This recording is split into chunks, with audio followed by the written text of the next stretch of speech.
Sure. Good afternoon, good evening, everyone.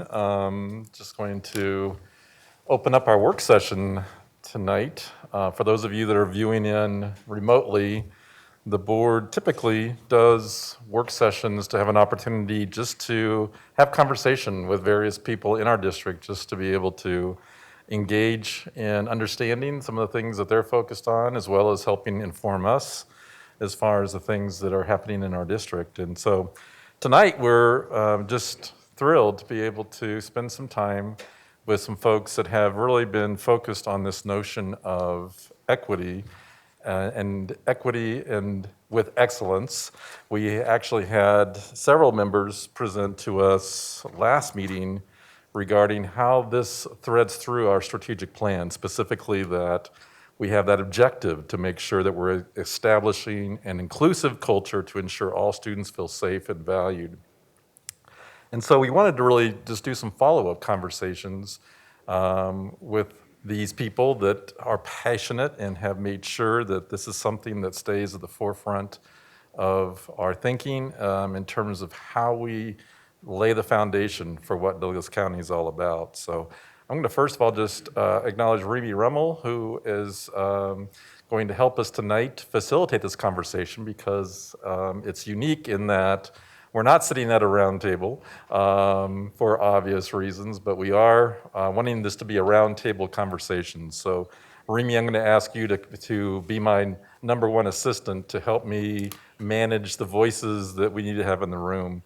And again, I want to welcome all the voices that are here today. So maybe let's start with introductions. So Remy, if you would go ahead and just call on people to be introduced, and then I'll talk about kind of the focus that we have for tonight. So go ahead, Remy, and thank you for being here. Perfect. Thank you for having us, directors.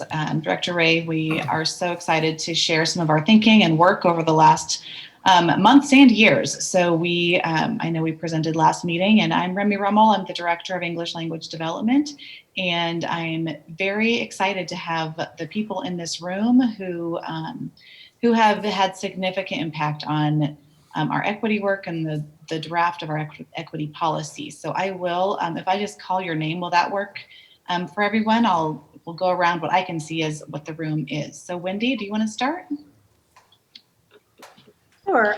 This is Wendy Jacobs. I am counsel for the school district, and I am really happy to be working with this group on this project. I think it's really important. Thank you. Dana? Hi, my name is Dana Swanson. I'm a teacher at Ponderosa High School. I helped plan the Continental League Diversity Conference for the last 2 years. It's moved to a different school this year. I'm passionate about diversity work, and I joined the community group over the summer as a representative for teachers in Douglas County and also as one of the members of Douglas County Federation. Wonderful, thank you. Nara? Hi, I'm Nara Altman. I have 2 kids in the district, and I've been working with Donna and a number of other parents, some students, teachers, counselors, just reflecting on the racial inequalities that we have. And we are very grateful for the collaboration with Remy and Dr. Page, Jack, and Janet on pushing this forward in the district. We find it very important and crucial for this time. Thank you. And Jack? I'm Jack Kronzer, in Human Resources, been working on equity work for the last 25 years in Colorado. Wonderful, thank you. Ian? Hi, I'm Ian Wells. I'm Executive Director of Schools. I've been a member of the Excellence and Equity Committee that we started several years back, and just also thrilled to be here and a part of this work. And I just want to give a big, giant thank you to the Board of Education for entertaining this conversation and standing strong to move it forward. And a big thanks to all of you that are here to participate. Appreciate it. Thank you, Ian. Nathan? Hi, I'm Nathan Hoffman. I'm a senior at Thunder Ridge High School and one of the leaders of No Place for Hate at Thunder Ridge. Perfect, thank you. Dr. Lanning? Hi, I'm Dr. Jan Lanning-Krug. I am the Director of Student Assistance. I've been doing this work for about 25 years and really, really appreciative, like Ian, that you're giving us a voice around this really, really important topic. Thank you, guys. Thank you. And Sid? Hello, I'm Sid Rundle, principal at Crest Hill Middle School, and I spend most of my time trying to keep Nora happy because she's quite a forceful force in our community. And no, I'm just kidding. She's a lovely human being, and I'm so delighted to partner with her. And in the 12 years that I've been at Crest Hill, I have seen our diversity expand and become a completely different conversation. And I'm so delighted to formally be a part of this work that's happening tonight. Thank you. And Ishmeet? Hi, my name is Ishmeet Kalra, and first of all, I want to say thank you to all the people in the room for creating a safe, brave space to have these conversations. As a person of color and a natural introvert, I really want to run screaming from here, but I am here to give you a little bit of a perspective as a person of color and a minority card holder in many areas. I have 2 kids at STEM. They're both elementary age. Thank you. And Dr. Page? Hi, everybody. I'm Dr. Chris Page, principal of the Highlands Ranch High School. Sorry, I'm coming to you from outside. Just got done watching my daughter play softball. But I am so excited to be a part of this work through all the different iterations that it's happened since I first began in the district. And I am just super pumped that we've got so much momentum and so much passion going right now that we can really dive into the details of this work now to really bring it to life and make it so much more impactful for our kids. Thank you. And Jennifer? Hello, everyone, and thank you so much for the opportunity. I am so grateful to be a part of this team. Equity Work has been a key initiative in gifted education going on at least 15 years now, back to the state level and through all the districts in Colorado. And I am just so grateful to be a part of the conversation and doing the work that is critical for our students at this moment in time. Thank you. And finally, Alex. Hi, everyone. Thank you to the board and Remy for the opportunity to be here. I'm a parent of 2 great kids in the district, and I'm also a member of the newly created group called Conexión, which is it was started trying to help the parents from are multilingual and from Hispanic ascendant, and to help all those kids and those families to have the same opportunity that all the kids have in the district. So trying to bring that voice to this group. Very good. Thank you all. Everyone who is represented here represents a separate group that has been involved and who has had a voice in the development of our draft equity policy and in the work ahead outside of the policy or is aligned with the policy. So thank you all for being here. We do have a group of attendees who are sometimes greatest supporters and have a voice definitely that is valuable in this district. So Director Ray, thank you for letting us be here tonight. And we are very excited and passionate about answering the questions and having the discussion that we need to tonight. Absolutely. Thank you, Remy, and thank you all special guests for joining us at our table tonight. These are the times we wish we had a half day or a full day just to really delve even more deeply into this very important conversation that certainly this board is very passionate about as well. One of the things I know that we are interested in, and certainly we've seen some of the beginnings of some thinking around policy that you would like the board to consider. And one of the things that we want to always kind of come back to is that we want to make sure that board policy is kind of the launching point. We don't ever want to define something that's so detailed that we lose sight of the fact that we want the people like all of you to be able to come up with the how. So I also, as we're having this discussion, I want to keep that in mind because I think sometimes we try to write policy that covers everything. And we all know that things change so rapidly. And especially this issue, when we look at the things that have gone on in our world, it's become a forefront issue, and terms and things that are being used today weren't used a few years ago. So one of the questions I have really then pertains to this notion of a policy, because that's what we do. We set policy, and I'm going to use Jack Kronzer. I love the statement, Jack, you made at our last meeting where you said things just kind of fizzled when you were in the district a few years ago, and I that's kind of a launching point for me to say, how do we as a board put things in our policy that's the very foundation of this organization to ensure that we never have a Jack Kronzer come back 20 years later and say it kind of fizzled. So that's kind of my initial focus for us tonight is what needs to be in there. And certainly I also want to acknowledge we have a lot of policies in here that talk about equal opportunity, that talk about harassment, discrimination, making sure that we have a culture that's free of that. I loved what Ishni said, a safe, brave place. I couldn't echo that any louder than what she did. And I think that's what we're after. So some of my curiousness is around what's missing. What is missing from our current foundational policies that need to really be called out so that we indeed have this as the very foundation of who we are?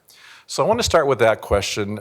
We certainly are not going to use tonight to wordsmith the document that you guys worked on. I think that a next step will be for maybe a couple of us to work more closely with you to continue to refine and wordsmith.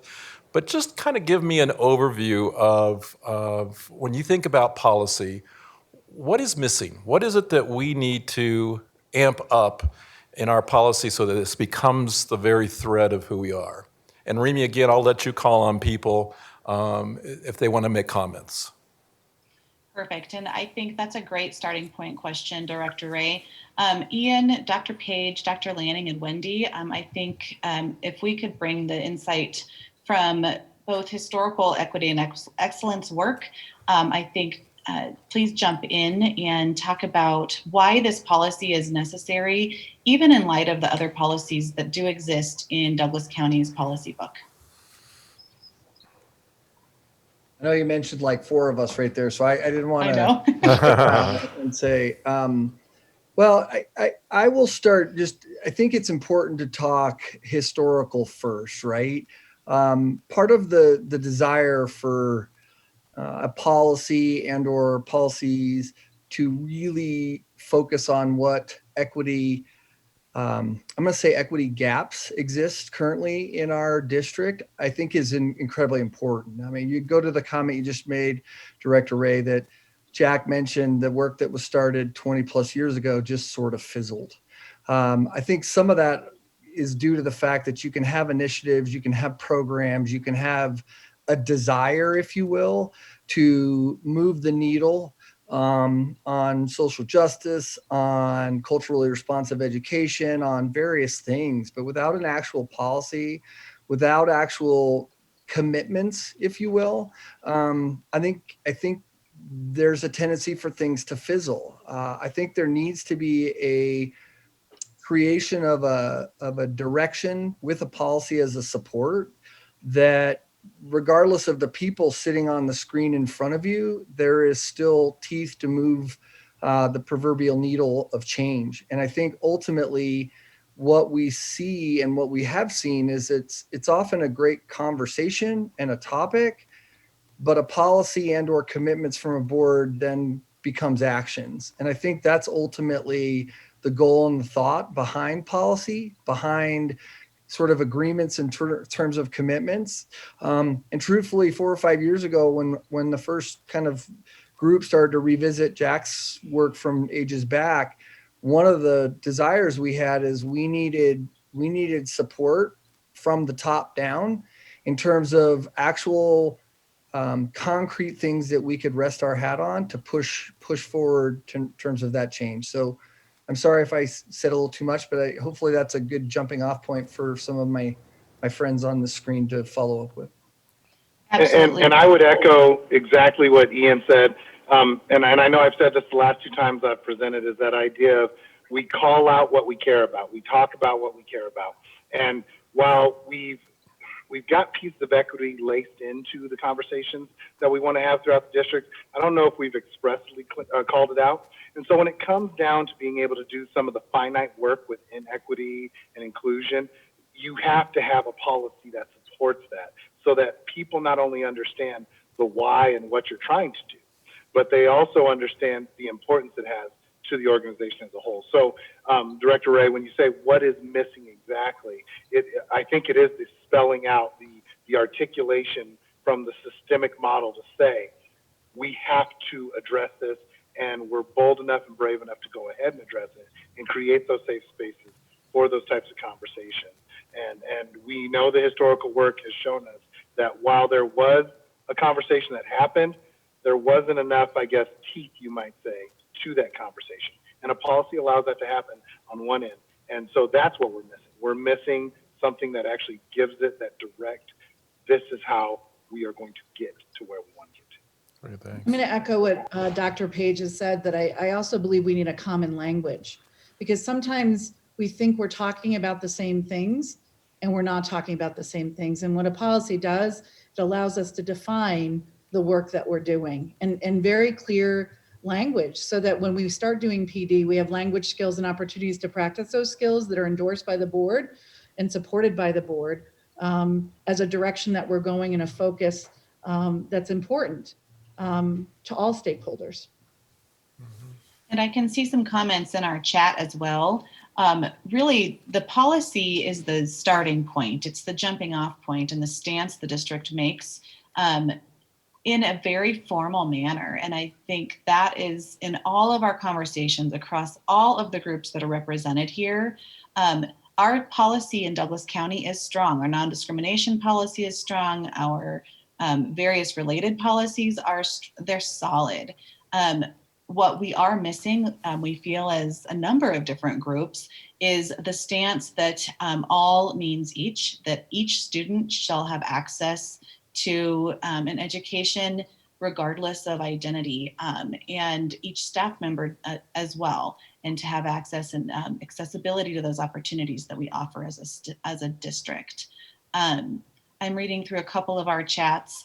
The common set of expectations in a formal and documented process such as a policy ensures that there is a systemic implementation of equitability kind of work, equity work in our district. And that is something that we have also done some research across districts in Colorado and across the nation, where complementary policies have really supported the work in a sustainable and a systemic way across the districts that do have the complementary equity, non-discrimination type policies. Wendy, did you have anything to add to that? No? Anybody else? So Remy, I'm going to ask directors to kind of weigh in too. I think we've set the stage well to talk about, like I think you said it well, it's really a launching point that we're after, and I really hear loud and clear that equity and inclusion is really what we want to really amplify, that maybe isn't necessarily as amplified in our existing policies. And I also respect what you're saying as well regarding systemic implementation, because once we set policy, the system then does the work. That's this beginning. I'd like to hear from some director voices too. Director Meek and then Director Long. So first, I'd like to thank all of you for all of your work on this. It's very evident that you have spent a lot of time creating this. And I really appreciate the definitions that have gone even beyond equity. And I think I couldn't agree more with Dr. Lanning on the importance of having a common language as we move forward with this. And, you know, something that's really confusing to the public is that equal is not the same as equitable. And I think being able to have that laid out in a policy where it explains how that is woven throughout the organization is really helpful. Boards don't run schools. We pass policies and we govern, and it's our job to monitor the progress of the system. So I think my question to you all, have you thought about how the board could evaluate the effectiveness of this policy? Yes, so we have talked about metrics and how to actually evaluate equity and inclusion, accessibility, and diversity throughout the district. And so I would ask Dr. Lanning to talk about some of the surveys. We are looking at assessing our current state as well as our ideal state and our progress toward that. Looking at disproportionality data and other data sets and how we can actually ensure every single student has access to opportunity.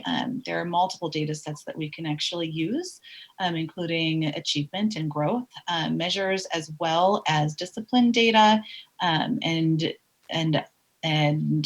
surveys throughout the district. And I know there's such a concept as survey fatigue, but to really ask our staff and our students and our families about belonging and truly having a place.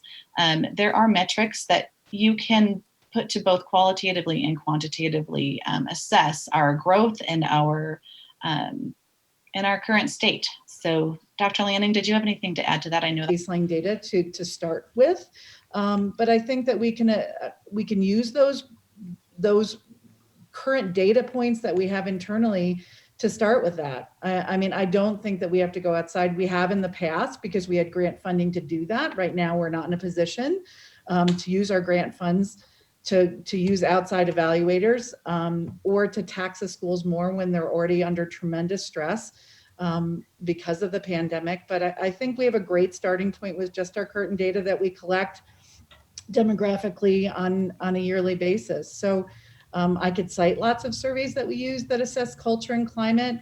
I believe, and this would be my recommendation at this point, is to start with what we've already collected and what we already have, because I think that's a great launching point before we start surveying more. Absolutely. And I would also agree that we do have, I think gauging the interest in the conversation is something that we can also measure, not necessarily with quantitative measures, but when we look at our Conexión parent group, our Equity Growth Zone parent group, our Douglas County Student Coalition, the conversations that are being had and the paradigms that are being shifted, the thinking that is shifted, that's also a measure that we can actually take into consideration because there is awareness that is raised and also action that is happening. And Ishmeet and Nara, do you have anything to add with that, or Alex, in terms of how we measure that with gauging the interest across different groups?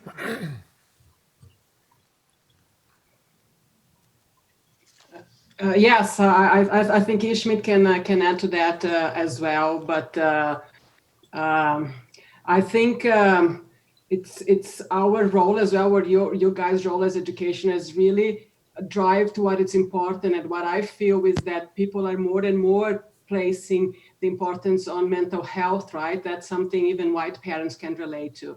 What I relate to is that there is underneath that, there is the root cause of racism that is actually not telling the kids their value for who they are, right? I think we have something missing, and the data is showing that.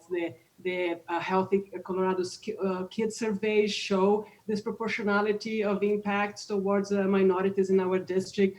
So there is things there, and I think those will show up as improvement, and I think it will show up as improvement in terms of increased participation as well. Because to do this work, we have to reach out to the community. That's what our group has been doing. That we are growing. We want to hear everyone, and I think that's an indication as well that even people that are not as driven towards this work, but are starting to talk about there is something there that I'm missing, and I think there are ways we can measure it.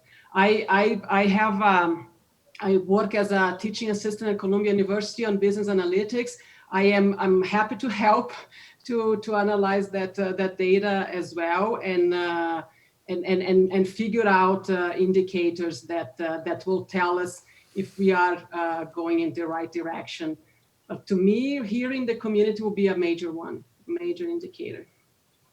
Thank you. And from looking at our chat as well, I think a couple of very important points are we really do need to value our disaggregated data. So not just looking at our big picture, we really do need to take a look at the smaller groups within our larger district and disaggregate our data to really understand what's actually going on, as well as looking at the experiences and hearing the experiences, both positive and difficult, throughout our district. And then truly looking at how our policy can actually support our practice, to commit to address the systemic racism that often happens and occurs, not just in Douglas County, but across our nation.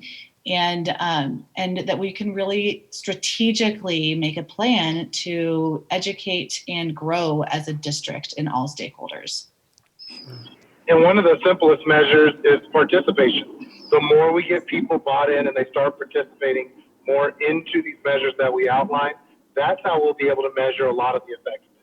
Or do people feel comfortable to be a part of a systemic approach to end the racism, or to at least address the issues of racism throughout the district?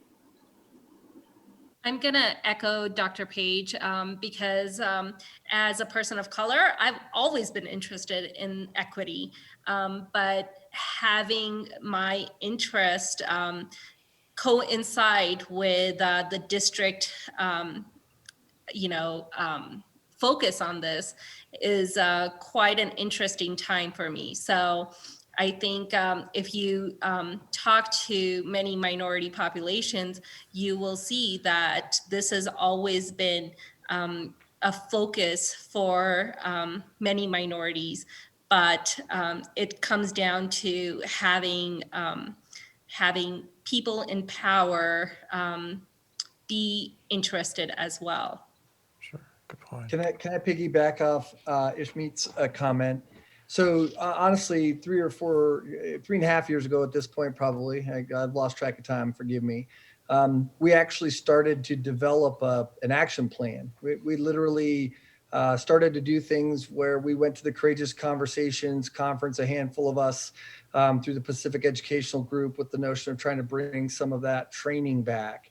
And what transpired a little bit is when you have change at a board level, or if you change at a superintendent level, with that change comes a strategic plan. And so we actually started some of the action planning a few years back. And I think some of that is rolled into what Remy is sort of leading now with the strategic action plan with kind of that work.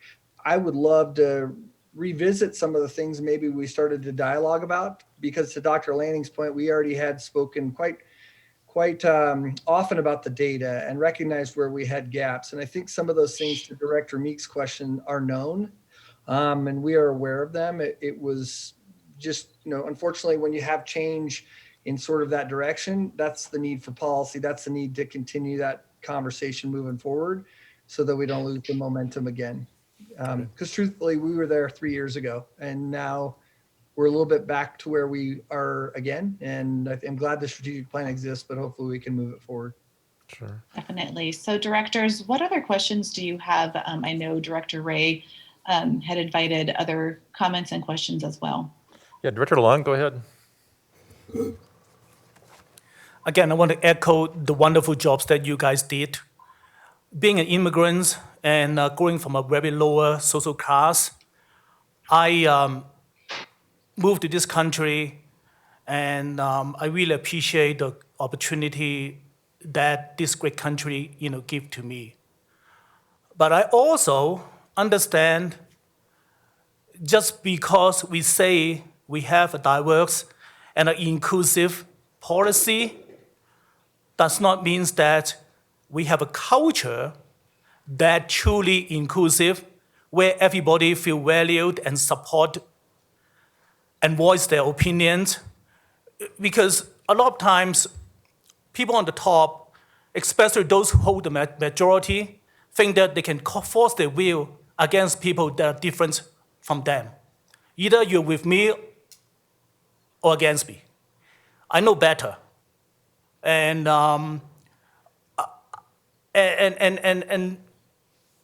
how could we, as a district, demonstrate from the top and in the leadership level to show that we are truly listening to you, we are truly hear you, not I know better, and I can decide for you, and because I have the majority. How can we encourage the people that working in the district or are students to voice their opinions and let people know that they are victims of discriminations? Because again, in a lot of those cases, people are very shy of coming forward because the society tends to waste a lot of doubt. That's why you see that we have a lot of underreported sexual, victims in this country, and racial incident is also grossly underreported. How can we encourage people actually stand up against the bully? How can we change the culture on the top to let people know that you are not the naysayer, you are not the troublemaker. You stand on your ground and just let people know what you believe. How can we let people know that this district appreciate you believe in yourself and tell the truth, not hiding in secrecy because you think that you do a big good, for the society. Thank you. Director Lowe. Go ahead, Ian. Yeah, I'm sorry, I know I've spoken, but Director Long, I've been waiting for that question for 4 years. So I'm sorry that I would love to chime in, but I appreciate the comment. And I think part of what we need to do, and I'm going to couch this by saying we need to put our money where our mouth is as well as our policy, because we need to dedicate time and money to training. We need to dedicate time and money to understanding what it means. Sometimes discrimination happens and it's not even intentional or malicious. It's because people don't understand. And I would just ask that, to your point, a policy does one thing, and Sid said it in the chat. A policy does give us a baseline, et cetera. But the bigger key is to what Jack tried to do several years back, was to educate people, help people understand, and that training and PD is what we need. We do a lot of mandatory training across the board, but we very rarely talk about the subject that we're discussing here and truly what it means and what it looks like, because I don't really believe a lot of folks, and maybe I'm naive or super malicious, I believe a lot of it is that people don't understand. And so I'm sorry, I will stop talking. I know I've talked several times, but obviously those of us on this call are super passionate about this subject, and sometimes it's hard to not talk. So I will stop talking. Thank you, Ian. Not thank you for stopping talking, but thank you for your insights. And I would like to echo that. I think one of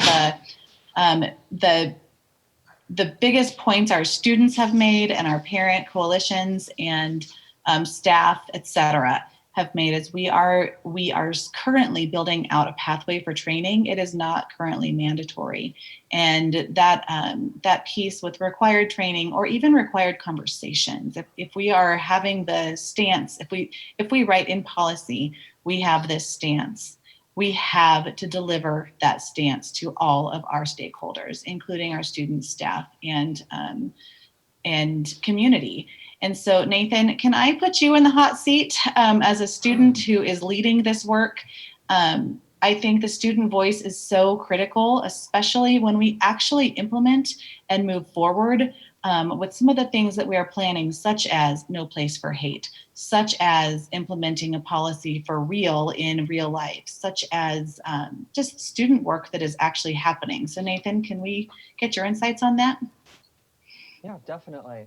I would say that one of the key things that I recognize as a student that is super beneficial when it comes to discussing the issues on equity is representation. Just being able to see someone out there in the school that identifies, at least in some part, similarly to the way that you do. And obviously, we're in a pretty white, rich area of Colorado and the United States. So if we're not able to have direct representation in that form, it would at least be super beneficial to be willing to have a conversation and to enable our staff and students to openly talk about global issues of oppression in the United States and across the world, so that we can all be more comfortable talking about how tough things are and being able to really hear each other's voices. Thank you, Nathan. And Alex, you had a great comment in the chat. I was just typing to say unmute.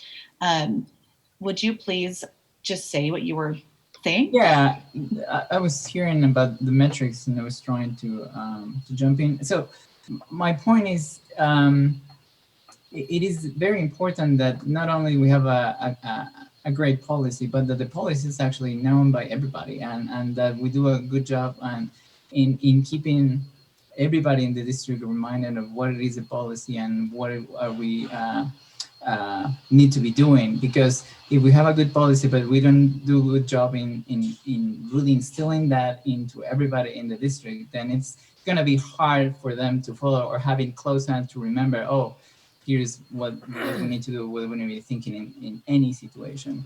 And likewise, not just to everybody that works in the district, but the whole community, right? Like if parents and kids don't know what is expected or what the policy says and what like the expectation for everybody, it's going to be hard to follow just because they don't know that it can be like, that's not okay. That we as a district say, that's not okay, that's not acceptable, things need to change. And they might not even raise their voice because they think that it's not their job or they are not allowed to do that. So communication and training is key. Can I just add, the one thing that I want to point out is when you say, what can we do? Actions always speak louder than words, to be as simple as possible. Actions speak louder than words. So whether it's a written policy, whether we say things, typically I think about at the high school, when I'm talking to kids and they want to know what can our next steps be, they just want to know that we're actually going to do something about it. So if someone gets discriminated against, if actions happen against a student or against a family or against a teacher, what is our next thing? What are we going to actually do about it? So I think, to be quite honest, we've got our launch off point, but what's going to really prove it to everybody is what our next steps will be. What does happen if someone does violate the policy? What does happen when we talk about no place for hate and we want it in our schools? What happens if a school says we just don't want to do that or we can't? How do we provide actions that ensure that those things are provided? And to Ian's point, that's where the training is so vital, because that's how people learn what those actions should be and what our expectations are around those actions. Exactly. And Danny Windsor in the chat also entered that the embedded training in PD has to move from optional to required. And we do have some PD and we have some very deeply trained people in our district who have not only the belief, but the expertise, including staff and parents and students who we can leverage that expertise and those experiences to really create an incredible pathway. So Director Leung, to your point, so that we actually do have a culture that understands and embraces this work and moving forward. So thank you.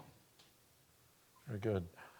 I know we haven't heard from Dana. Dana, I know you've been sitting there very patiently, so I also wanted just to give you an opportunity to jump in there before we run out of time. Any thoughts or comments or observations you'd like to make? I appreciate that. I was typing answers. Coming from a teacher's perspective, a lot of us do want to do this work and we will pursue this training on our own time. I've been to a teaching tolerance conference sponsored by Tim Ottman. Thank you very much. But if it's not a mandatory course, a lot of teachers don't have the time to do this on their own, and it does cost money. And if we all receive the same training and we're all on the same page, then we can deal with the equity issues that we see in our classes in the same way. And maybe we don't all immediately share the same beliefs about equity and a variety of other issues that are connected to it. But if we can handle it in similar ways, students will feel like it is more equitable and that it's more equal if they don't understand equity yet. I'd also like to say that as we move to those next steps, the teachers really do want a voice in how does this look in the future once somebody doesn't follow policy, or maybe when we realize that the policy needs to be edited or changed and revised. Because you're right, it does change, the words change. Every day I learn something new about diversity, and we just want to be a part of it. Melissa Bishop also asked that she'd love if we would look at the curriculum and determine, I just want to read it word for word because it was well said, current materials and curricula to make sure that it's actually equitable, because No Place for Hate is a really great start because we've both looked at it, but there is opportunities for curriculum that we're already using that need to be modified or at least looked at. Okay, thank you. Directors, other Thank you. direct- I'm sorry, Go ahead. I'm sorry, Remy, did you want to call on somebody else or are there other directors? Oh, Director Chancha Shore, sorry, go ahead. Well, thank you guys so much for this conversation and appreciate the work that you've done in the past many years. Those of you who have been working on it for some time. I guess I would add that one of the things I've been thinking about and wondering about as we're having this conversation is that always we're talking about how important the staff development would be and the embedded staff development.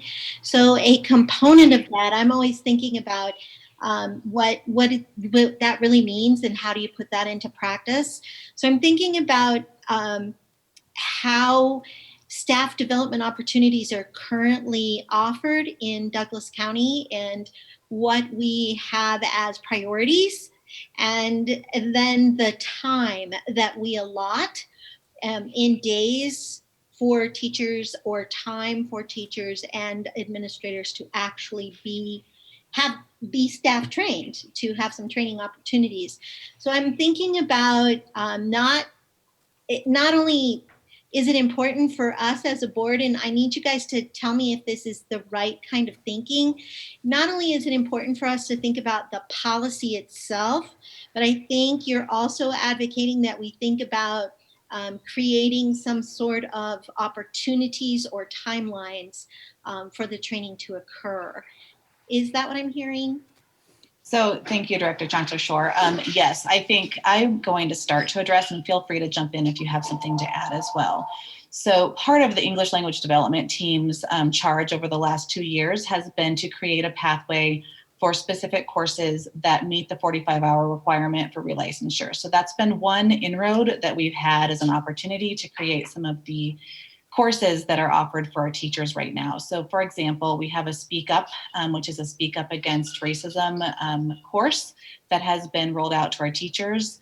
We also have a version of communicating with families and parents and in an equitable manner for classified staff, among other courses that directly address equity, diversity, language, culture, and identity as a pathway that we've been writing over the last number of years with the help of course facilitators and course writers. So we have a team of 3, but it's really the work of many teachers across the district and classified staff as well.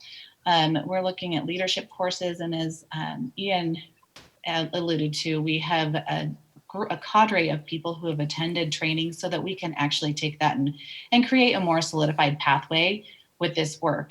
One of the next steps is really to take a look at that and see how can we really create not only an opportunity for the relicensure credits to be fulfilled and for us to have solid courses, but to really create a pathway that is a common language across our entire district. And so one of the steps is potentially going to be a shift in our team's language with language, culture, and equity. For English language development, to really focus as a team across a broader context and to look at language, culture, and equity through that lens of creating a very solid and systemic professional development pathway that's collaborative across all of the groups you see here and others as well. Remy, can I jump in? Absolutely, thanks, Jack.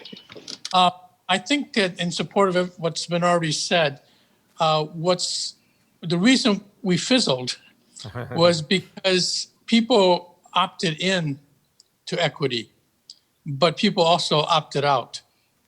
And so when you have that option of not believing in that's what happens. But if it's written into policy, then people can't opt out. It's a core value. Very well said, Jack. And I want to kind of segue into next steps for this conversation because the clock is not our friend right now. And I will tell you that, gosh, again, we could spend hours continuing this conversation. But I think, again, Jack's simple language is well said. You know, how do we put in policy a way that there's no option out?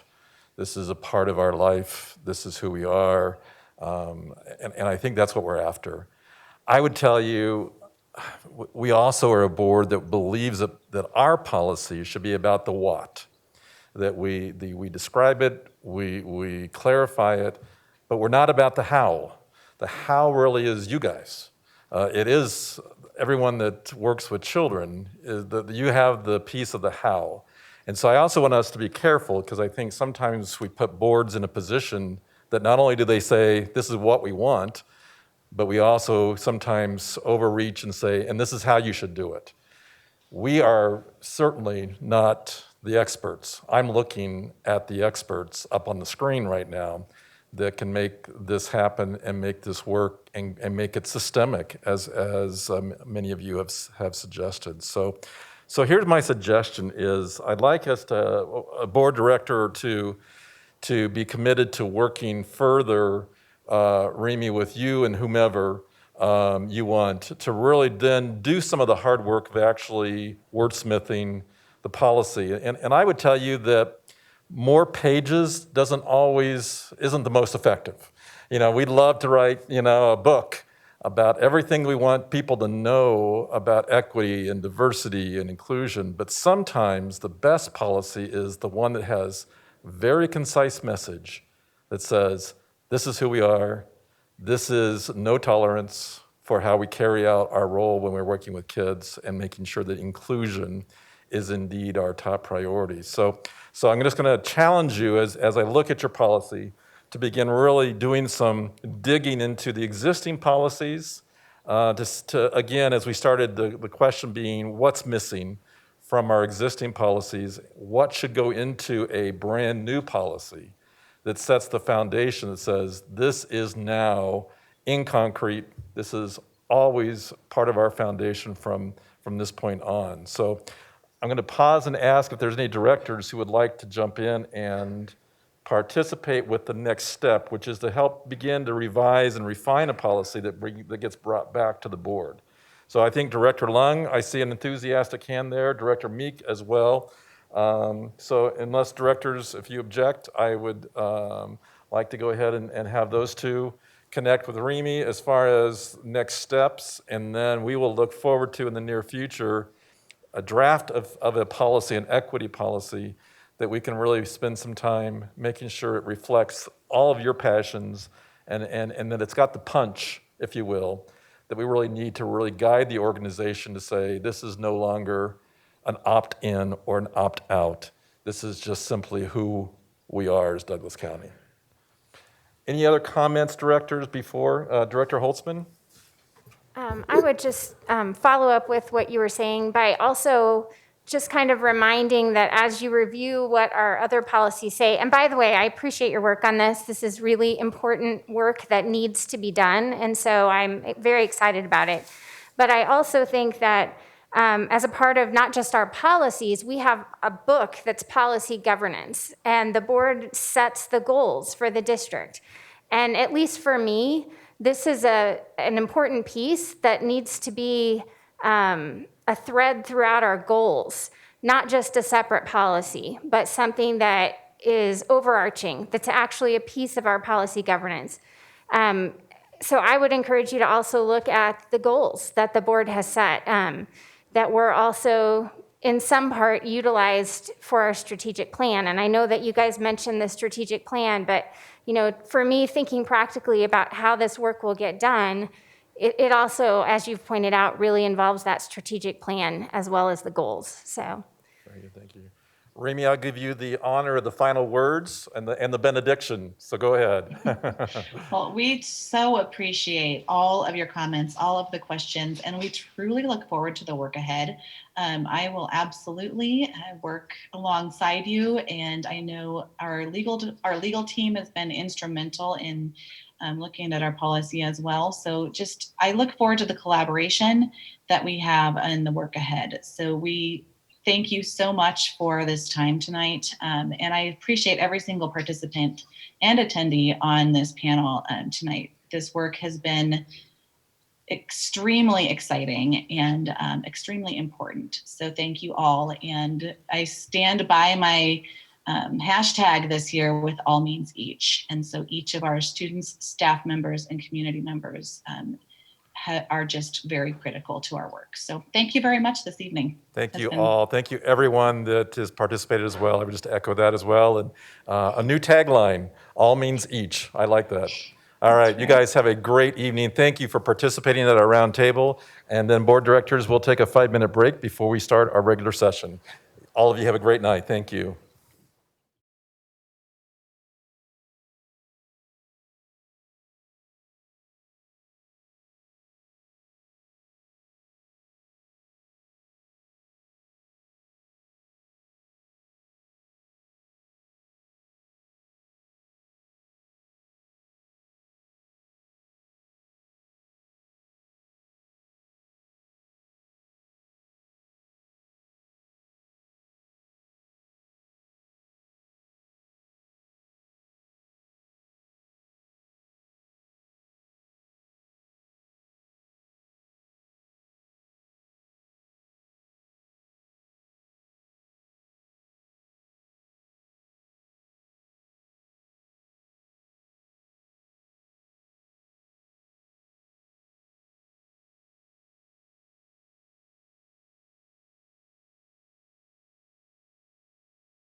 Good evening, everyone. I am officially calling to order our Douglas County School District Board of Education meeting for this day on September 15th at 5:01.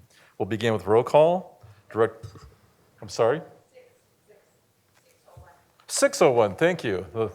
The ladies that are having to keep record of this, so corrected. It is the 6:01, thank you. All right, we'll go ahead and do roll call. Chancho Shore? Here. Graziano? Here. Hanson? Here. Holtzman? Here. Lung? Here. Meek? Here. Ray is here. If you will join me for the Pledge of Allegiance. I pledge allegiance to the flag of the United States of America and to the republic for which it stands, one nation, under God, indivisible, with liberty and justice for all.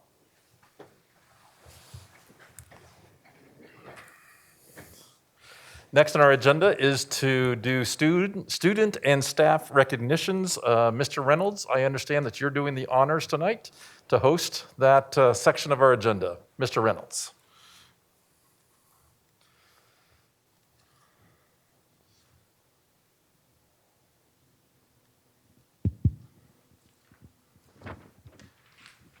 Perfect. President Ray, Board of Directors. This time is usually a great time for our meetings to be able to honor our schools and our students. And this tonight is no exception. We have two schools that we're going to acknowledge tonight, two different awards. And the recognitions are especially important in this trying time that we have with COVID and everything that's going on. So it's nice for us to be able to get in front and honor those folks who are working in our schools. The first recognition for tonight is something that's long in coming. It was originally scheduled before all of these things happened in the spring, and it's now our opportunity to really honor this particular school and this principal. So Jeff Johnson, who's the principal of Sedalia Elementary, was named the Playworks Principal of the Year. This honor is given to a principal of Playworks Partner School who exemplifies kindness in the community and is helping to create the next generation of kinder individuals. According to a letter which has been provided by Playworks, Sedalia Elementary has become one of our flagship programs in modeling safe and healthy play. Principal Johnson's passion and dedication to make that program at Sedalia successful has created a culture of kindness that can be felt not only on the playground, but in every classroom in Sedalia Elementary. We also want to recognize Ben Kellerman, who serves as the school liaison for Playworks on behalf of Sedalia, and he was instrumental in the program's success. Principal Johnson, I see you. I don't know if you can wave, but I'm waving at you. And Mr. Kellerman, congratulations. If you can provide us a little information and tell us a little bit about Sedalia Elementary's partnership with Playworks, and also really what this award means to you. Yeah, so thanks, Mr. Reynolds, for introducing that, and thanks to the board for recognizing us. This was a partnership that we started up with Playworks last year, and even though we had a shortened year, it was so much fun because we saw our kids get access to recess in a manner that I've never seen before. We didn't know this at the beginning, but Playworks really became about equity. And so I know that equity is a conversation that is kind of sprinkled around things. And I know our school board is passionate about equity as well. And so when we started to look and see how recesses were working, we knew that not all kids knew how to play. We knew that not all kids knew how to handle conflict responsibly. And we knew that not all kids saw themselves as leaders. And Playworks gave us a structure, guidance, and tools to help make recess more accessible. And it made it more active and more inviting. So that's really what Playworks gave us. The award that was given to me from Playworks really was me just making sure I stayed out of the way and gave Ben a lot of leeway on that. So Ben took on a lot of the responsibilities for coordinating playworks, for organizing recesses each day, and also making sure that kids knew how to get in and out of conflict in a healthy way. And so Ben taking on that junior coach program to help our 4th, 5th, and 6th graders mentor little kids, I think made all of the difference in the world when it was all said and done. And I know Ben can speak a little bit to that. Like to go ahead and have those two connect. Yeah, thanks, Jeff. Just to piggyback on what Jeff said, that's 100% right. Playworks was 100% about equity. It provided opportunities, especially for students of poverty, to experience leadership and play and collaboration in a way that they never had. We had a really great component of the Playworks system is a junior coach program. And I've never in my time in education, have I ever seen a more authentic way for students to lead.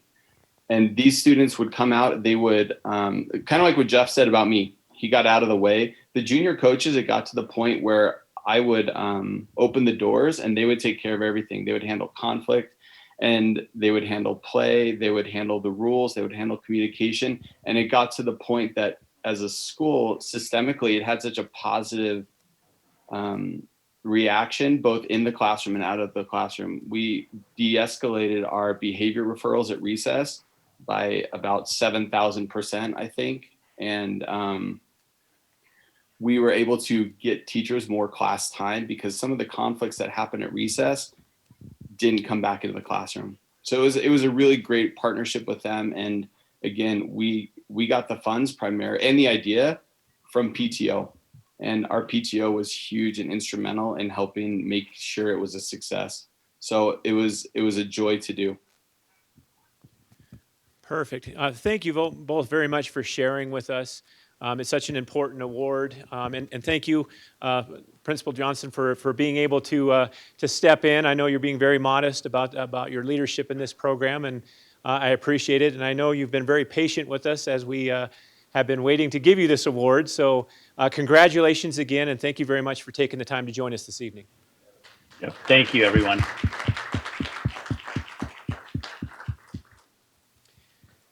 Next, we honor Mesa Middle School, who was named a finalist for the Succeeds Prize. More specifically, the Transformational Impact in a Middle School Award. Through a rigorous data-driven process, Colorado Succeeds selects 12 finalists that showcase exemplary educational programs in 2 categories: transformational impact and excellence in education. 6 winners receive $15,000 each, while 6 runner-up receive $5,000 each to support their work. Let's start with Principal Tony Jakowski, and I'm looking for Principal Tony Jakowski. Is he available?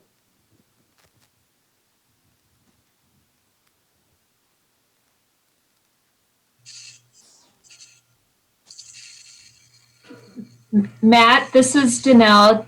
Principal Jakowski was stuck on I-25 in some traffic, so he may be slightly delayed in joining us, but just give it another minute or 2.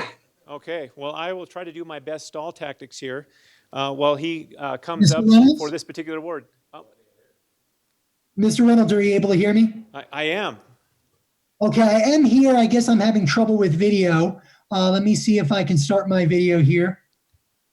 There I am. Great. Can you see me? Yeah, absolutely. Absolutely. Thank you very much for joining us and congratulations. Can you tell us a little bit more about why Mesa Middle School was nominated and what this honor means to you? And I know you may have some special guests that are joining us this evening. If you could also introduce those folks, that'd be great. Definitely. Well, first of all, Mr. Reynolds, thank you for having us here. Board of Directors, community members, academic cabinet. This is a great recognition for us, and we're truly excited to be here. And we thank you for inviting us and recognizing the work we're doing. At Mesa Middle School, of course, we believe we're a top-notch school, one of the best in the country. And we feel that through this award and through this process, we're being recognized for the work that we're doing. And we've come quite a ways as a school in our district. with the work we've done academically, supporting students, meeting their needs, and really leading with passion and love for our students. So thank you again. The work we've done, and I'm going to let our teachers speak to some of this, is we're really trying to provide students with real world experiences to use what they're learning in classes in application.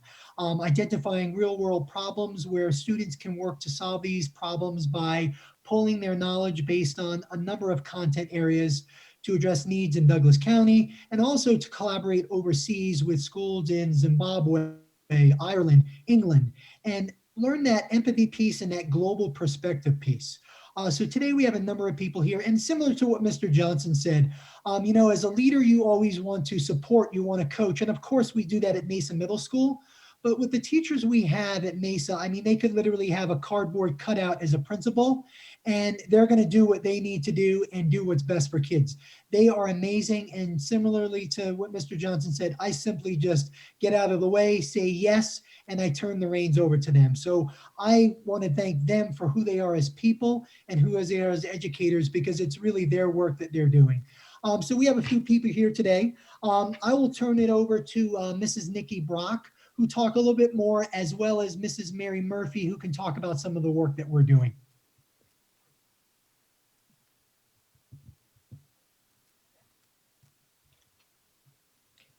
And maybe I won't be turning it over to Mrs. Murphy or Mrs. Brock. Are either of them on the line that you can see? Can you guys hear me? Yes, we can, Nikki. Yes, we can. Okay, perfect. Well, I think Tony did such a phenomenal job just kind of introducing us, but I just have to echo what he said and then disagree with his leadership comment there, because Tony has supported this work that we've been doing for well over 3 years now. This recognition could not have come at a better time, in a time when we really all needed it. And I just have to tell you that the people who are on this call, the people that work at Mesa, just truly are the hardest working, most passionate, most student-centered people that I am just so proud to call my colleagues. So this recognition has been amazing. The student who's on this call, Cam Brown, is just phenomenal. He really represents our whole population of students that have done this work with us. And I just, again, we started this work over 3 years ago with Mary Murphy and with the leadership support of Tony. And we really figured out how to bring the IB philosophy to life at Mesa and really make our students just want to learn, want to be empathetic, want to be those globally minded citizens. So thank you guys so much for having us here tonight for the recognition. Absolutely. And Tony, we have other guests? Yes, we also have Mrs. Mary Murphy, who's here, and I'd like her to share as well, because this is, Mary Murphy was really a lead in supporting with us and really leading the direction with her idea. So I'd like for her to speak as well.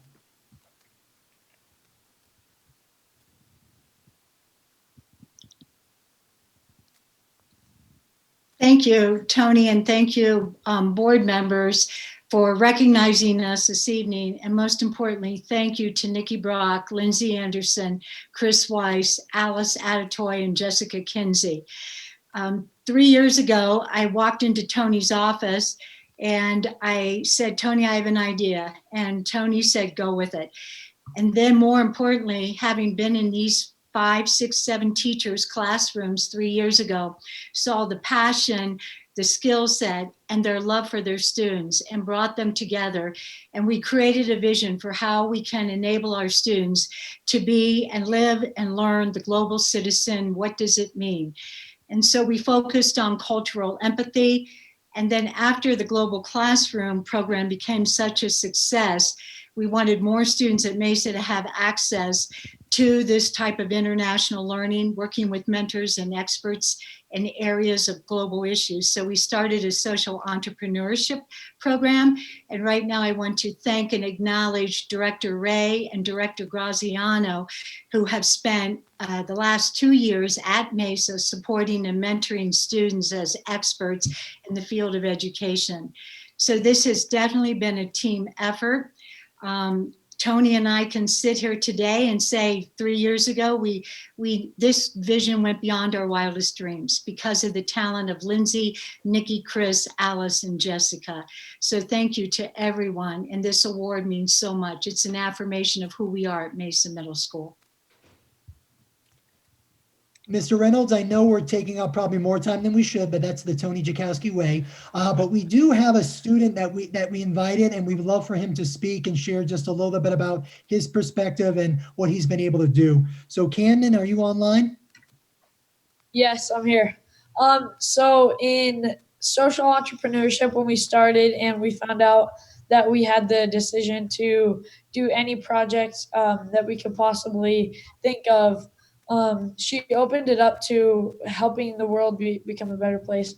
And so I took it to my to fly fishing and how much I love fly fishing. So I decided to make a contraption to clear out the rivers of the trash and get rid of it before it gets to the ocean, because a lot of students chose clearing out the ocean and making vacuums and different prototypes to clear out the ocean. So I thought I could stop the problem up ahead before it gets to even a bigger problem. And so I'm glad that I was able to get so much help from my teachers and all the support that I had in my idea and all the ideas I did have. Thank you, Camden. We appreciate that. And you're why we come to school each and every day. My God, you've made me proud. And not that it's about me, but you've made us very proud at Mesa. So thank you very much for your work. Thank you. Thank you.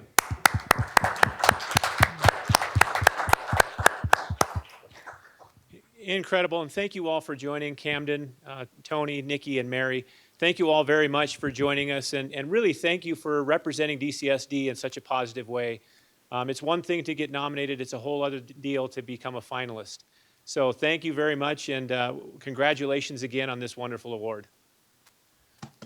Thank you very much. We appreciate everyone's time.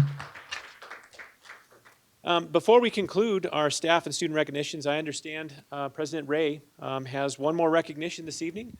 And with that, President Ray, I'll turn it over to you. Jeff, can you pick me up from this, or do I need to have the hand mic? I need a hand mic, okay. Thank you, Mr. Reynolds. Well, she thought she was going to get away with being put in the spotlight tonight, but I would like to have Mrs. Tammy Taylor step up here with me. Tammy Taylor is, yes, a big round of applause. She thought she was going to kind of slide out and ride off into the night sky, but Mrs. Tammy Taylor, there's so many things I need to tell you about her. So much that I had to have it on paper. Mrs. Taylor, this is her last official board meeting that she will be at. She has been our incredible assistant to the board for several years now. But more importantly, she has been just the epitome of what Douglas County is all about. She walked into this county almost, 30 years ago as a kitchen manager. And I want to just rattle off all the things that this lady has done during this 30-year period. She was a kitchen manager. She was a secretary to the principal. She was a health assistant, a registrar, a secretary to the director. She went on to be a secretary to the staff development director. She also helped be the secretary for the Center for Professional Development, administrative assistant to the assistant superintendent, and then also finally an assistant to the board.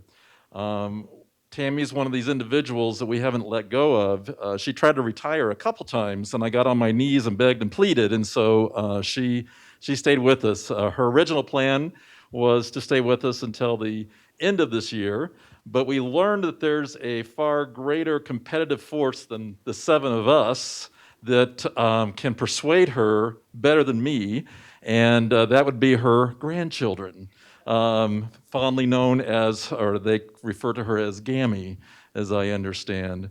But certainly Tammy is in need of being able to support them, given our unique instructional deliveries and hybrid model. But we want to celebrate her because those of us that know Tammy, she's more than just an assistant or a secretary. She's a friend. Everyone that walks into her office feels valued, feels accepted. She puts you at ease. She's just one of the most genuine persons that I've ever had the pleasure of really working with. And in the emergenetic world, those of you that do that, we call that the relational part of our brain, the red part of the brain. And I would tell you that I think Tammy is the icon for what a red-brained person looks like because of her ability to just build those relationships. The things that she has done over time, she could write a book. I hope you don't, because I'm sure that there's been some things she would say about me, or I refer to us as the seven-headed beast at times, because we can be a little challenging group to work with at times. But I would tell you that I just can't think of a better icon or model of what Douglas County is all about than a Tammy Taylor, who walks into this place 30 years ago and has served and served and served for the benefit of the district, for the benefit of kids. Now, I understand, usually what we do, Mrs. Taylor, is we usually have the family come up here and stand with you, but through some technological magic, I think we might be able to pull that off. So if you'll stand by for some technological, there we go. All right, let's take a look at this. Hi, Mom. I just wanted to let you know how incredibly proud I am of you for all of the work you have done in the district over the last 25 years. And I love you so much, and I'm so happy for you. Congratulations on your retirement. Mwah. Woohoo! Congratulations, Cammy. I love you. I love you, Cammy. Congratulations.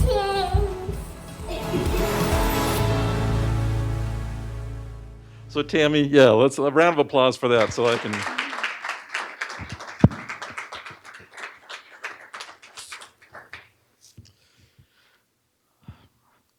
Tammy Taylor, gosh darn it. Your 27 years of dedicated service will forever have a lasting impression on our district and the multitude of lives you have selflessly served.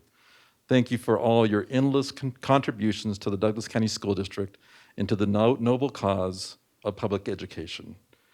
Thank you, Tammy Taylor, for all your years of service. We are truly grateful.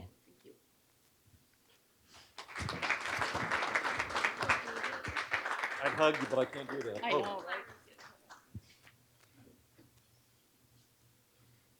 There you go. Thank you so much. These are gorgeous. Thank you. Did you want to say any words?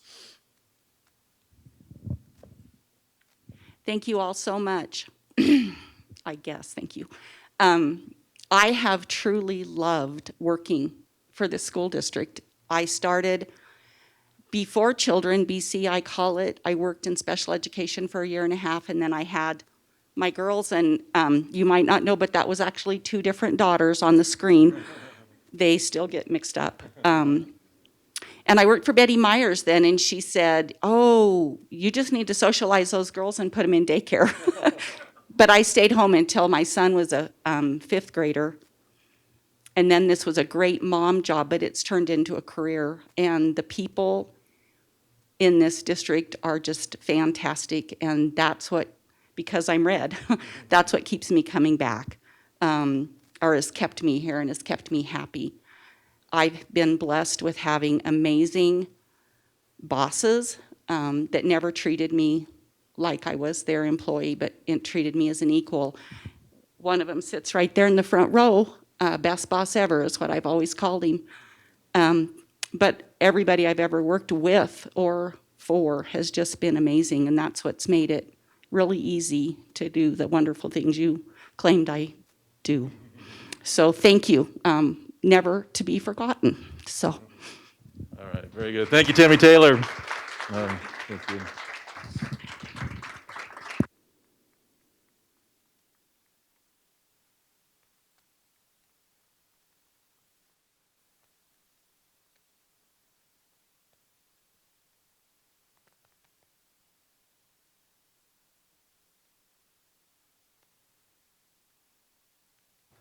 For those of you that didn't see that, that was a standing ovation here at the Wilcox Building as well. So well-deserved, well-earned. Okay, board directors, next on our agenda is to accept the agenda. Is there a motion? I move we accept the agenda. Second. Motion made by Holtzman, seconded by Graziano. Let's vote. Chancha Shore? Aye. Graziano? Aye. Hanson? Aye. Holtzman? Aye. Lung? Aye. Meek? Aye. Ray, aye. That passes unanimously. Next on our agenda is student comment. Director Lung and I had the pleasure last night to see our student advisory group for this current school year to be kicked off by some of our just most exceptional leaders. And it was truly just, again, just such a great time for us to be immersed with students again. We have 3 co-presidents of Student Advisory Group this year, Jacob Hall, Emma Peters, and Jenna Perazzi, and they are going to tag team coming and talking to us and giving us the student perspective because, as we all know, that's why we're all here. So Jacob Hall, I believe, is on the line and ready to give us an update regarding Student Advisory Group and some of the things that they'll be working on this year. Jacob, are you there? Yes, thank you so much for having me. It's great to have you, Jacob. Go ahead. All right, so yeah, last night was our first student advisory group meeting of the year. This year, obviously, with all of the COVID stuff going on, it was really interesting to see how that worked, but I think it went really well. We were able to stay socially distant outside at Echo Park, and the students still engaged like they normally do, and it was a really productive meeting. So this first meeting, we kind of just started to focus on what we'd be doing for the rest of the year. So one of the things we did was get feedback on all of the subgroups that we would be having. So as of now, we have 6 that we're planning on focusing on throughout the year, which is diversity and equity, eco-friendly, district budgeting, school safety, real-world classes, and mental health. Obviously, we also have a lot of feedback going on with COVID.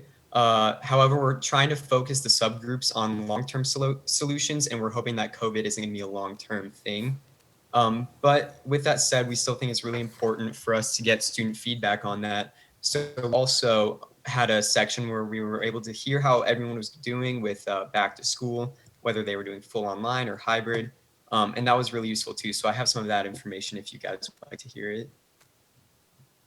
Sure, Jacob, go ahead. Yeah, so in terms of COVID and how school is going, we got lots of feedback on the attendance policies and how those are working this year. It was brought up that with the online check-in, students can check in and not do any work for the day or forget to check in and do all the work for the day. So a lot of students are trying to navigate that and maybe figure out ways that could be improved upon. It was also brought up that the Zoom calls on Fridays are difficult for some people. Certain students have to take care of their younger siblings during the day, and it's really hard to do that on Zoom. So that was something that was also brought up, maybe exceptions to that or different assignments that teachers could give out. Another really big one that we heard about was lunch. Lunch is something that is kind of worrisome to some kids right now. We got a lot of feedback that that's where students think the highest risk is. So eating in the lunchroom can be kind of difficult just with everyone having their masks off, obviously, to eat. But then also we got some feedback that some of the lunches are so short that the older kids don't have time to go off campus for lunch, which is having even more people in there, which is just something that we would like to think about for the rest of the year.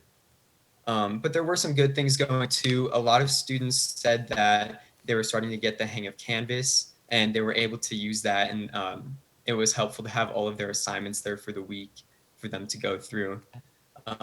Also, a lot of students are just happy to be back in the classroom. So that's kind of a lot of the feedback we got from our students this week. Very good. Summary well done, Jacob. Thank you for that. Directors, any quick questions for Jacob before we let him go? Anything that he mentioned? Director Meek? Thank you, Jacob. I wasn't sure if I heard if you mentioned if there are students that are in both the 100% online as well as the hybrid that are part of SAG? Yeah, we definitely have students from both. Were you wondering what like some of the full online kids said as well? Sure, if you have that, that would be great. Mm-hmm. So I know one of them I was talking to, she really likes doing the full online.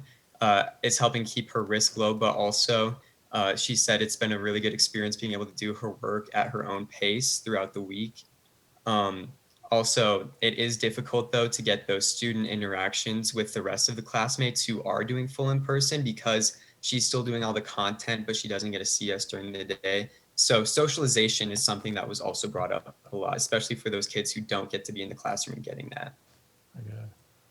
I would just say also that Jacob and his leadership team were very sensitive to making sure that all members had an opportunity to meet. So they're actually hosting a remote SAG meeting tomorrow for those that weren't able to come in person. But they really did model just what you would expect our incredible students to model in terms of the social distancing, the spacing. We sat in the bleachers at Echo Hall or Echo Stadium. They had charts down on the field that they did their brainstorming so that there was plenty of space for that activity as well. So they truly were very thoughtful in terms of making sure all students are included, whether it's students 100% or whether it's hybrid students. Very good. Any other questions for Jacob or anything else that, any other comments? All right. Jacob, we can't thank you enough. We're looking forward to this regular check-in with you as you continue to work with our student advisory group members. And we're just so grateful that you and Emma and Jenna stood up to be the leaders of that group. And what we saw certainly last night is you're off to a great start. So thank you so much. Thank you very much for having me.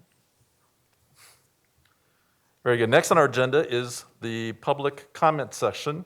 The board values hearing diverse viewpoints from a broad spectrum of citizens throughout our community, specifically items listed on tonight's agenda and on issues that impact the educational needs of our students.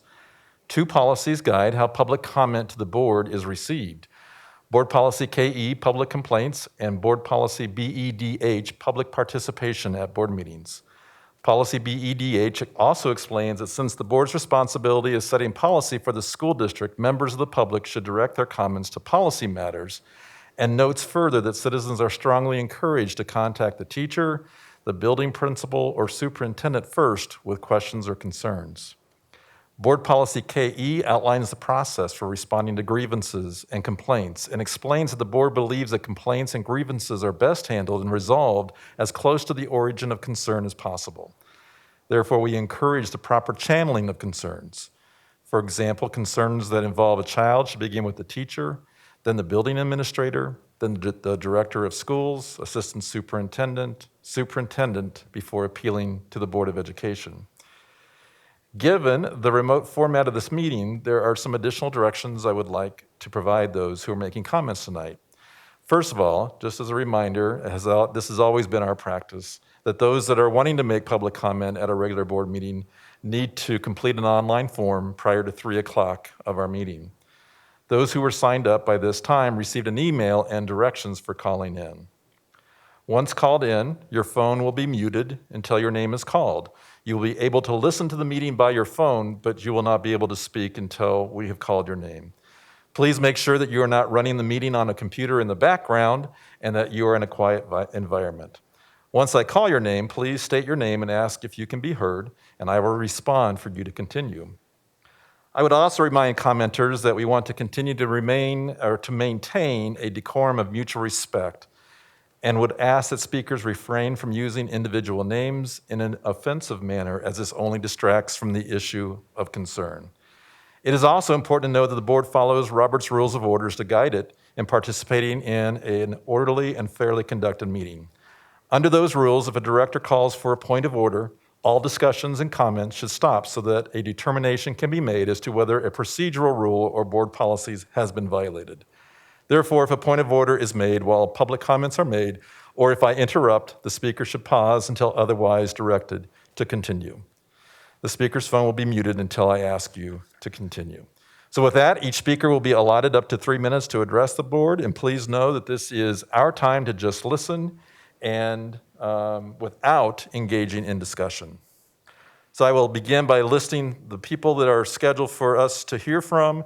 I will also call the person afterwards so that you can also be ready to speak with us as well. So the first on our list is Gary Colley. And after Gary Colley is Aaron Johnson. Mr. Colley, are you there?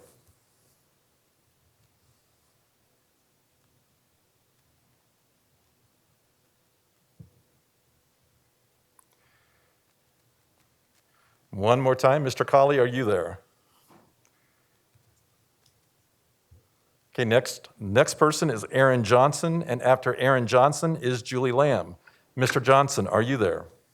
Hi, this is Aaron Johnson. Can you hear me? Yes, Mr. Johnson, please go ahead.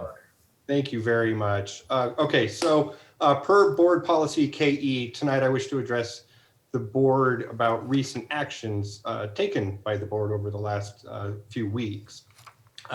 So 2 weeks ago, the school board called an emergency closed door session. But unfortunately, a week went by and word wasn't given to teachers or parents as to why. Last week, however, we find out in an emergency public meeting that Superintendent Tucker is resigning.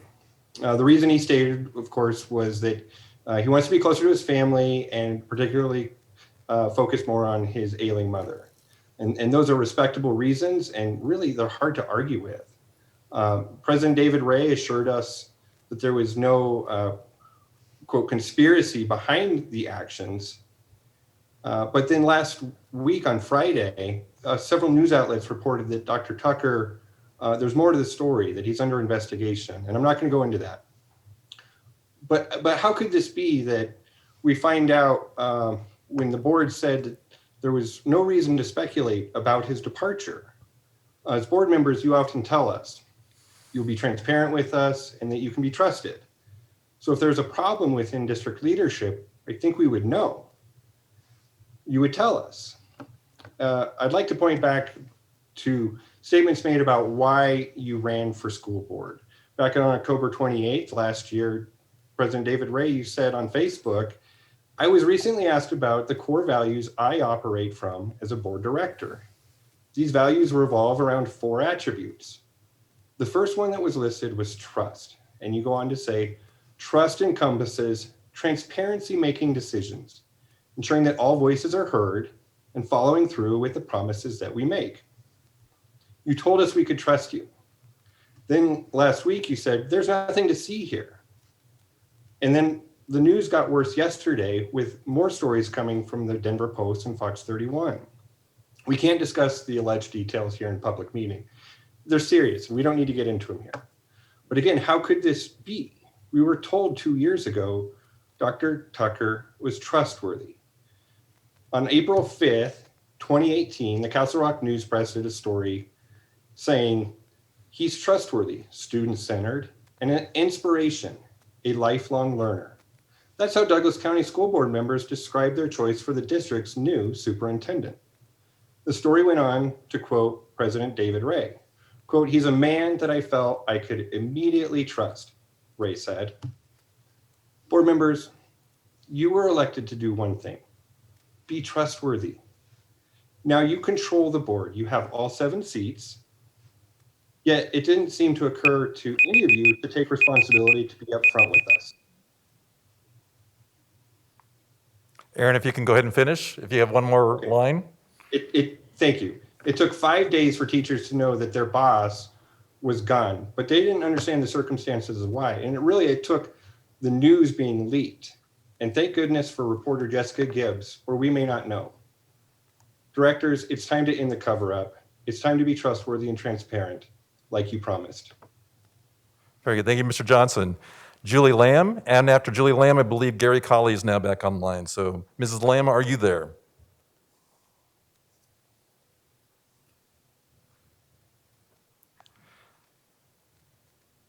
Okay, I'm not hearing from Mrs. Lamb, so we'll bounce back to Mr. Colley. Gary Colley, are you there? Hello? Oh, sorry. Is this Julie? Yes, it is. Okay, go ahead, Julie.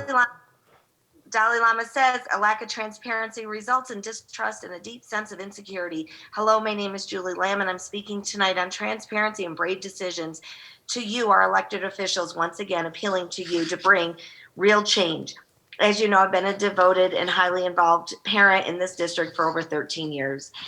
You all inherited quite a mess from your predecessors, and this is a mess that should have had more progress made in cleaning up before March of 2020 when COVID hit. Unfortunately, as we stand here today, we can no longer wipe the culmination of bad decisions completely on your predecessors. Well, not all of you.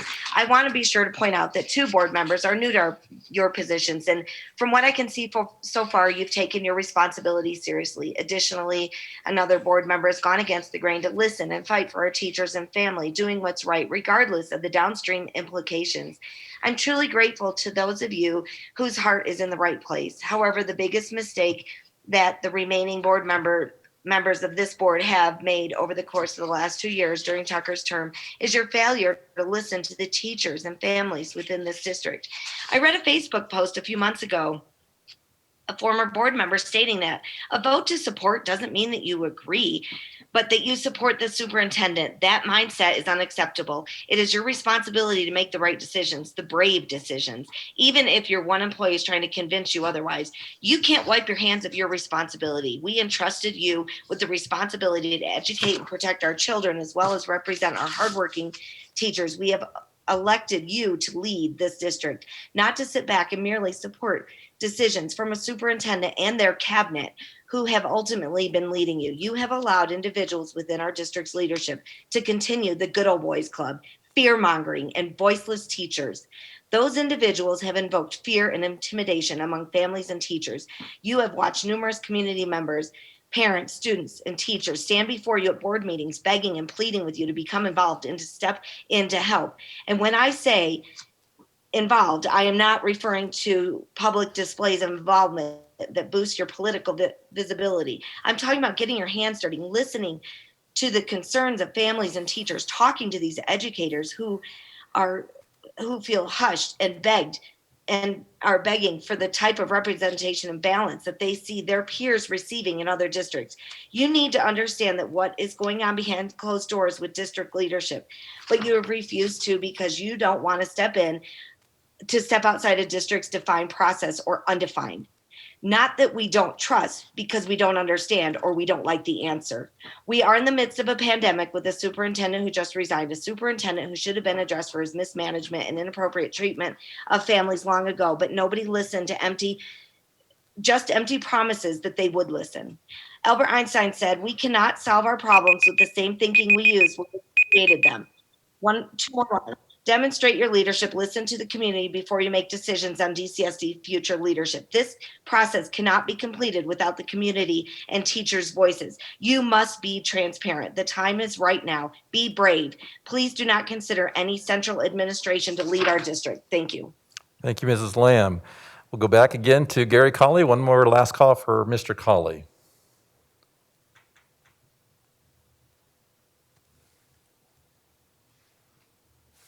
All right, we're going to move on to Ishmeet Kaura, and then after Ishmeet is Derek Bovard. Ishmeet, are you there?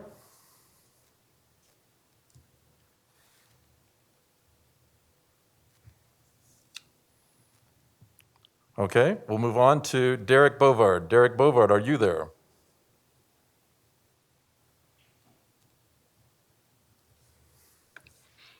Hello, my name is Ishmeet. Hi, Ishmeet, go ahead.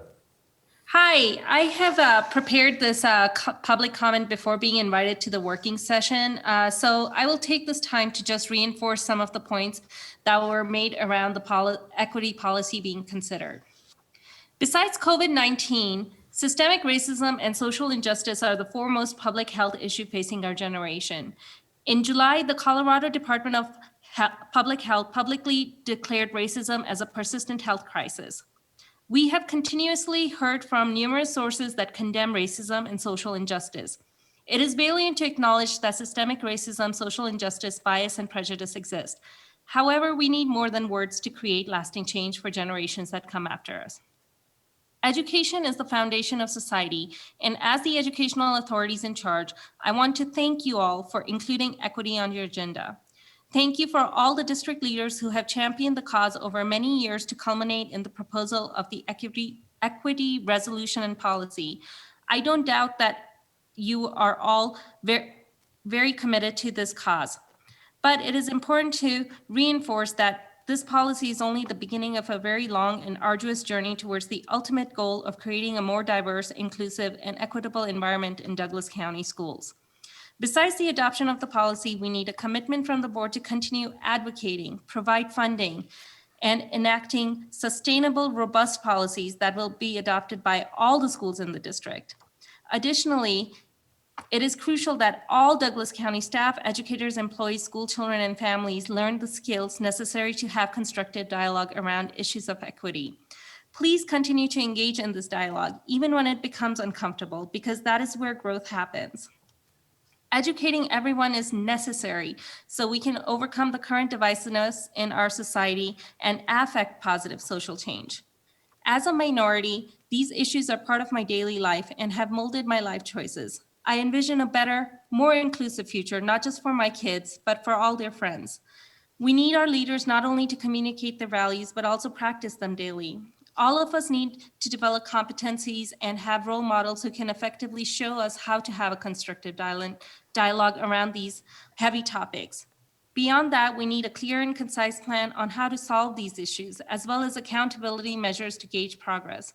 As the educational authorities, you are in a unique position to use effective non-biased policies to further the education surrounding these crucial issues and help eradicate systemic racism in our schools. Thank you again for your transparency and courage for speaking up for diversity, inclusion, and equity in our school district. Thank you very much. Very good. Thank you, Ishmead. Next is Derek Bovard, and then Jennifer Iverson is after Derek. Is Derek Bovard there? Jennifer Iverson, are you there?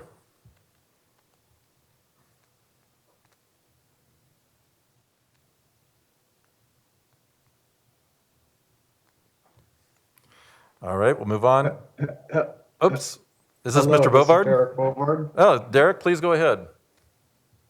Oh, sorry, I was on the phone and I didn't know I had to click on mute. No worries. So I'm calling to report a situation. Mr. Bovard, we're not quite picking you up yet, so you may need to get closer to your microphone. Sorry. Let me turn this off, sorry. So I'm calling to report some child endangerment issues that I've encountered with school bus drivers. And can you hear me still? Yes, Mr. Bovard, go ahead. Jeez.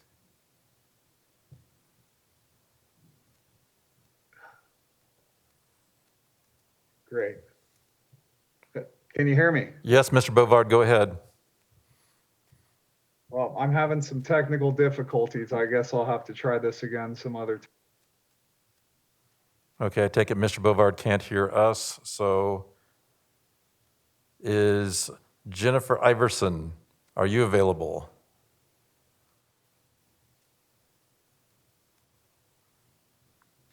This is Jennifer Iverson. Very good. Ms. Iverson, please go ahead.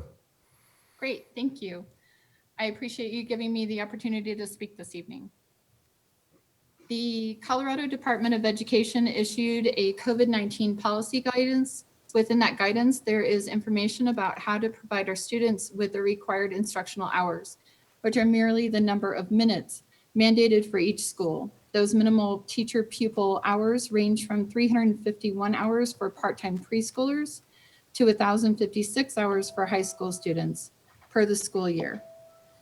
The Colorado State Board of Education, the SBE, defines teacher-pupil contact and teacher-pupil instruction as time when a pupil is engaged in the educational process of a district.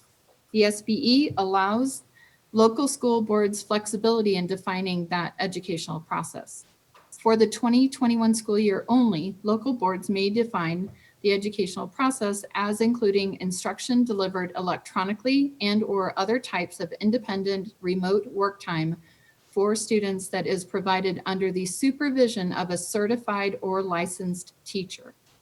It is worth noting that many charter schools already have waivers for both the school calendar and instructional hour requirements. With these waivers, charter schools have the authority to establish their own definition of the educational process. Student attendance is an integral part of providing instructional hours through the educational process. This evening, there is a policy revision to student attendance addressing these new CDE and SBE guidelines. The revisions under consideration include participation in online instruction, assignments completed at home, logging into the online learning platform, signing an online form attesting to work completed at home, student demonstration of learning, and responding to teacher emails or communication. These changes invoke a need for clarity. DCSD families deserve assurances and specifics on how these instructional minutes are calculated. When a student opens an email to get information, is that counted as 5 or 3 instructional minutes? Are the assignments completed at home on asynchronous days different from traditional homework? What standards are being used to decide how long homework or asynchronous work should take a student? How are these hours being tracked? If a student leaves their device on all day, are those hours recorded? Does opening Canvas count? When a student logs in for 15 minutes of a 50-minute class, how much of that is counted as instruction? Do any of these answers change if the certified or licensed teacher leaves or stays for the entire time? There are so many questions to these vague revisions. Many have concerns with the amount of instructional hours our learners will receive in the 2021 school year and what qualifies as an educational process in DCSD. I truly understand that DCSD funding is impacted by these new learning models.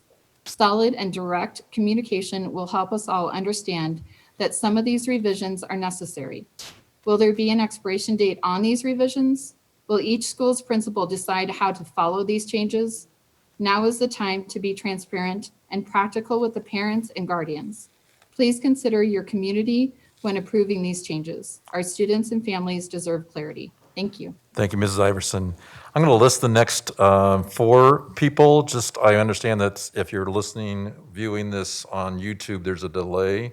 So just know that your names are coming up. Christina, Courtney, Deborah Flora, Stephanie Dunbar, and Dustin Dye will be the next people that we want to speak with or hear from.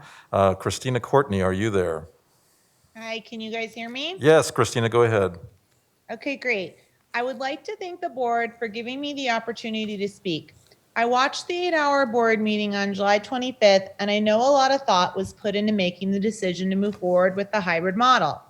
I wanted to share that I feel we need to collect many more weeks of data in order to determine the impact of COVID-19 while being at 50% capacity before discussing 5 days a week. As seen in the news, other districts that are providing 5 days a week of instruction are starting to have buildings shut down due to COVID cases increasing. One of my biggest concerns is that many schools were asked to give up teachers to help support e-learning, so some grade levels have one less teacher. If we go back to 5 days a week, we will have some classrooms with 27 or more students due to losing a staff member to e-learning. This is unacceptable. Social distancing cannot occur with that many children in a classroom. Another concern is that if e-learning students opt to return to their homeschool in January, class sizes could be in the 30s if all students should come back. This isn't safe for adults and children. If we go back to 5 days a week, what is going to happen when cold and flu season hits or if COVID-19 cases spike? Go back to hybrid, remote? The constant shifting of models is not sustainable. While I understand that this model may be challenging for families, students, and teachers, the ability to keep staff, students, and families healthy should come before what may be convenient. On another note, I would like to say it would be helpful if teacher input can take place when discussing programming for hybrid students. It is very difficult for special education teachers, special service providers, teachers of those on a READ plan, gifted and talented teachers, and English language development teachers to be expected to provide services to e-learners and those in the hybrid model at the same time. I have yet to learn of one of these types of teachers where their input was sought out. The expectation to provide hybrid and e-learning support to students is an especially heavy burden for those who are learning specialists in mild, mod, and SSN. Many of these students in mild, mod, and SSN are seen for daily support in reading, writing, and mathematics. I know on July 25th, several principals chimed in about how difficult this would be on special ed providers. I really appreciate that the board allows constituents like myself to be heard. Thank you so much. Thank you, Ms. Courtney. Deborah Flora, Stephanie Dunbar, Dustin Dye, and Melissa Bishop. Deborah Flora, are you there?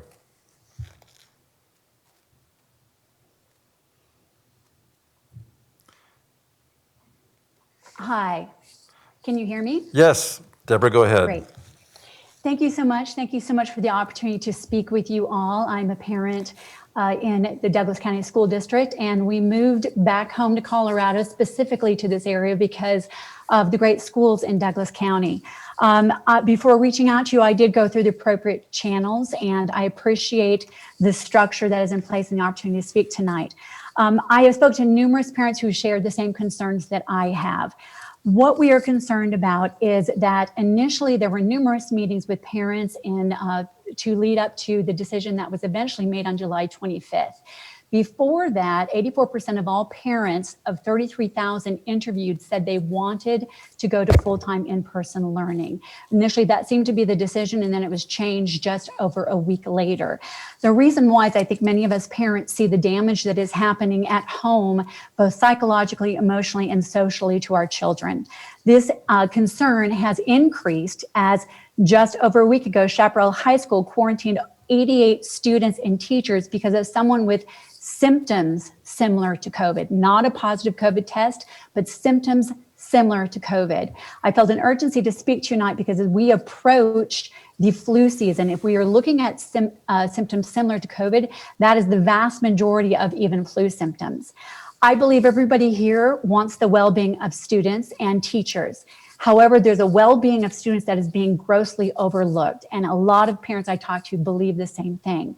For instance, even the CDC director, Dr. Robert Redfield said, quote, "I think it's important to realize that it's in the public health best interest of K-12 students to get back to in-face learning." The reason why is he quoted the skyrocketing drug abuse, suicide rates, and depression and anxiety, especially amongst young people during social isolation. We see this in the nearly 900% increase in calls to U.S. substance abuse and mental health hotline. In addition, we're seeing great academic losses. There was recently a study from the Brown Center Chalkboard that said that students are 50% less proficient in math due to the shutdown, and they are 30% less proficient in reading. The biggest diversity in this is happening with low-income students. I'm reaching out to you right now as a board to ask you to please take into consideration the full well-being of students. As the CDC director said, students and young people are more at risk from suicide and flu than they are from COVID. And studies have shown repeatedly that children and young people do not transmit the virus nearly as much in the same way as adults do. So teachers are also not at greater risk. So as we are looking at this, my sincere plea, along with many parents that I know, is that we begin to discuss getting back to full-time in-person learning. Quite the opposite what many of us are hearing right now, and I will finish up here quickly. What many of us are hearing right now is that there is a preparation to return to only e-learning. And right now, when suicide is skyrocketing, drug abuse is skyrocketing, anxiety is skyrocketing, we have seen reduction in sports, in the arts programs. There is an untold epidemic hitting our young people, and it is not COVID. It is the consequences of the shutdown. Thank you so much for your time and for listening. I greatly appreciate it. Thank you, Mrs. Flora. Stephanie Dunbar, Dustin Dye, Melissa Bishop, and Carolyn Ford. Stephanie Dunbar, are you there?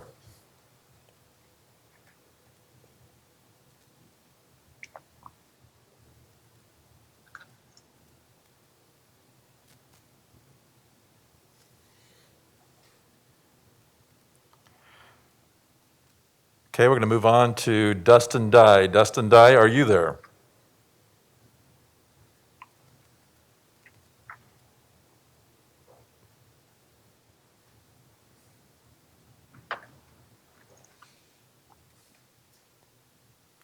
And moving on to Melissa Bishop. Melissa Bishop, are you there?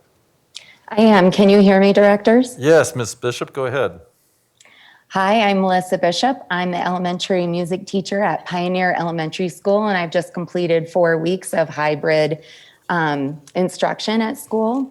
And I want to implore the board to truly partner with teachers, particularly as you begin to consider whether or not to have everyone come back full in person, especially at the elementary level. I really feel like it would be very important for the board to truly address teacher concerns as they arise. Our concerns regarding hybrid, not even our concerns at this point for going full time. It's really important that you find out where all of the strong leaders are in the district in terms of where things are really going well from teacher and parent perspectives. So the leaders here at Pioneer, Kelly Bainbridge and Lisa De La Pena, have done a phenomenal job supporting teachers in terms of helping us to be flexible and making sure we have the supports that we need to be safe and effective. I hope that you will also take time to virtually tour buildings before you even consider fully in-person learning, because you will quickly see that there is absolutely no way that we can socially distance 30 or more students in an elementary school classroom. It would be really important also to make sure that if you do make that decision to have us coming back in person, that you think about the materials that we will need to be able to do that safely, and that you make sure that we have them at our school prior to the students coming back to school, which was something that did not happen in all cases across the district when we started back with hybrid. There were many things that we needed that were not in place at that time. Finally, I appreciate that the board has been having some discussion about equity and inclusion in the district. I agree with everyone that we really need bold and brave situations that are set up for all of us.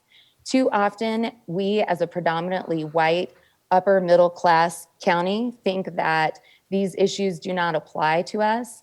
I know that many teachers, myself included, had never really thought to consider how our actions were impacting all of our white students, not just our students of color. So I hope that you will really have a strong expectation for staff to engage in staff development, and not only that, but brave and constructive ongoing conversation. Thank you so much. Thank you, Mrs. Bishop.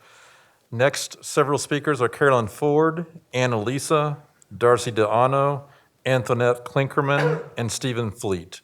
Carolyn Ford, are you there?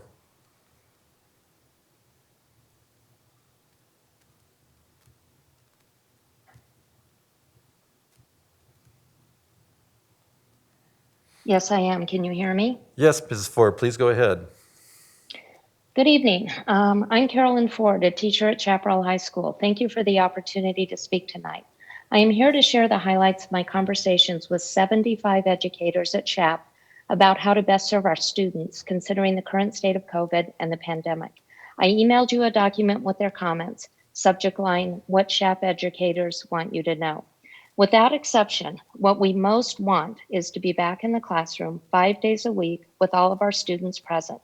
We value that so much that 29% of teachers would prefer to return now, or if current trends and local COVID data continue, right after fall break. 71%, however, are not comfortable returning to a building housing hundreds or thousands of people. 42% prefer to stay hybrid, 29% favor a 100% remote model, in part because both of these options provide lower potential for ongoing disruptions. Teaching in person, interacting with students every day is the greatest joy of this profession. It is far easier than teaching in a hybrid or remote or e-learning model. And yet there are significant concerns with returning to 100% in person. To think it would resemble what we've done in the past is a myth. Teachers and students will not be able to interact as we have before. Social distancing and disinfecting guidelines, especially at the high school level, are impossible to maintain, yet we do our best. With class sizes as high as nearly 40 students in a classroom, guidelines for safe indoor gatherings become meaningless. Many feel that a return to 100% in person before there is a vaccine that is widely taken voids the safety measures that we have taken and that scientists and epidemiologists continue to recommend. The strongest sentiment is that teachers are drowning under current expectations to teach in 4 different modes. The cohort that's in class today, the cohort that's remote today, students who are 100% e-learning, and students who are quarantined. Workloads are crushing. Teachers are at or near breaking points. Tears, anxiety attacks, and a sense of hopelessness are not uncommon. Neither is a 60 to 80-hour work week. We are working so hard because we care about our students' education and are not satisfied with just getting by. And yet we feel like we are just getting by and are not able to do justice to all 4 modes of student learning. An administrator noted that teachers are working very hard to develop a system that is sustainable for them. For many, the quality of instruction does not currently meet their own expectations, which is very hard on teachers and students. Many of our teachers are feeling the weight of the responsibilities they have to their students and are working long hours to keep up with the planning, grading, teaching, communication, covering other teachers' classes when no subs are available, and everything else teachers are being asked to do. We need relief. In closing, teachers continue to support this board. Without a CBA that would enable us to share the responsibility for making decisions that Go ahead and finish, Ms. Ford. directly impact our welfare, we have no choice but to entrust you with making well-informed decisions based on data and science about how to balance the safety of our students, teachers, and community with the need to educate our children. Thank you for your time. Thank you, Ms. Ford. Annalisa, and Annalisa, are you there? Hi, this is Ana Isa. Can you hear me? Yes, please go ahead. All right. Hello, my name is Ana Isa, and I am one of the middle school e-learning teachers. Thank you for this opportunity to speak at tonight's board meeting, and thank you to all the other teachers who have shared their experiences with us tonight. I would like to take the time to share my experience as an e-learning teacher. These past few weeks have been very turbulent. While this is understandable given these unprecedented times, it feels like some of this uncertainty could have been avoided if teachers were involved in the decision-making process from the start. I want to assure you that my fellow e-learning colleagues and I love our jobs, and we are working as hard as we can to make this semester as successful as possible for our students. However, the challenges that e-learning teachers are currently experiencing makes this extremely difficult. Teachers are facing drastic last-minute changes, such as changes to personnel, the addition of new courses, which increases teachers' workloads. These disruptions are creating continual schedule changes that are harmful, not only for teachers, but also for our students who are already facing a significant change from their typical school experience. While some change is to be expected, the changes that e-learning teachers are currently facing are drastic and brought about with little to no warning and no opportunity for teacher input. There has also been a lack of transparency between teachers and the e-learning administration. This has led to conflicting information being shared with our community, which leads to frustration and mistrust in the e-learning system. In order for e-learning teachers to be successful, there needs to be clear and consistent expectations for e-learning teachers. For example, e-learning teachers need to know what the e-learning school expectations are regarding learning on Fridays, grading policies, and discipline procedures, among others. Just as brick and mortar schools have employee and student handbooks, e-learning would also benefit from these practices. There are still many changes to be made to the e-learning process to best meet the needs of our students.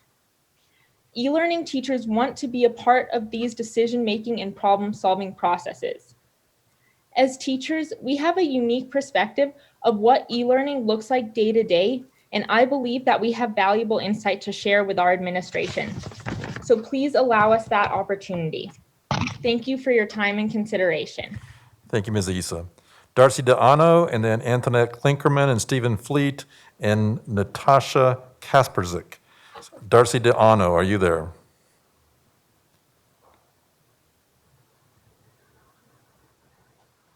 I'm here. Are you there? Yes, ma'am. Go ahead. Good evening. My name is Darcy Diano, and I'm speaking to you not only as a Douglas County school teacher, but also a Douglas County school parent. Tonight, I would like to address the board about the push for Douglas County to go back to school 100% of the time when I and many others do not feel safe right now. Douglas County constantly states that safety is their #1 concern for our district. But is it really? Or does it just sound good and look pretty on our website? Going back to school 100% of the time right now is not living by those words. I believe it is time to truly live by those words. Today, I had multiple students marked absent on my attendance, and I wondered when I last came into contact with those students. This did not make me feel safe. I conferenced with a student who had his mask below his nose and was constantly sniffling. This did not make me feel safe. I approached a student who had his head down on his desk because he did not feel well, and I wondered what I was supposed to do. This did not make me feel safe. These three above scenarios happened just this morning with half of my roster of students. 3 examples of me not feeling safe within my first 30 minutes of class. But I thought Douglas County's #1 priority was our safety. If I do not feel safe now with half of my students, how will I feel with 100% of my students? By now you can guess that I will not feel safe. I believe as a district, it is time to live by our promise of safety as our #1 concern and not go back to school 100% of the time.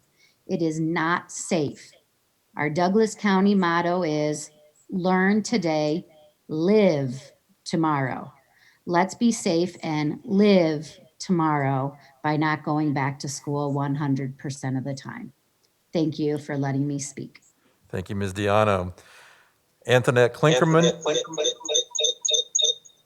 Antoinette Klinkerman is next. Steve Fleet, Natasha, Julia Martin, and Callie Leba are next on our list. Antoinette Klinkerman, are you there?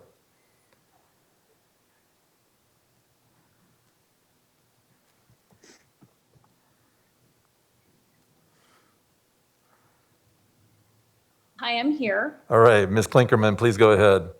Thank you. Hello, my name is Antoinette Klinkerman, and I teach at Thunder Ridge High School. Thank you for this opportunity to speak this evening. I'd like to give you a look into a teacher's day in 3 disjointed minutes because that's exactly how our days feel. So imagine you are a teacher.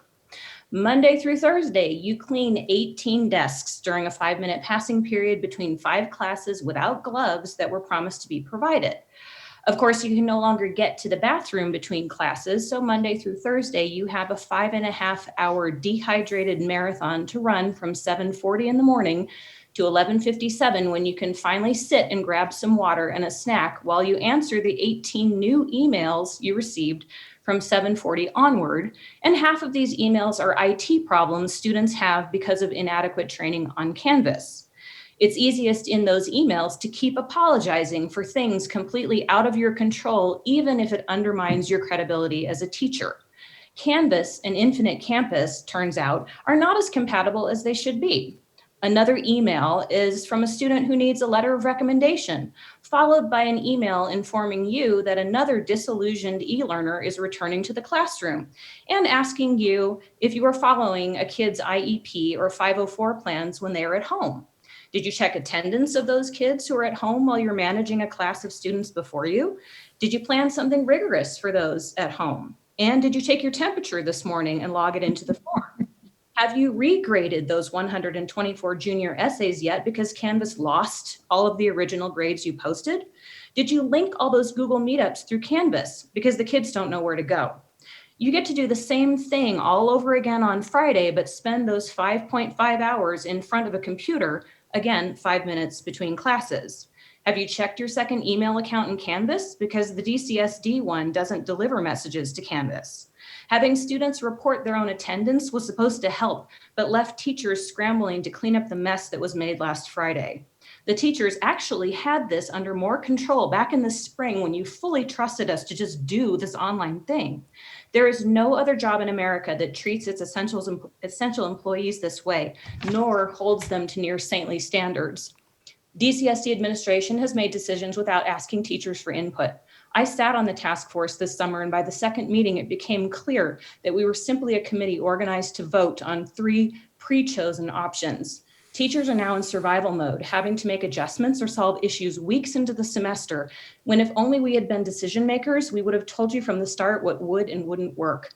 We also have families and aging parents to care for, second jobs, or even students ourselves. But with twice the workload now, keeping on top of our duties has become a monumental undertaking. We are drowning, and it feels like you are throwing rocks at us and telling us that they will help us float. Ms. I have Klinkerman? like 5 more lines. Okay, go ahead and finish. Okay, obviously educating students during COVID is going to be hard. No one has experience doing it. And we can't just go back to 100% attendance because hybrid is too hard. We can't, though, create a much more functional hybrid system, but not without including teachers as decision makers in the problem solving. So our district should consider a new 3 Cs, that being cooperation, collaboration, and consistency. Thank you. Thank you, Ms. Klinkerman. Stephen Fleet, are you there?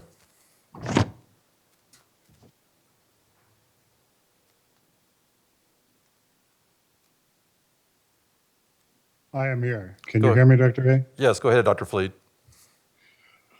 I certainly want to agree with everything my colleagues have said. It allowed me to shorten what I have to say down to the 3 minutes, I believe. Just to hit on a couple of points. I also want to just take a quick moment to congratulate Joukowsky and Mesa for that award, so well deserved there. But I have a couple of observations that come from a long history in this district and come with a definite understanding that whatever I say, there will be a significant number of people who disagree, who believe that if we go in a different direction or think that the district decisions and teacher perspectives are the product of self-interest or external agendas. But I think based upon what I've seen and based upon those who I've talked to, that really we are on the right track, that the leadership certainly has not won every game in this conflict. I think that's safe to say. We're playing an opponent that no one has seen before, but we are in the game, so to speak. Maybe we're down 3-1, so we're going to have to battle back from that in order to get into a position to get to where we all know that we want to be. But, you know, just being in the game isn't going to be sufficient, that we have to continue to take this opponent very seriously. And of course, that's COVID. So the 2 points I really want to stress are, one, that we have to remain in hybrid, not ideal, but there are glimmers that really can make anyone's day as you do get to work with students. But coming back would be really the end. It's important that students see how different it is, how different hybrid is, so their behaviors can also be different. If everybody came back suddenly full-time, I'm sure they would just adopt the behaviors of normalcy, and we see what that looks like in places like Georgia and so forth. So I can't overemphasize the need to remain on this model. Every week we get through with this model, I think is a success, and we certainly do learn from it. And then the other point, which has also been made multiple times, is the need to bring in teacher voices, bring them in authentically, to have vital conversations. Early on in this, I had some conversations with people at district as to how to solve the IB issue. It was wonderful, those conversations. I thought we were back in 1999, the sort of interaction between teachers and administration. Not that everything came out of that should have, but the conversation was nice. As that student Jacob mentioned earlier, just the outcome of things, teachers understand the impact of that. He mentioned specifically the pace. Teachers understand the problems with the pace, the difficulties that's placing on students, attendance issues that are suddenly thrown at us. All of these difficulties, I just want to say, are real, and teacher voices have to be part of the conversation. So thank you for your time. Very good, thank you, Dr. Fleet. Natasha Kasperzik, Julia Martin, Callie Leba, and Scott Thornton. Natasha Kasperzik, are you there?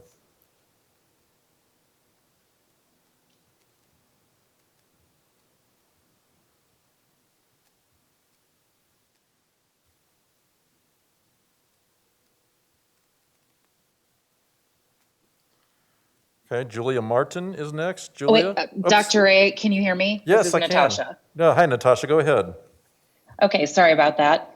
On September 1st, I emailed Dr. Tucker and asked when high school teachers can expect him to explain why e-learning fell apart at the high school level, why high schools were given less than a week's notice to unexpectedly prepare to teach e-learners in addition to hybrid learners, take ownership of that, and apologize. That's what a real leader does. That's what my principal at Chaparral High School would do, what he would expect me to do, and what I expect of my students, my 30 e-learners and my 2 cohorts of hybrid learners, to be specific. But I never got an answer. Instead, I've gotten district emails in which teachers are told to be heroes and to do what's best for kids. I don't want to be a hero. I want to be respected and treated as such. What's best for kids has not only become a cliche, but it's also a way to manipulate teachers to do more for less. Less pay, less respect, less accountability from the people who make decisions for them. In the 10 years I've been in this district, I've witnessed one superintendent leave the budget in the red and teachers reeling from trying to meet the requirements of pay for performance, which the district literally couldn't afford to uphold. And the financial inequities of that program are still debilitating teachers today. Now, another superintendent has unexpectedly resigned less than 2 months into the school year before taking responsibility for the lack of robustness and ingenuity and the debacle that is e-learning for high schoolers. I make 23% of that superintendent's salary, yet somehow I am left to do my part to clean up his mess. Members of the board, what's next? When will teachers be authentically invited to be a part of the decision-making process instead of decisions being made for us by people who aren't in the classroom? What will you do differently in the selection of the next superintendent to ensure that he or she truly wants to help kids grow up, who can put ego and politics aside and make decisions that are based on expertise and facts that honor the true stakeholders in this district, the teachers, who are exhausted beyond measure and are suffering in silence, given that district leadership doesn't want to acknowledge or accommodate the position they've put us in. This pandemic has presented unique challenges, and our district leadership could have used this moment to let teachers' expertise shine, but instead they overpromised and underdelivered, which hurts everyone in our community. Despite these circumstances, my integrity gets me up each day and reminds me I can and want to be highly effective for myself and my students. My assumption of positive intent leads me to believe that you are going to provide the same degree of accountability that you expect from us. Thank you. Thank you, Natasha. Julia Martin, Callie Leba, Scott Thornton. Julia Martin, are you there? Yes, I am here. Go ahead, Mrs. Martin. So my name is Julia Martin. I'm a senior at Castleview High School, and I would like to share with you why it's really important for all students to return to full-time in-person learning as soon as possible. Everyone in Douglas County does not have the privilege of having food nearby. Many students can't go pick up food or access needed mental and social services that are usually gone at the school. Communication is so much more than words. Have you ever communicated with someone who speaks another language? Having an instructor nearby is so important for the ESL students to really learn and understand. Imagine you're in a larger family. You have many siblings, and so you don't have equal access to technology. That you don't have a quiet place to study. They have multiple people trying to get on Zoom, which does not work in the same household, and the internet at once. The mental health of our students is being greatly affected. Going to a place where there is connection with other people is so important, and it's hard to get up in the mornings to get on to a computer to stare at all day. It's hard when you're depressed. It's hard to get out of bed. And also, we are repeatedly told, especially those with mental health issues, to limit our screen time. However, the current model gives us no option. This is not good for our developing brains. In our higher placement classes like AP and ACC classes, we are put at an unfair disadvantage. We do not have the same exposure to our instructors. This is needed for understanding and to prepare for the AP test. Douglas County prides itself on starting students with college readiness. This lack of in-person learning hurts this. The numbers are down. Please allow us to return to full in-person education by November 1st. Thank you. Thank you, Ms. Martin. Callie Leba, and then again, Scott Thornton. Diana LaSpada, and Meredith Likes. Kelly Leba, are you there? Yes, I am. Can you hear me? Yes, Ms. Leba, go ahead. All right. Good evening. My name is Callie Leba, and I'm speaking on behalf of the teachers and staff of the Douglas County Federation. Make no mistake, everyone agrees that 100% in-person learning is the gold standard. We all agree that kids need to be in school for their academic growth and for their mental health. We know that hybrid learning creates childcare issues for our families, as well as our teachers and staff. And we all agree that online education is inferior to in-person instruction. However, no matter how much we miss our students and our normal school experience or how inconvenient this schedule is, we cannot risk the health and safety of our students, our employees, or our entire community. A recent poll conducted by the Heart Research in collaboration with the AFT and the NAACP found that 68% of parents, including 82% of Black parents, and 77% of teachers say protecting the health of students and staff should be the primary factor in weighing whether, how, and when schools should open their doors for in-person instruction. Our membership appreciates that science, data, and expert advice has driven your decision-making around the modes of education in the time of COVID. During the July 25th board meeting, 3 principals unanimously agreed that we could not follow the advice of health experts with physical distancing with 100% attendance. When deciding to return to 100% attendance, please bring those principals back to a board meeting to have a transparent discussion about how we will use the layers of mitigation that Dr. Douglas has repeatedly told us are necessary: facial coverings, ventilation, and physical distancing. Unfortunately, due to chronic underfunding of Colorado's schools, ventilation is not one of the layers of mitigation we can count on 100%. That leaves face coverings and physical distancing. We cannot sacrifice either of those. I am happy to tell you that some of our members are reporting unexpected positives of hybrid learning, including the benefits of smaller classes that are conducive to building relationships with students more quickly, fewer issues with classroom management, and the ability to cover content more deeply with fewer students.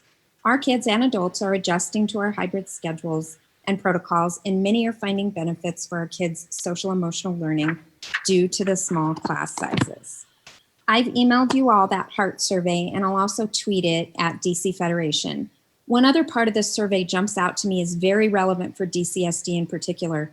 84% of parents and 90% of teachers believe that daily deep cleaning and sanitizing of school facilities is essential or very important to reopen schools safely. We urge DCSD to reconsider their protocols around cleaning surfaces like desks and tables only twice a week and instead clean daily. I consider myself the leader of the fan club for our teachers and staff in DCSD, and I want to say that I am in awe of their work right now, and I want to publicly thank them all for what they continue to do for our students and for each other. Thank you to all of you, too, for your hard work as well. Thank you, Ms. Leba. Scott Thornton and Diana LaSpada, Meredith Likes. Scott Thornton, are you there?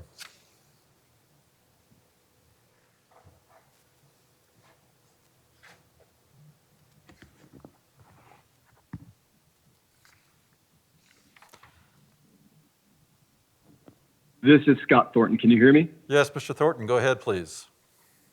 All right. Good evening, and thank you for hearing all of our voices. I'm speaking tonight to request immediate action from you, the Board of Education. It is time to act on the matter of returning our kids to school.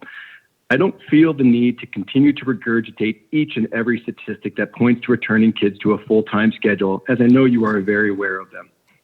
However, I have not found one reason for this board not to move forward. Not only do we have nearly a month of comparative data with other local districts and charter schools, we also have the existing data that speaks to a near 99% COVID recovery rate.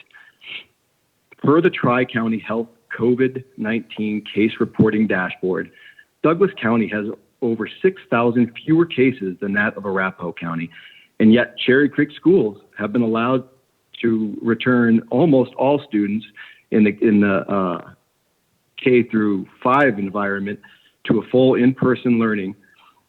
Since reopening, Cherry Creek schools' most recent numbers indicate 0.02 COVID positivity rate for students, and a 0.05 positivity rate in staff members. We know how to be successful in a safe return to school, as these guidelines have been hammered into us. The Douglas County School District has done more on top of what Governor Polis and the Colorado Department of Education have recommended. With that, what are you waiting for? Your constituents are growing tired of the same old rhetoric and the same old discussion. Please make the right choice for our children and send them back to school. For the teachers, nurses, mental health professionals, and support staff, thank you for shining in the most challenging of times. Thank you. Thank you, Mr. Thornton. Diana LaSpada, and then Meredith Likes.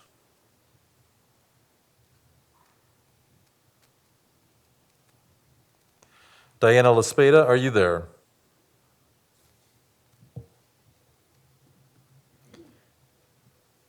And I am getting a text that says, just a reminder, those of you that are waiting to talk, you need to hit *6 to be able to unmute your device. So that may be some of the reason for the delay. But again, Diana LaSpada, one more time.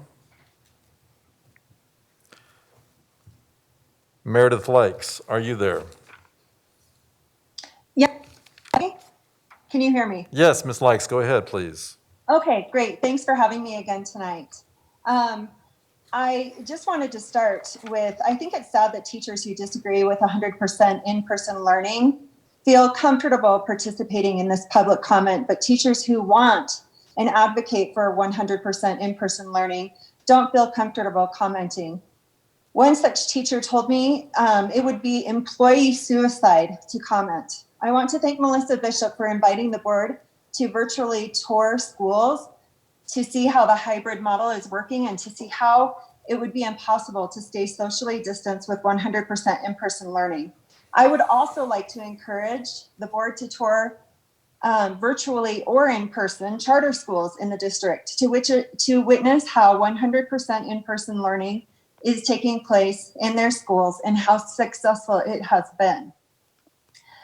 In November 2015, after the election of Director Ray, a local news article stated candidates rallied, and I quote, rallied behind concerns over trust and transparency, what they consider to be mismanagement of tax dollars and losses in educational opportunities for students, end quote. 2 years later, in 2017, when 4 current board members were elected, Graziano was quoted saying in a local paper saying, I think what you are going to see from us is a transparent and open board, unquote. Let me for a moment touch on this and all of these points to dissect how this board is currently failing in all areas they intended to improve. First, let's focus on the trust and transparency. Why all the secrecy behind the investigation and resignation of Dr. Tucker? Director Ray used language like conspiracy theories during Dr. Tucker's resignation meeting. Why say that? Why issue a public statement about Dr. Tucker visiting his mother that was intended to lead the public to think he took personal leave? Why was the public statement about an investigation only issued after numerous news outlets made inquiries? Why not just be honest and upfront with the community of parents and students you represent? Second, mismanagement of tax dollars. This school year, with the loss of almost 1,800 students who have poured out of your neighborhood schools to enroll in private, charter, and homeschools, the district has lost over $13 million. This is directly related to being unprepared and utilizing an online curriculum that appears to be a complete failure. Ingenuity is almost $1 million for a full year contract. Add in teachers with 1-year contracts and support, we are spending around $16 million for our online option. What happens when students go back to school, whether 5 days or in person or hybrid? No matter what, taxpayers will be left with this $16 million bill. And don't try to dismiss this as no big deal because the district used COVID relief dollars. This money is still tax dollars paid for by taxpayers. And finally, losses in educational opportunities. explain to Douglas County parents and students how the current online options and hybrid model are not contributing to lost educational opportunities.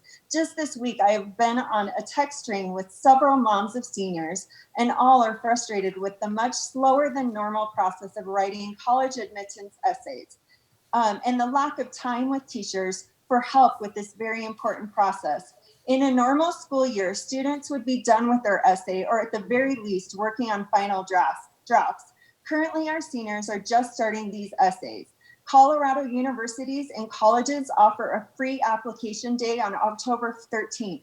This gives our seniors less than 1 month to write the most important essay of their young lives.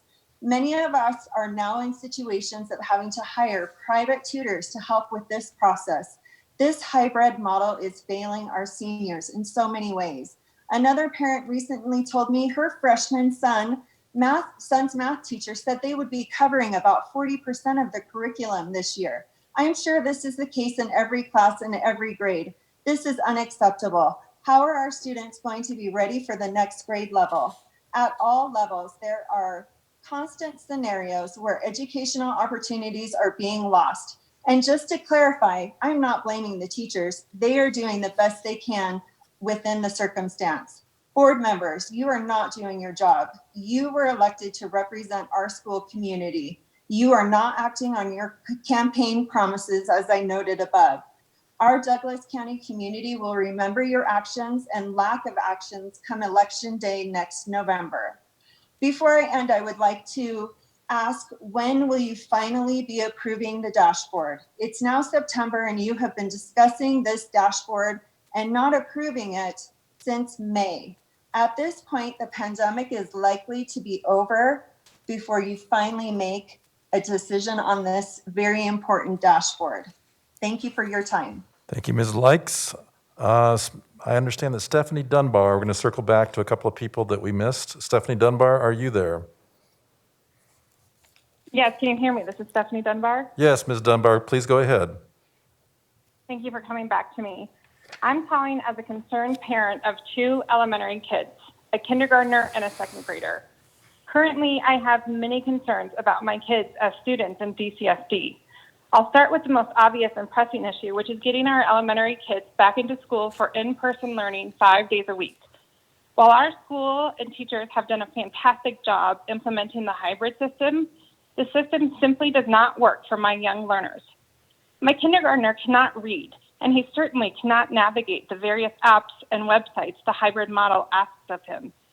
While his teacher has done an amazing job of making it as easy as possible, the fact remains that he is 5 years old, and he cannot work independently, nor should he be asked to. Kindergarten is supposed to be an enjoyable time that fosters a love of learning and builds a foundation of life skills. Instead, with this hybrid model, my son is sitting in front of an iPad 3 days a week, looking at a screen filled with words he cannot decipher. My second grader also struggles with remote learning in many ways. They are both unhappy and frustrated during their formative school years.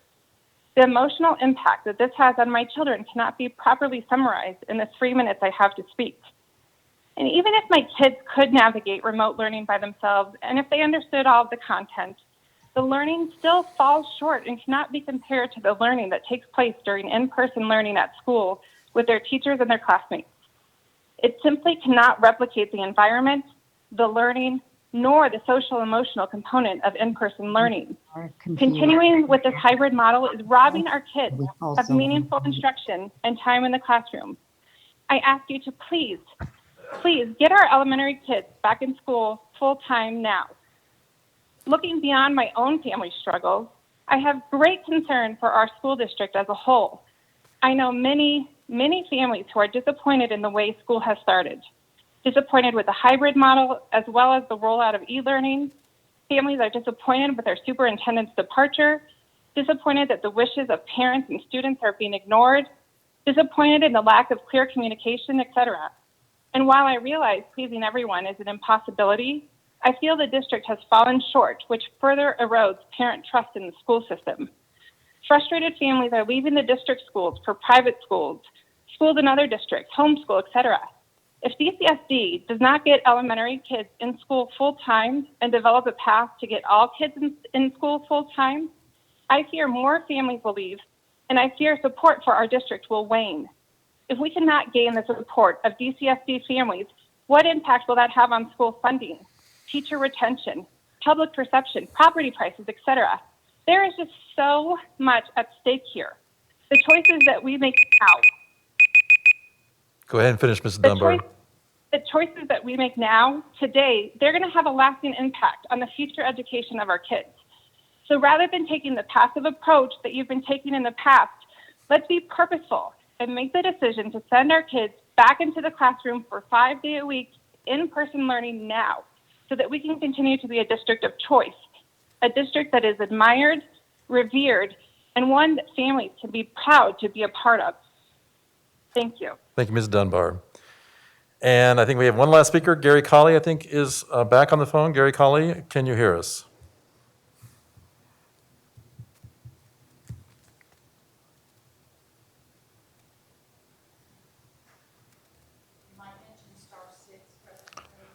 Again, Mr. Colley, if you're on the phone waiting for us, if you hit *6 to unmute, *6.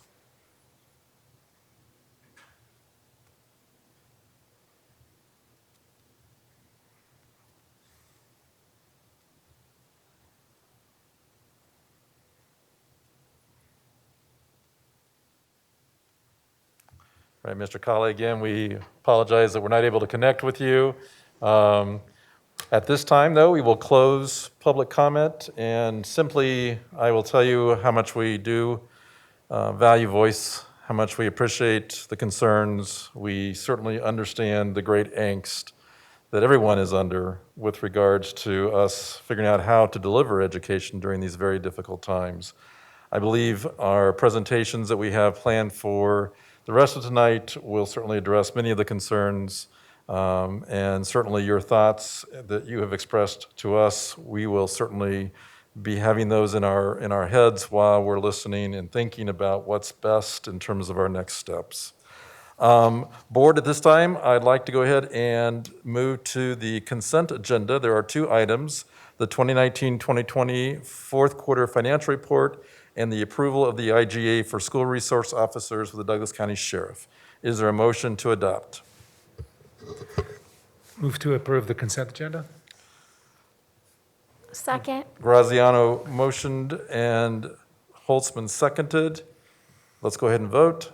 Chancho Shore, Aye. Graziano, Aye. Hanson, Aye. Holtzman, Aye. Lung, Aye. Meek, Aye. Ray, aye, and that passes unanimously. Next on the agenda is the approval of the unofficial minutes. Move to approve the minutes. Second.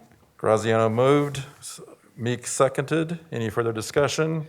Seeing none, Chancho Shore, Aye. Graziano. Aye. Hanson, Aye. Holtzman, Aye. Lung. Aye. Meek, Aye. Ray, aye. Board, I am going to suggest that we take about a 5-minute break before our next presentation, and we will resume at about 10 till 8.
meeting.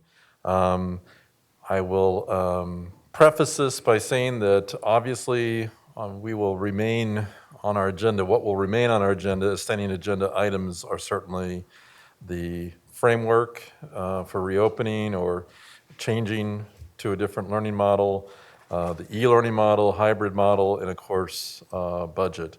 I do want to just make one comment to one of the speakers tonight questioned whether or not our framework is approved, and our framework is indeed approved. The draft on this framework simply is alluding to that the data is continuously being updated. But as of today, I understand this framework has been placed on our website for access, and we're going to continue to improve that so that it has real-time data that you can click on as you watch that. But I do want to just remind all our folks that we approved this framework several weeks ago, the conceptual part of this framework in terms of that this would be what we would use to help drive our decision making. So tonight we're going to go ahead and begin with actually the financial status of where we are so that will begin leading us into as we begin talking about where we are with these different instructional deliveries. So our Chief Financial Officer, Ms. Kataska, is coming up to give us a quick update as far as where we are financially. Ms. Kataska. Is that on? Good. Thank you.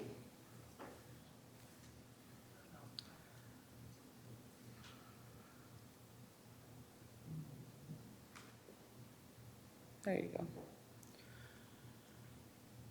Alrighty, so this presentation will look similar but a little bit different than what I've been presenting previously.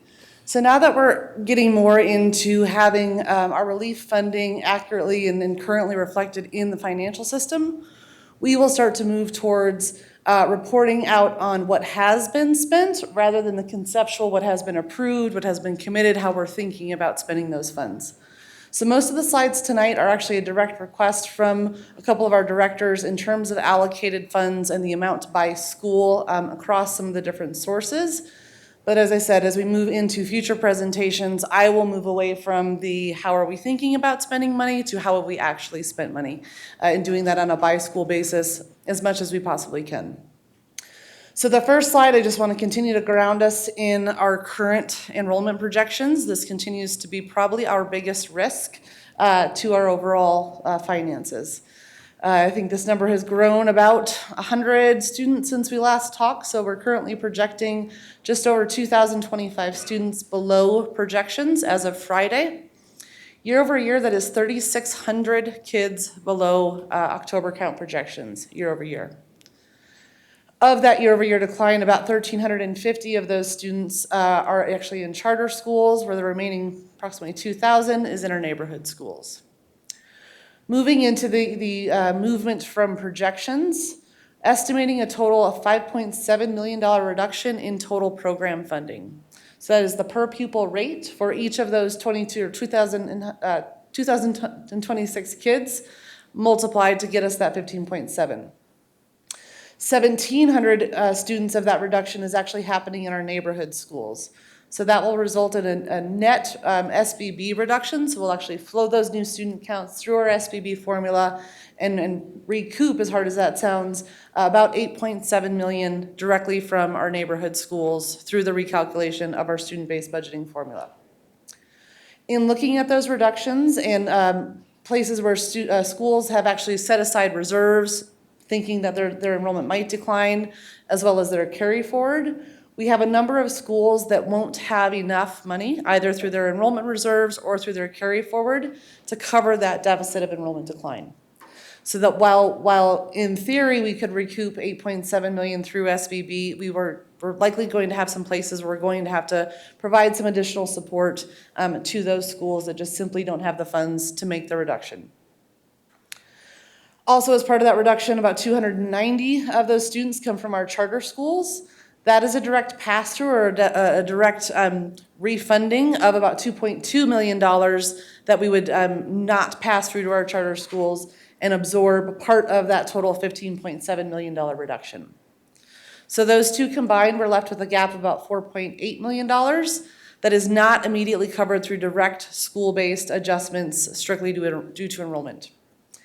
If this stays in this neighborhood, and if we're not dealing with other larger rescissions, my plan would be to actually just take that immediately from our reserves.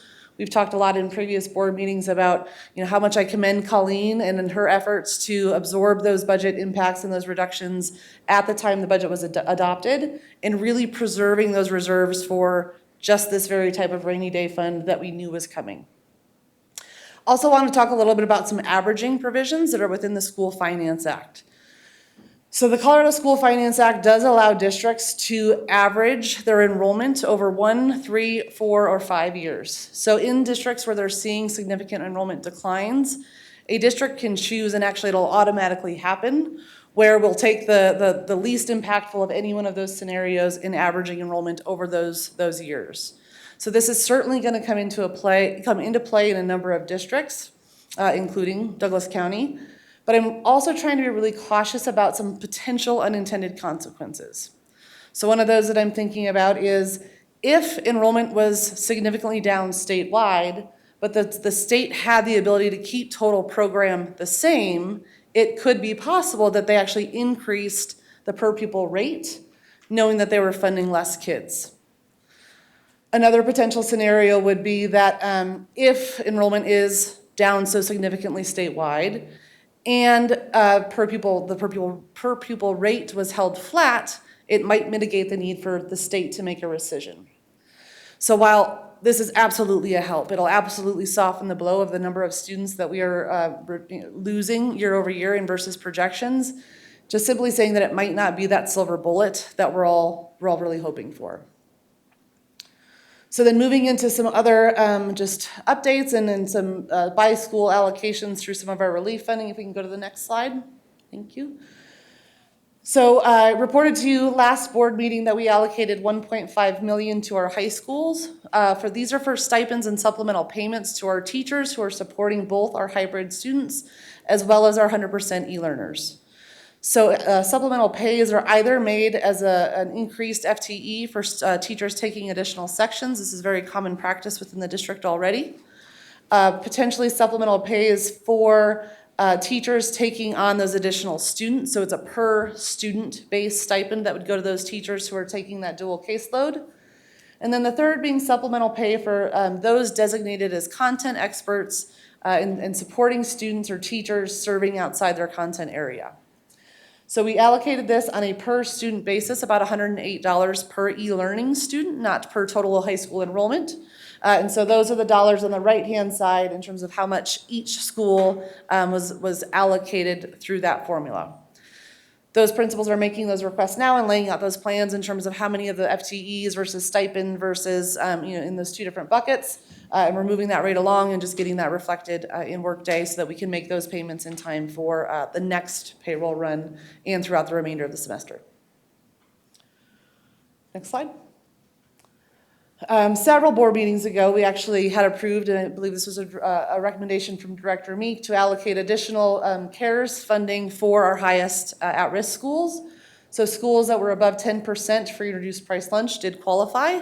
And then funds were allocated on a per FRL student at about $146, $147 per FRL student. So again, just wanting to be transparent and report out exactly where that money went. The request process has closed, those forms are in, and again, we're processing those. It really has been pretty much a fast track to approval as long as it was allowable by the funding source, and now we're just waiting for those to get reflected in Workday. Provided in your board packet is actually the list of approved items through this bucket of money. So you can comb through there. It's a lot of detail. And you'll also see what makes it a little bit harder for us to give the hard and fast how much was approved, because there's a lot of 10 at an estimate of $1,500 or 10 at, whatever that might be. So really trying to move us more towards relying on truly what's coming through the financial system as we report to you and everyone else where this money truly ends up at the end of the day.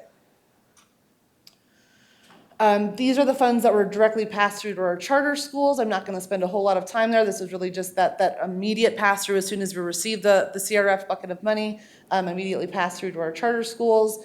They do have to comply with grant allowability and reporting back exactly how they're spending that money, but that is a direct pass through. The only reason that I have this slide here is because that amount has changed pretty significantly. So as we were reviewing many of the requests that had been coming in, if a software purchase is an annual license, it must be split funded through those two buckets of funding. Always remembering that the CRF bucket has that December 31st termination date.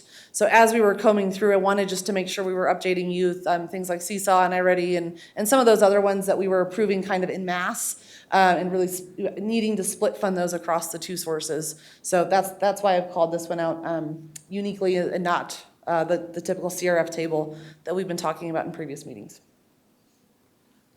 This is actually unchanged from a mid-August board meeting, but I think this was also one of our director's requests, just to see the PPP funds that were going to our charter schools. So if you go to our next slide, it is up to the charter school to report to us what those amounts are. And we have not received any further updates since this was originally reported, but because it was requested, I wanted just to make sure you had that all as part of the presentation as well. Okay. Thank you. And then one more. I think we went the other way. All right. So I know that like I said, my goal here is that we're starting to move away from what we're thinking about doing and what we're actually doing. So as we have these conversations in future board meetings, it'll look a little bit different.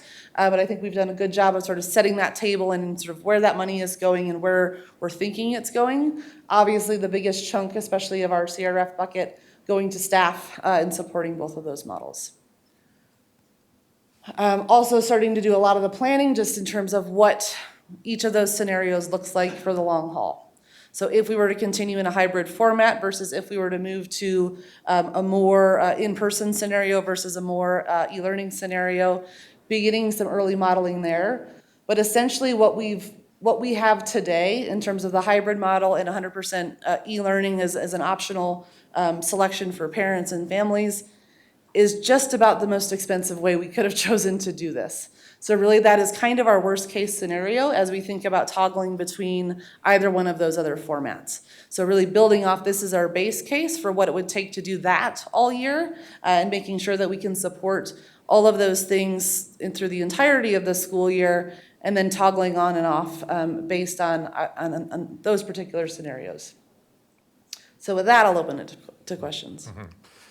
First of all, thank you, Ms. Kataska, for that. Quick update. When you say that this is the most expensive way we could have done that, talk to me more about that. So why is that the current model that we have put in place is so expensive? It's really because we've got because we're splitting basically into this giant feeder of 6,000 children and needing to accommodate places where staff has chosen to teach e-learning and needing to make sure that we can accommodate those requests, but also needing to make sure that we're providing that same requisite support in our school buildings within the hybrid model. Also, as we have substitutes coming in and out for different cases of quarantine or isolation or positive cases, making sure that we can have the people and staff in buildings to support that work. As we're, just lowering cohort sizes and all of that kind of thing is really just the tax, just that stress on the level of staff and the number of staff that we need to fully support those two independent models. Very good. I just want to again praise your efforts because I know this is like a jigsaw puzzle of trying to put things together. And I think it's also important, the statement you said earlier that our contingency is there for times like this. Mm-hmm. This is the rainy day that we've been saving up for, and I really appreciate the fact that strategically you're using those dollars to help those schools that financially are struggling. So that makes sense to me. Directors, what are the questions you have of Ms. Kataska? Director Long? Again, thank you very much, for having a conservative approach, to manage our fund. And it shows the public that DCSD take good care of our taxpayers' money, and we have, the fund to cover it using our reserve. We don't overuse it. So one thing I want to clarify, on slide number 2.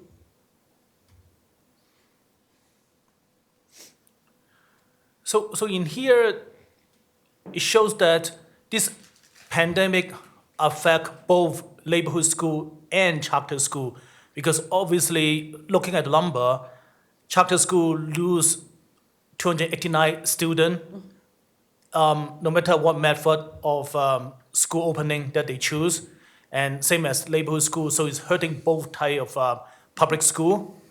But there's one number I want to make some clarifications, is bullet number 2. When you say year over years, we are 3632 under October count of 2019, and out of that's 1356 of the decline at charter school.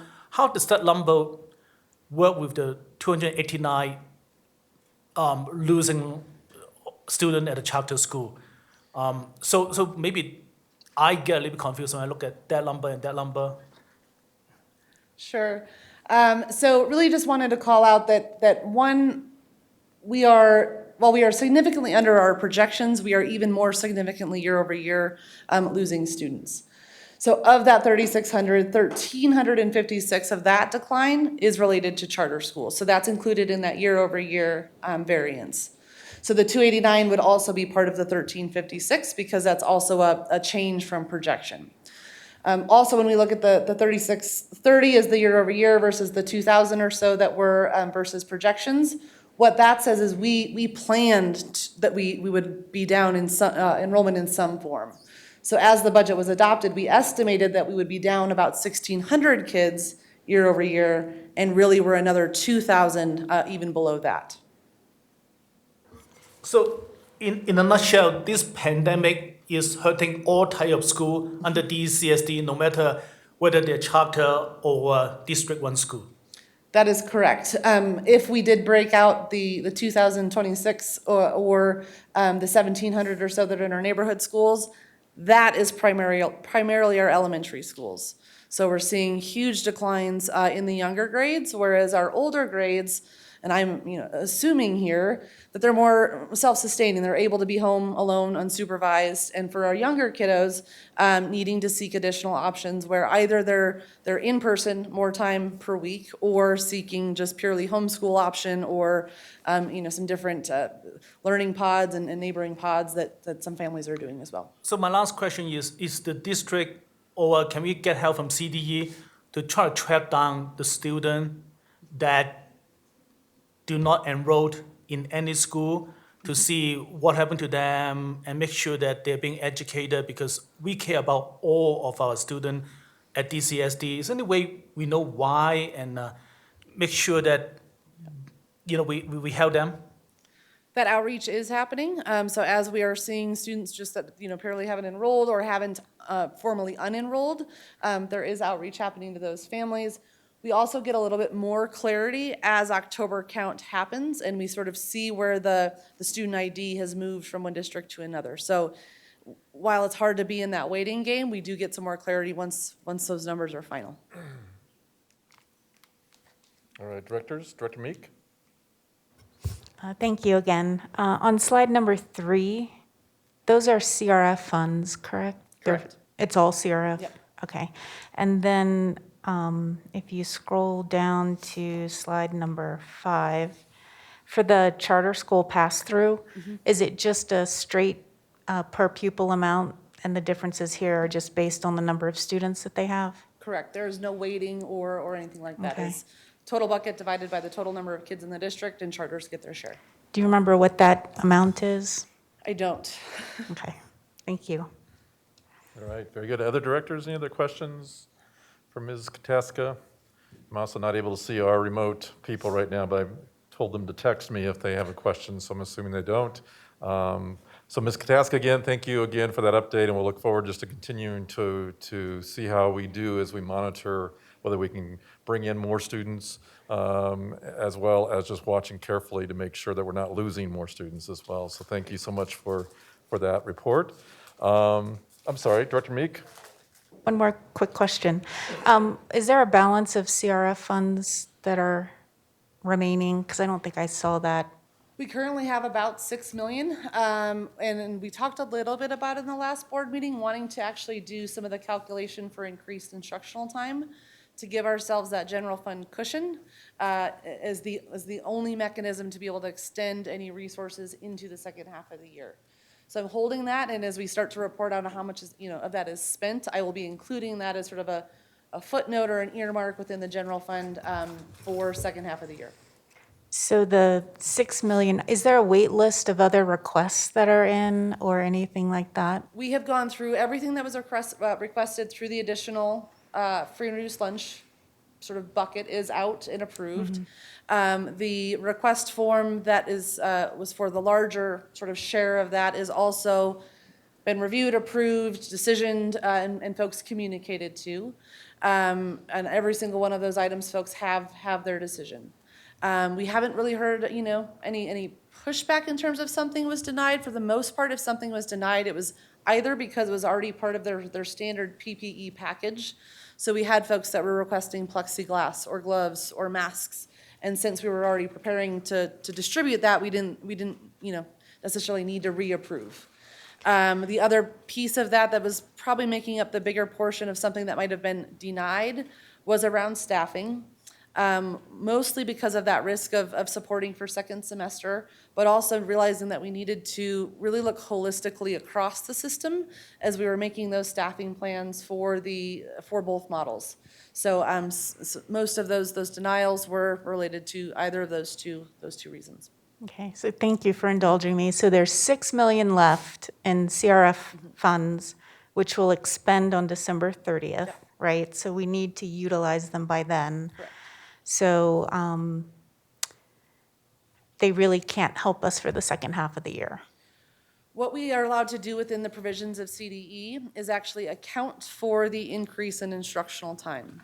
So we can look at how many hours students were being directly instructed by staff in the spring versus now in the fall. And again, I'll speak as a parent. I can tell you that my students and my kiddos were probably in front of their teacher, maybe a couple of hours a day on a good day. So if we look at those schedules and those number of scheduled hours in the spring versus now, we can actually calculate the cost of that increased instructional time and charge it to the CRF grant. Yes, those are dollars that are already expended, but what it allows us to do is move the funding source for our regular staff into the grant, thus creating a pocket of room within the general fund that doesn't have that termination date of December 31st. And that would be the reason you are the chief financial officer. So we do appreciate all the things, like I said, a big jigsaw puzzle that you're having to put together, so we're truly grateful for that. All right, Ms. Kataska, we're going to give you a break and move on to the next topic of our discussion. Thank you so much. Is to come back and begin discussing this, where we are with our reopening framework. I believe Mr. Reynolds is going to lead that effort. As Mr. Reynolds coming forward, I would just make a couple of quick comments that obviously this entire board, there's not one of us that does not desire that our kids are back in school 100%, 5 days a week. And certainly that's always been the desire from the get-go. If you listen to public comment, you hear the dilemma that this board has. And it's reflective of our mailbox that we get, for every parent that wants 5 days a week, we have a parent or a teacher that says, not quite yet. So obviously, this is a difficult dilemma for all of us. And we understand the angst. We understand the incredible stress that our educators are under and our building leaders and our cabinet members and our directors. This is just not an easy solution. There's just nothing that makes really, there's no solution that says this all makes sense because we have such polarized views. What we can do, and that's where Mr. Reynolds is going to help us tonight, is continue to ground ourselves in data, in the science, and really making sure that if our data and our science is telling us to go one direction, we then can have some confidence to really begin working with our staffs and our community to really be able to have that confidence as well. So that's where we begin this puzzle. And Mr. Reynolds, if you want to come forward and kind of lead us through some conversation with where we are currently with our reopening framework.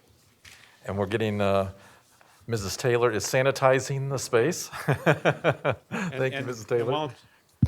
And while she's doing that, we do have a short video that the communications department put together that we'd like to show you to provide a little bit of context for part of our discussion. Very good. Thank you, Mr. Reynolds. Go ahead.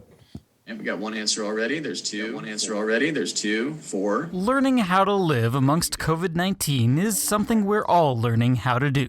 This is something I've never experienced, students have experienced, parents have experienced, teachers have experienced. I think this is a new experience for all of us. For a school principal dealing with its consequences, frankly, it can be Chaotic. Organized chaos, I think, to a degree is probably what I would say. bringing order to this chaos is a bit of an equation, 3r squared plus 8r. one that Legend High School is working through right now. A is not equal to 1. Math teacher Joe Hunt is currently teaching from home to a full class at school after 2 positive COVID tests at the school. I still have a 5r. Then He is being quarantined. Quarantine is the process by which we separate people who have been exposed to someone who tests positive for COVID-19 or for COVID-like symptoms. A good understanding of definitions is important to this equation. Exposure is defined by public health officials as somebody who is within 6 feet for 15 minutes or more to somebody with COVID-like symptoms or who tests positive. That definition of exposure includes a classroom setting. It's kind of sad getting to see everyone in class, and I feel so far away. Each quarantined teacher requires a substitute to be in class. Having the same substitute the whole time, that's really lucky. It's all her teaching. I am here as an adult body in the classroom to ensure there's safety and the protocols are followed. This can, of course, stretch resources thin. Now you get into, can you run the school? So my biggest worry is more so the resources to continue to run things if we have to quarantine again. Also concerning to Principal Jacob are possible disruptions to learning. I worry about the jumping in and out and what that does for routine for students and for staff for that matter. This is anatomy and physiology. Routine is very important. But as we're all by now beginning to see, Non-routine is the new routine. which means we're learning how to be flexible. But not only the adaptability, but the resiliency of our kids to be able to engage in a way of learning that none of us could have probably even remotely imagined. Switching learning models due to a quarantine involves a large number of people. We were notified of a positive COVID test. And from there, we're determining, okay, what does the quarantine/isolation look like? And we begin to go through the quarantine process through contact tracing. So you're having to come in on the weekend and spend many, many hours and lots of communication. The final determination? 174 total people. For 2 positive test cases, and that's just at the school level. The scope of people involved in managing a case is quite extensive. An immediate communication between the principal, the nurses, the director of wellness, myself, our chief human resource officer, chief communications officer, director of operations, and chief operation officers to go through and really start navigating this process. We'll contact Tri-County Health Department.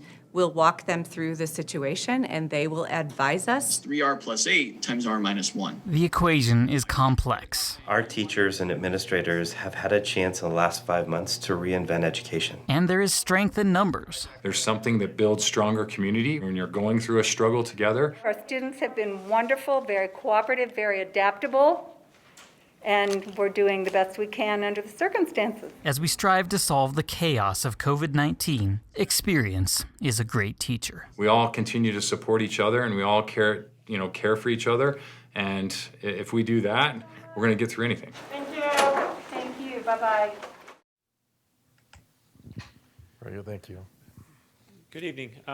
I thought that was important to provide a little bit of context because we are going to be talking about, in addition to just the data itself, we'll also be talking about some of the contingencies and consideration when we have this discussion. As you heard today from our public commenter, there are opinions on all sides of this, and we continue to ground ourselves within the data. We continue to monitor the data, and we have some very unique benchmarks that are coming up, and we've been very consistent with a future benchmark, which is 14 days after Labor Day.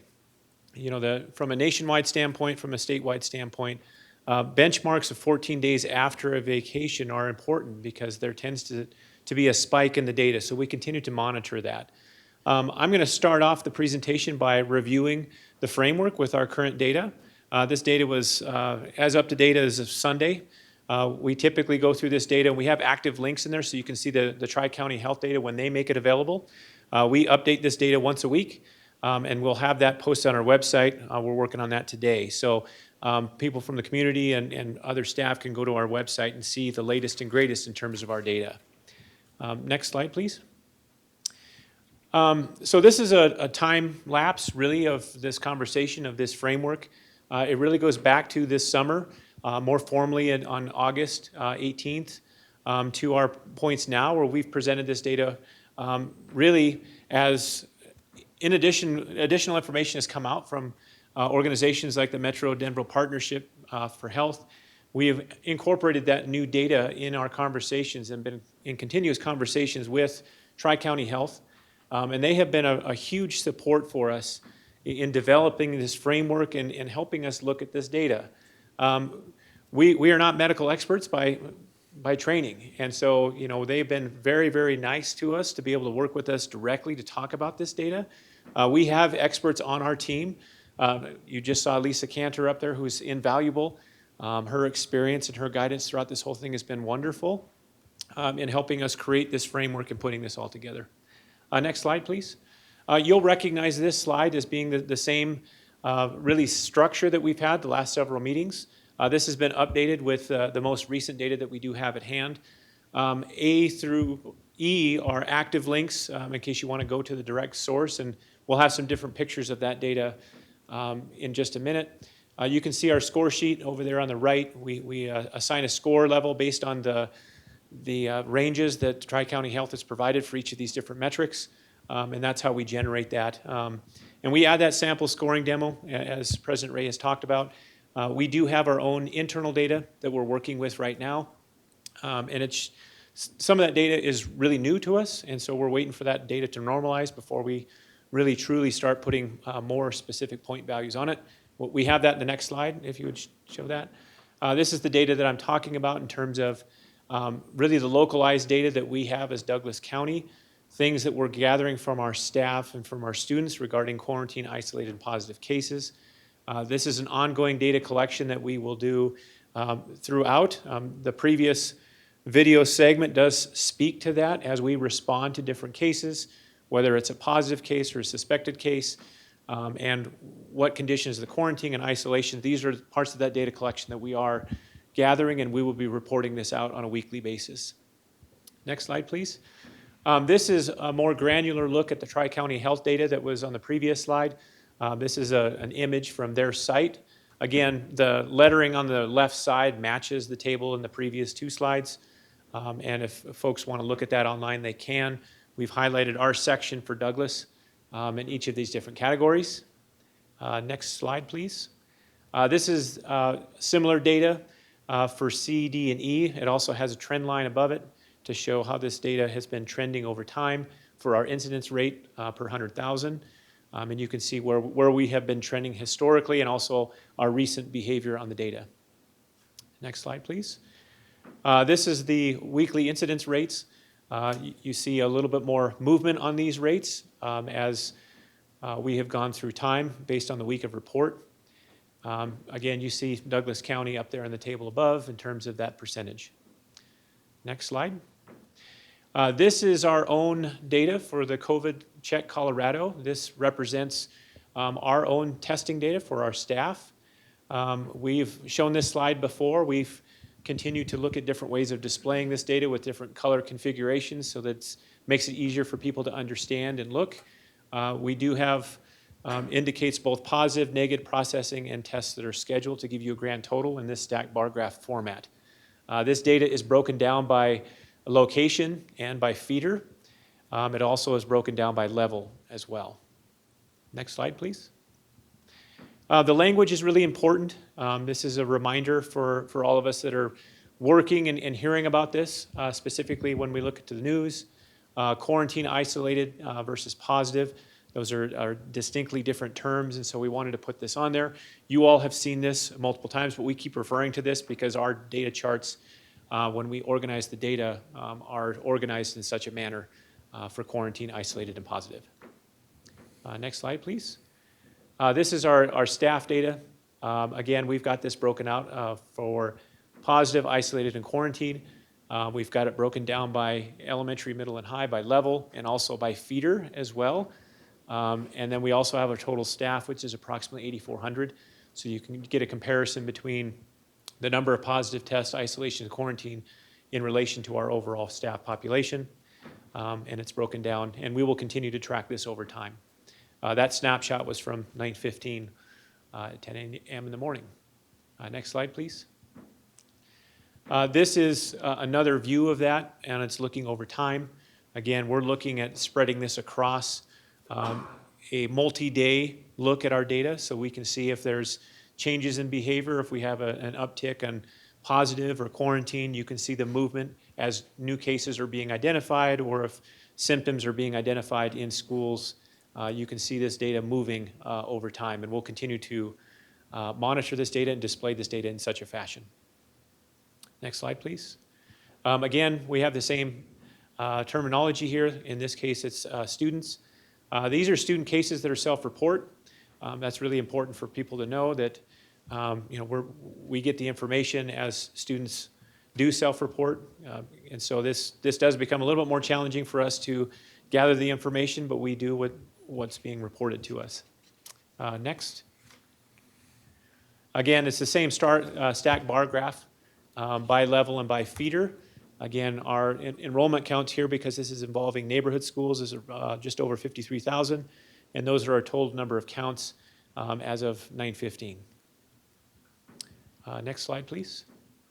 Again, this is looking at this data over time as we look at different groups of students who enter quarantine or isolated. A good example is, when you look at from the 14th to the 15th, you have a drop, and so we will see this as different cohorts come in and out of our school system. We'll see variations with our data over time. And this is part of our conversation as we gather this data. As we started this way back in August, and as we move forward, we're going to see patterns develop over time, but we're really, just in the very infancy stages of looking at this data and collecting it as an organization. Next slide, please. And this is the road to return that decision framework with the point values that are attached. This is information that's going to be added to our website, both the data points that you just saw as well as this score sheet. That's something that was being worked on today for us to do updates and have that weekly update as we gather the data and report it. We'll put those snapshots on our district website, and then people from our community can go on there and look at certain snapshots. If they're interested in looking at the specific data for Tri-County Health, we put the direct links to the sources of those data within the framework, and also as separate links at the bottom of the page. Next page, please. This is the research links for those that are wanting more additional information about our data. You have seen these links really in the past in our presentation, and we were consistent about where our sources of information are coming from, specifically on the Tri-County Health data. And with that, before I turn it over, we can do this one of two ways. I'm going to be inviting a bunch of my fellow colleagues up here to help us go through different sections of this. So we've come to the conclusion of the data portion, but we do have the e-learning and the hybrid coming up. So I can entertain questions now, or we can just do it at the end. No, thank you, Mr. Reynolds. I think we've had that overview, and thank you for the updates in terms of the data. I do want to just make one comment. You alluded to our Lisa Cantor and our Celia Flanagan, who are heroes in terms of this effort. And I know that we want to just call them out, and all our nurses that are in the buildings. I know I was in a building the other day where the data collection and trying to comply with Tri-County Health's requirement for data collection is just a Herculean task to do. So I just wanted to call them out personally again and emphasize your point that these are people that are truly monitoring what's best in terms of health and safety, but they are definitely working many, many additional hours than what they're paid to do. So, yeah. Absolutely, and I really appreciate you bringing that up, and you'll hear that over and over again. We are really in unprecedented times, and we've heard it in public comment. We've heard it. I really can't go anywhere without hearing the Herculean effort that our staff is doing at this time, and we cannot thank our staff enough This is really unprecedented, just how we respond in a hybrid, in an e-learning environment, how we're responding to monitoring the data. You saw the video from Legend High School and how they have to respond to a quarantine situation. These are really unprecedented times, and we are just very, very thankful for the work that our staff are doing at our school locations. Good. And it really fits Ms. Kataska's narrative in terms of why this is costly. When we see the video where there's a substitute teacher that has to be physically in the room, as well as a teacher that's being quarantined. So it really builds that story of understanding of just how complex this is. So thank you. Director Meek, do you have a quick question? Yeah, I think the video is just amazing. It tells just a really powerful story in a way that it's hard to do in any other format. So I'm not sure if it's public yet, but if it's posted on the website or, okay, Very good. soon. I think Coming it's your really, way really soon. powerful. So the COVID testing numbers for staff is through the COVID one. It's a program that we're paying for staff to be tested, right? COVID check or whatever it's called. Are there other tests outside of that provider that's not captured in those numbers, or is that pretty comprehensive for staff? This is just from that data. There are other, they can work through their insurance to get testing as well. Right. This is only that data set that we're working with COVID Check Colorado. There are some privacy issues with the independent, with people going to their insurance carrier. This is just with COVID Check Colorado. Do you feel like that's capturing the vast majority of tests that are out there for staff? Is it? I don't know if I could speak to that. I don't know if Nancy, you can speak to the raw numbers.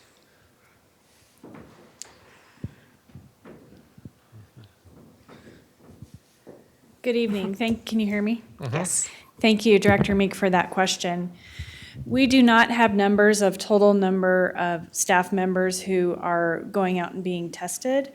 But we do know that when a staff member reports to us that they are positive, that is included in our internal data where we see the positive, isolated, and quarantined for staff. So you might see that that staff positive number is larger than 2. And we know that through COVID Check Colorado, we've had 2 positive tests. So hopefully that sort of helps with the context. That's really helpful, thank Okay. you. And then I think lastly, I've received questions, and I think we heard one from public comment about the framework being posted on the website. And I'm just curious if you could direct people to where they can find information on the website, and if the tracking data that we're seeing tonight is on the website as well. So it's on the remote, I'm hoping I get this right. It's on the remote plan, the return, the reopen plan? It's on the Road to Return website. We now have it on the left-hand side. We've just added that decision dashboard today. Great, thank So- you. And I'll do that in the mic, so it's in the road to return. It'll be on the left side, there'll be an active link on the left side of that page. Very good. Thank you. All right, Mr. Reynolds, feel free to introduce your next set of friends. Oh, Director Long, yes, sir. So I think when people look at that, they'll probably ask questions, what happened to the charter data? The charter school data, because this data does not include our 21 charter school, right? In terms of our own, The dashboard, in terms of how many kids get quarantined. so the DCSD data is our own data. But the Tri-County Health represents all of Tri-County. So there's 2 different No, I sets. mean, is DCSD charter school, is their students' quarantine data, whoever infection data include in there, or do they keep track of own data? No, I don't believe so, but I'm going to get confirmation from Nancy. I just make sure that people knows that charter school student are student, and we do not intentionally not including them in here. Mr. Reynolds is correct. The data that we see for the quarantine and isolated does not include our charter schools. They work with Tri-County themselves to make those decisions and keep their data, and don't necessarily report to us number of students who are being quarantined or staff. Very good. Thank you, Ms. Ingles. All right, Mr. Reynolds. Okay, perfect. I believe we have Executive Director Diane Smith online. I just want to verify that we do have Diane. Yes, I'm here. Fantastic. So we have Executive Director Diane Smith, who is in charge of our e-learning school, who will be providing an overview of DCSD e-learning. With that, I'm going to turn the floor over to her. Very good, thank you. Go ahead, Mrs. Smith. Hey, so good evening, directors. As always, it's a great pleasure to chat with you. I'm sorry the light in my house is not terribly bright. We evidently like dim lights around here. But I'm excited to share with you where we are with e-learning as we've moved into several weeks of school now. If we can go to the next slide. So we have our e-learning staff, and I want to remind you that the people that you see here are serving about 4,500 students. And so when you think about if we had a small school district, because we're working primarily with our K-8 staff, K-8 students, I think you might see a few more folks there.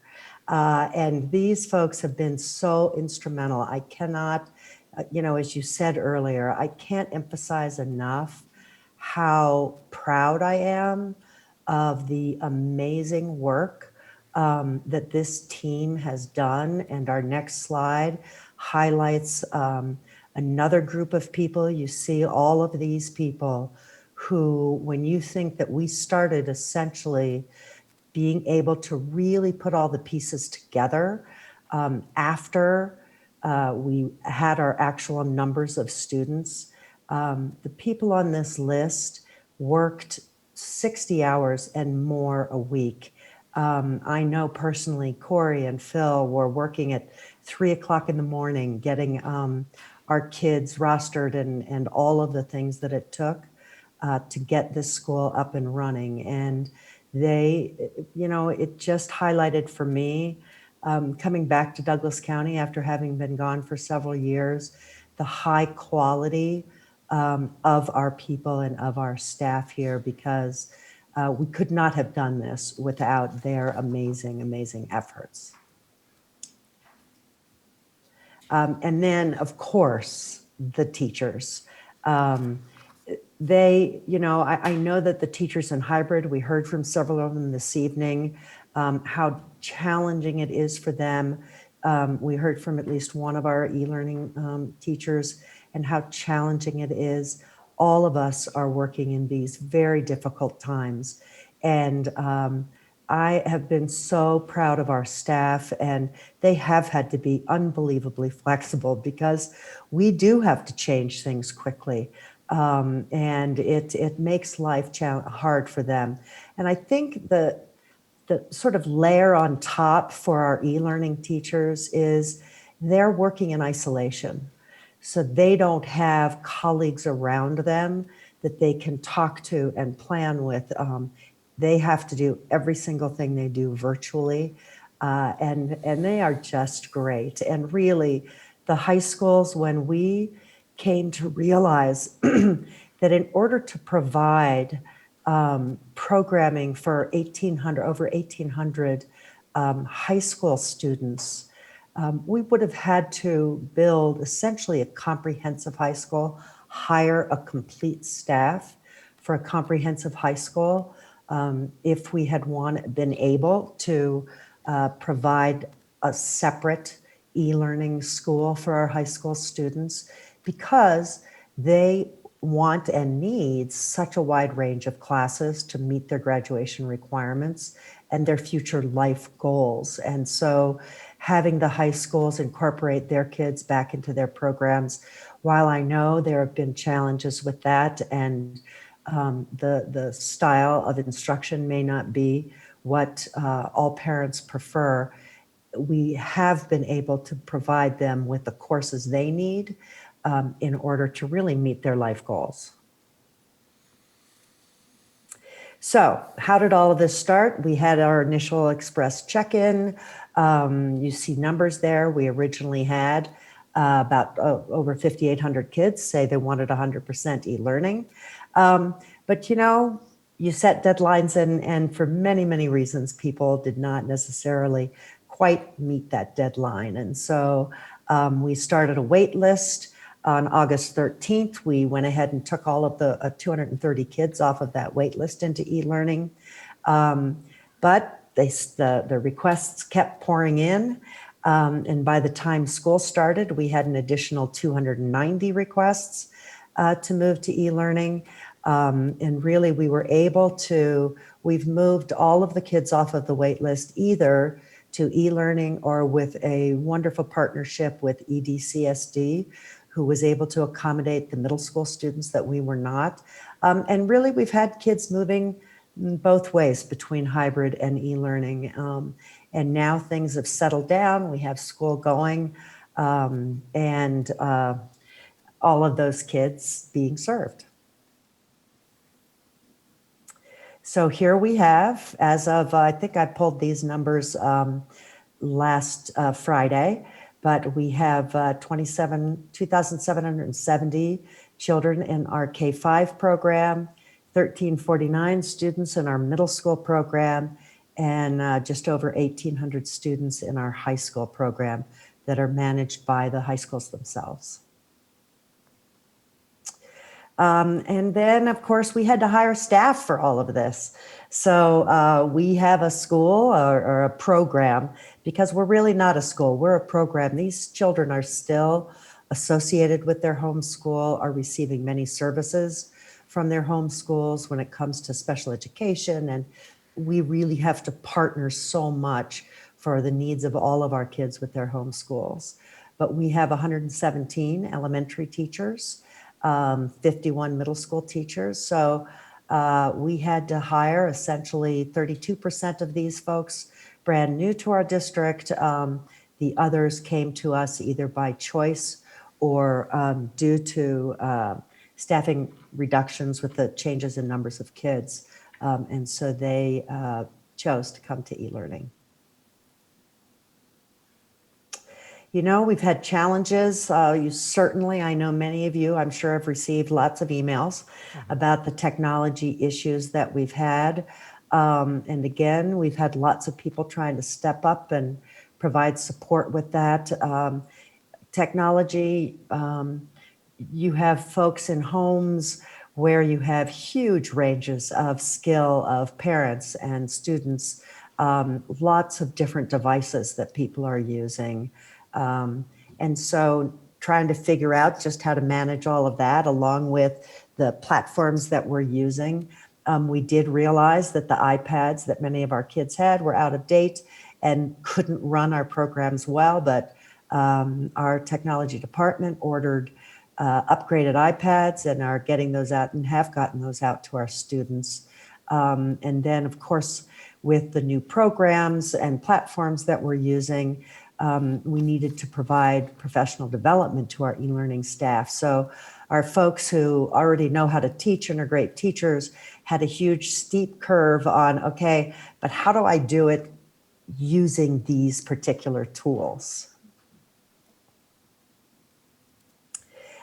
We really had to engage our families. We had we do a weekly email to all of our families where we give them updates and resources and tips. We do have our e-learning hub and are able to provide tech support for parents. Our families are able to get the weekly meal bags and having support from special education and who to contact there.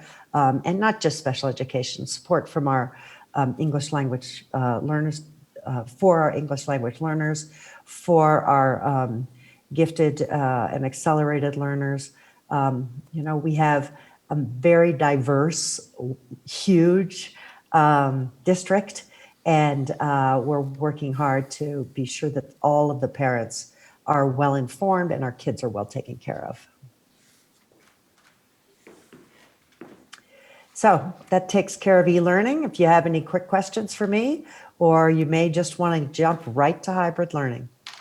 Well, first of all, thank you, Mrs. Smith, for that overview. And I really appreciate the honesty around the challenges, because I think sometimes there's criticism out there that we try to gloss over that and just say, everything's fine, everything's going great. And truly, we recognize that there are a lot of glitches, that there are a lot of potholes that we hit, if you will, that we didn't anticipate. And I think when you talk about placing 1,800 kids in a high school and creating an online high school, I know that you and I have opened many new schools together, and we give principals a full year to open up a brand new school. And so the fact that, in a matter of weeks, we have actually created schools of learning with this number of students is huge. And it didn't roll out the way we anticipated. I mean, certainly there were promises that we made that we couldn't keep, because once we got into actually putting kids in places, we realized that there were lots of things that we could not have anticipated several weeks ago. So I'm truly grateful. You're right on in terms of expressing gratitude to all the people that you listed, as well as our teachers that are doing this work. So just know that we recognize that this has been a challenge. It's not perfect yet, and we are still working through and creating and enhancing and developing as we go. And I just think we have the right people in the right place, really doing the work to make this what's best for kids. Questions? I know Director Chanchashore, you have a question. Go ahead. Thank you so much. I was looking at this data, and am I correct? Is this 11% of our population of kids that are online e-learning? I think that's correct. It's about 11%, yes. So then data throughout the state, it's about 30% of kids throughout the state who have gone online in their school districts. And generally speaking, when we're reading about this pandemic and what's happening with schools, we see so far that schools of poverty have higher percentages of kids who are going online. So I'm wondering about all of those kids that we saw in an earlier presentation that are missing from our school district, and it might not be you, Diane, who has the answer to this question. Do we know where the kids are from, which school the kids came from that went to our e-learning schools? I'm wondering about the kids who haven't yet been accounted for, and I'm wondering about the equity of, have we been able to connect and assure that at least we have some connection with them for an e-learning program, especially our kids of poverty, knowing that those particular data points are happening throughout our state. Yeah. I'm not sure who can answer that, and I don't think it can be answered tonight, but I'm just putting it out there as I'm wondering about. So I mean, you noticed the slide where I talked about our wait list. And many of the students on that wait list were either people who, because they don't have good access to technology, it is often our kids of poverty. It was often our kids who come from homes where the parents may not speak English fluently, and they didn't understand the process.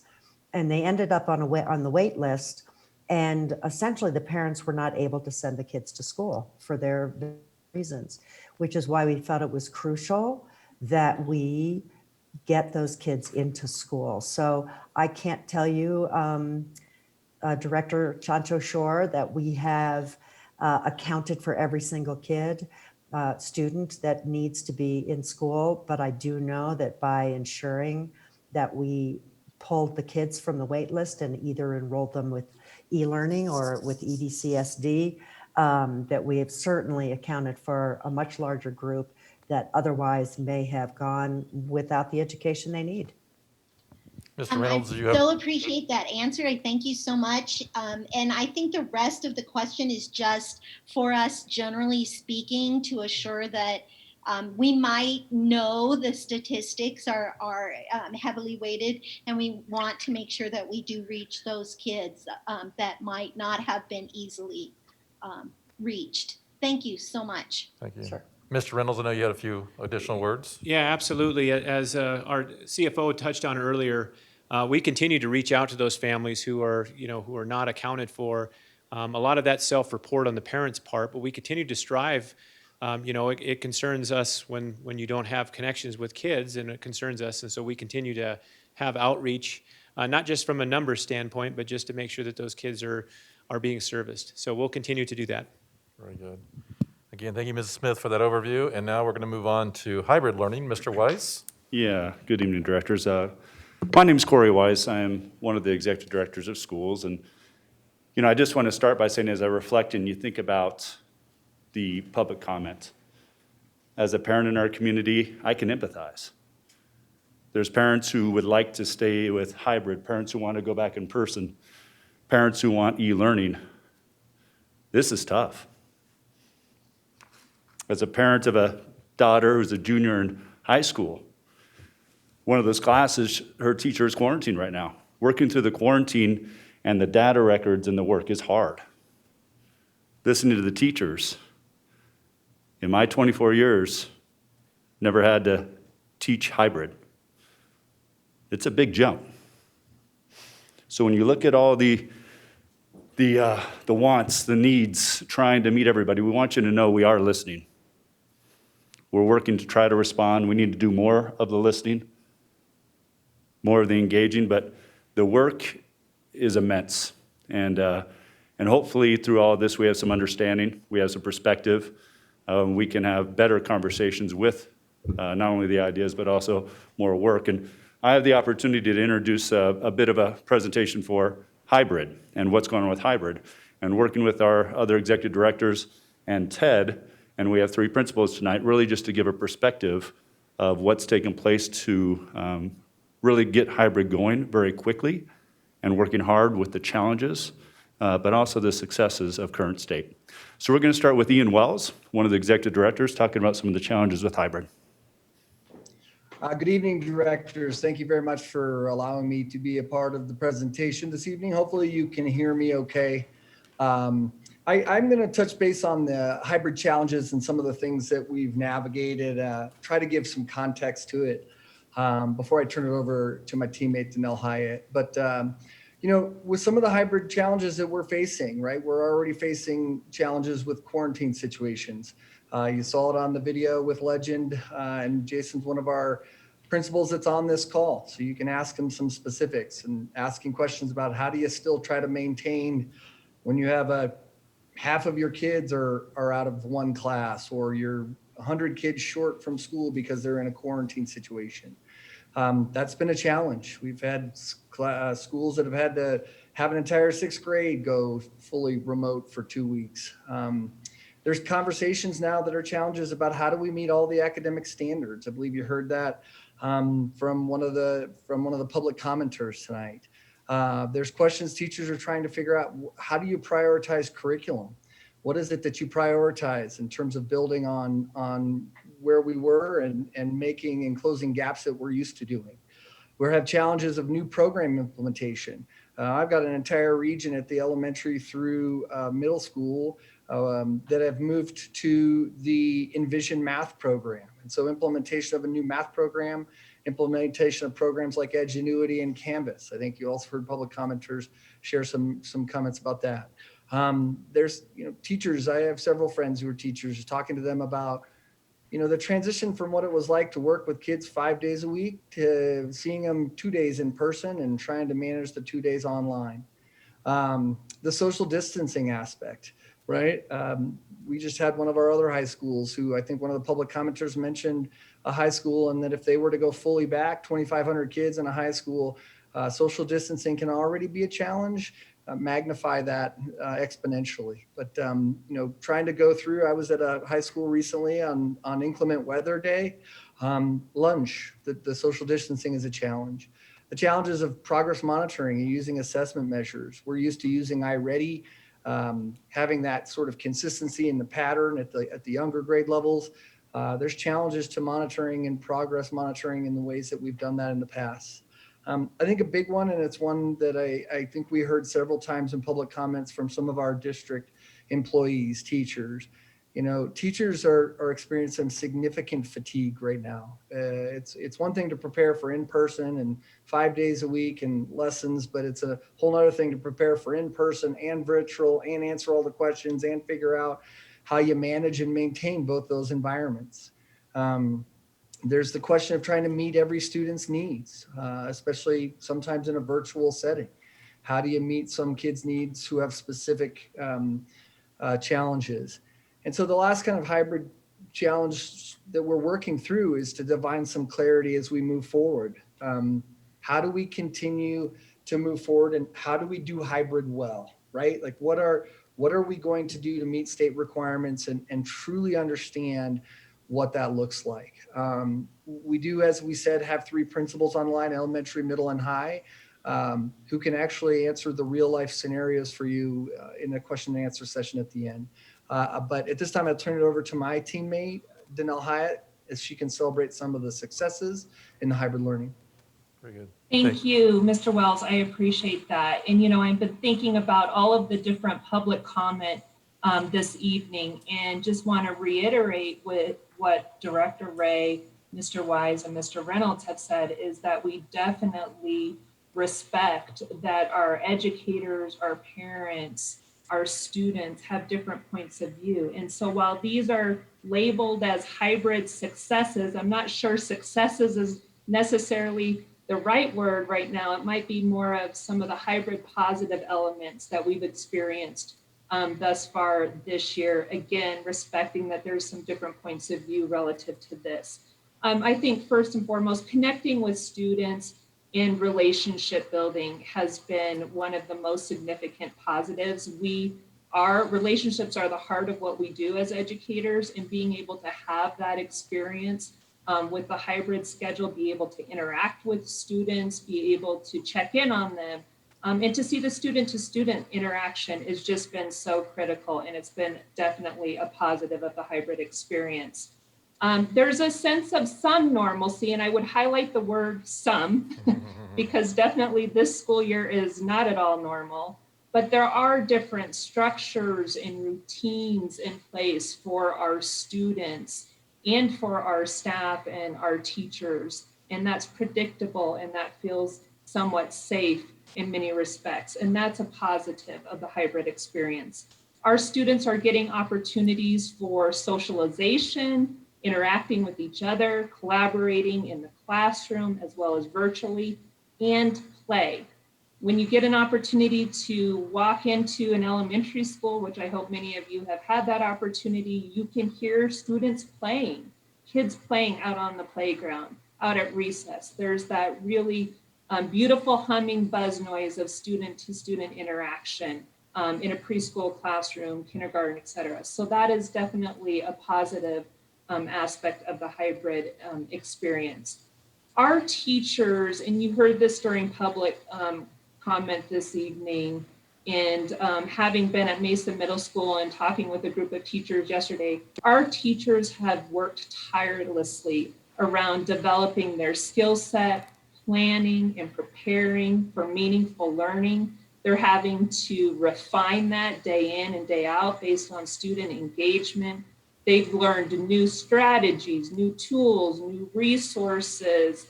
Like Mr. Wells just said, they've learned new curriculum resources in a math program, Canvas, Google Classroom, Seesaw. Our teachers have worked feverishly and tirelessly around making sure the student experience is meaningful and it meets the individual needs of our students. In many respects, our educators, all of our teachers are feeling like new teachers because this year looks so different, and they're having to put in so much time and energy to really refine their craft.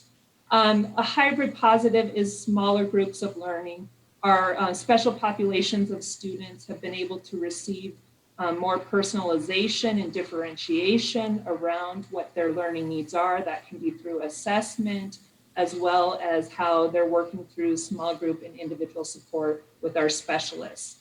The creativity of our educators, they've always been known to be extremely creative.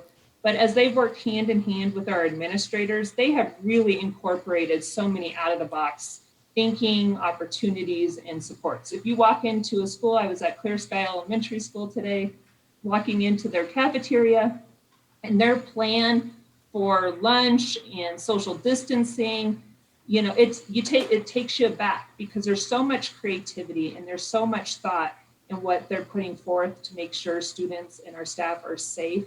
And that's definitely been a positive aspect of the hybrid experience. Our administrators have worked really closely with building leadership teams, with teacher leaders to be able to have a shared leadership experience, to collaborate, to problem solve with what's working, what do they need to refine, whether that's through health, safety, mitigation strategies, or the learning experience. That shared leadership has been critical to the hybrid success. And then family support. I will tell you, being in schools and listening to the stories of our teachers and our administrators, our families have really been very supportive, very understanding, working to communicate with our teachers about what is working for their own children, what is not. And the family support has definitely been an aspect of success with the hybrid experience. So with that, I'd like to turn it over to my teammate, Mr. Danny Windsor, to lead us into the next component. Great. Well, thank you, Danelle. I appreciate you highlighting those positive aspects that we were seeing, I think, within the hybrid learning that's going in our schools. I think the part I want our board to be able to continue to reflect, and I really appreciate your willingness to hear, and I think some of our speakers from Ms. Ford to Ms. Klinkerman really highlighted just the amount of time and effort our teachers and leaders and our families and students have been invested in the last 5 months. When you think about flipping an educational experience like we have and adapting a model to service potentially a 100% e-learning, potentially a hybrid approach, potentially to a 5-day approach, all while considering the health mitigating factors and all while considering not having a single break to be able to try to recuperate and refresh. They've created an environment that is safe, that is calm, and it's about servicing kids in multiple platforms and multiple learning platforms, from the hybrid to e-learning to quarantine students, while navigating learning management systems that they're navigating to different instructional practices, to integrating curriculum and standards, to developing relationships and students and collaboration differently in classrooms. It has been incredible to see what our leaders, our teachers have been able to do, and the support that from our families have also provided us. I have been absolutely amazed, and I'm incredibly fortunate to be able to bring you 3 leaders who have been demonstrating this day in and day out and spending dedicated time and effort to ensure that we're taking care of each student. When we talk about our equity work, we couldn't highlight this anymore in the sense of what we're trying to do to service and take care of those kids, just as you said, Director Chacho Shore, about how important it is that we really highlight and we take care of each individual that walks into our system. And so I'd like to be able to open up just a chance for you to ask some questions of some amazing leaders we have. If we can flip to the next slide, I'd like to be able to highlight the 3 folks that we do have on this call. We have Jason Jacob, you had a chance to see in the video, who in a drop of a hat was more than willing to do the video. I do want to give a huge shout out to Chris Shalene for the amazing work that he always does as well. We also have Brian Singleton from Mountain Ridge Middle School, as well as Aaron Carlson from South Ridge Elementary as well. So I'd like to turn it back over to you, Director Ray, and to our board of directors to be able to ask any questions you may have of any of the EDOS, but also specifically to our leaders who made time tonight at 9 o'clock to have a great conversation with you as well. And I'm wondering, IT, are we able to stop sharing the screen and bring up faces so that we can see our wonderful leaders? There we go, very good. Now we can see you guys. That's great. So again, we have Jason Jacob, Brian Singleton, and Aaron Carlson with us tonight to just answer any questions we might have. I also want to thank the EDOS for that, again, that overview of both the challenges as well as some of the successes, as well as some of the hopes as we're moving forward. So I appreciate that overview. I'm going to start out with a really tough question for you guys. Would you be okay with that? What's it going to take to get us back 100% in-person learning? What will that take? Or is that possible? And I would also like to know, what is it that we need to do with our staffs to have that conversation? So I'm just going to cut to the chase. What is it going to take for us to be back? Or is that not feasible? And what do we need to do to get the confidence of our staff to feel like that's a possibility? So I'm going to start out with a hard one. And I see all of you jumping at delight to answer that question. So who wants to jump in? I see Mr. Singleton leaning towards the screen. So maybe Mr. Singleton, what do you think? Well, can I ask a clarifying question before I answer it? Are you talking, what is it going to take to get the hybrid kids back in 5 days a week? Or are you talking about all of our students, including the e-learning environment? So we heard from our public commenters, we heard a lot of public commenters say, and yes, thank you for that clarification, Mr. Singleton, that they want their hybrid learners back 100% 5 days a week. And so that's the question is when you think about that, what are the concerns? Give us the story about whether it's obstacles or help us understand that, help our commenters, help our community understand just what that entails. So it really is hybrid 5 days a week. How are we at a place where we can look at that in our middle and high school? Well, I'll start by saying the number one factor to even have the conversation lies in the social distancing aspect for secondary. As good as our efforts are at the 50%, which I think we've done a very good job of keeping our kids separated, both in the classroom, the pod areas, especially the lunchroom, before and after school. When we bring back the other 50% of the kids on a 5-day basis, those social distancing parameters are not possible. So the question really lies in, are we in a place where the social distancing isn't one of the protective layers, where we are able to concentrate more on other mitigating factors like the sanitizing, the masks, and things like that? If it is a question of putting on full school with 1,000 kids in my building and still trying to maintain social distancing, I'm not going to lie to anybody. That's just not going to happen. It is not physically possible to do that. So for us to move to the next stage, to start to plan, to bring our hybrid kids back 5 days a week, which we all know is the best format for a student and for teachers, the social distancing piece is the most critical factor. So I'll just throw that in there to start the conversation.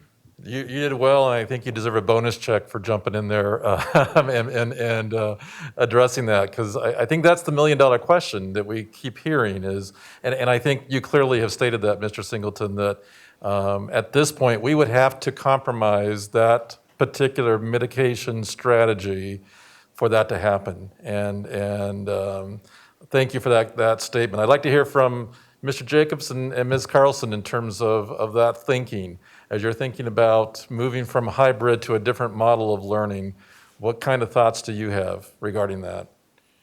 Yeah, I'll go ahead and jump in. I think, in my opinion, one of the biggest barriers is around really those procedures and guidelines within the quarantine protocols and exposure.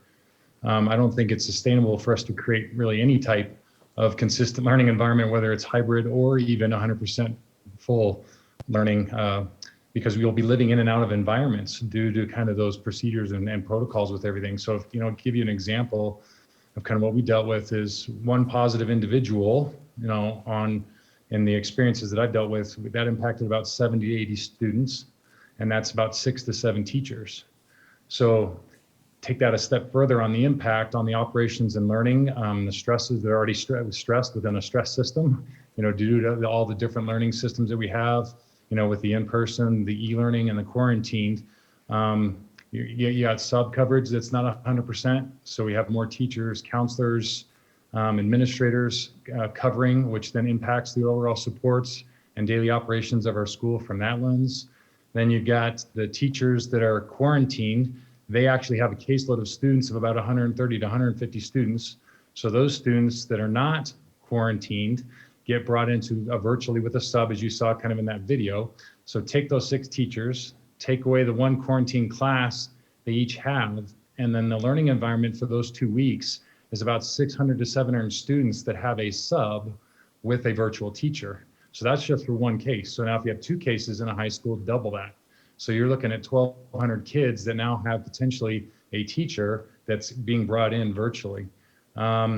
Another thing I think to factor in for me that's kind of a struggle with the quarantine and just the isolation aspect of everything is that if the individual that is isolated and they happen to be a student, then the isolated student versus a quarantine student has more consistency actually within their learning, because they actually are around the other teachers that are quarantined and isolated, and they have that in their schedule, versus the other students that are quarantined, they only have that 1 teacher, but then they have 5 other teachers that they have to be brought in all those virtual ways that you were hearing, that makes the learning environment hard for them. So I feel like really the quarantine and those protocols with exposure and the definition is actually something I'm even dealing with parents as we've gone through both of these, because you hear I'll make sure I read it right here for you, was within 6 feet, someone diagnosed with COVID, at least for 15 minutes total. And then you have another one that says was in the same classroom as a person diagnosed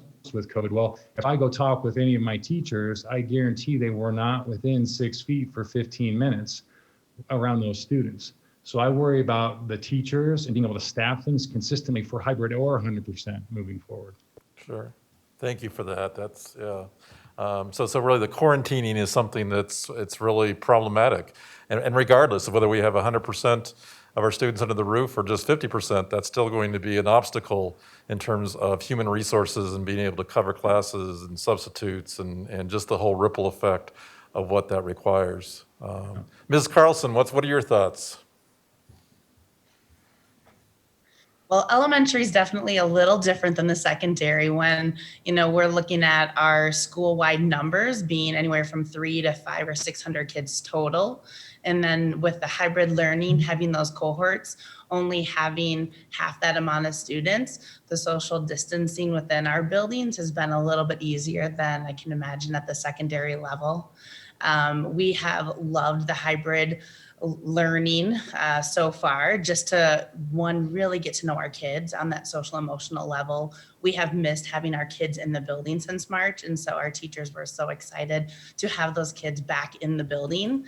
I feel like we're missing a lot of those e-learners because especially at the elementary level, our kiddos don't have that independence as much as the secondary kiddos do, to be able to get on the technology and to learn in that capacity without, our kindergartners, our first graders, they don't know how to, always log into the technology. And so there's been a lot more parent support needed on that end. And so, looking at the hybrid model, it's been great. We've been able to keep our social distance. We've been able to space out and really work with the kids to teach them the importance of safety, of why we have to keep those masks on and why we have to continue to sanitize, and the lower numbers in our schools, because, quite a few have gone other routes than possibly the hybrid within other neighborhood schools. And those lower numbers have really helped with low class sizes. So we've been doing a lot of beginning of the year assessments. We're starting intervention groups.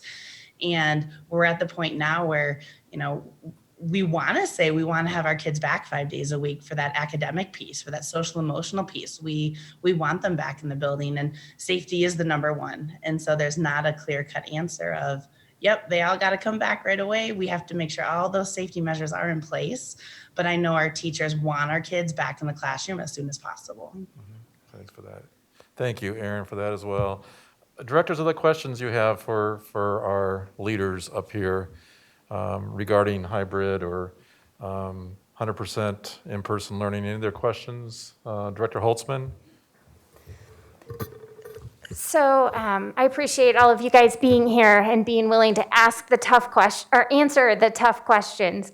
I'm probably going to ask another one, and this is more directed at our elementary schools. Having heard many presentations, I understand that we're able to put in place more of our risk mitigation strategies at an elementary school in an easier way than we are at our middle and high schools.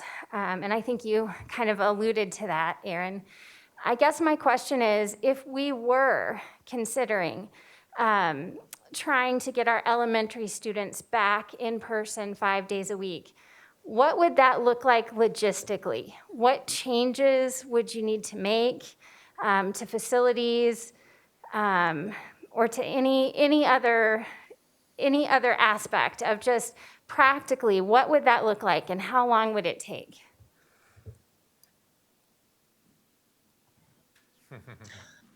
Great question. And I feel like if we were to go back 5 days a week, it would almost have to be as if we're starting school all over again, because we're going to have to really educate and create purpose of why we're doing what we're doing with the students when we double our class sizes.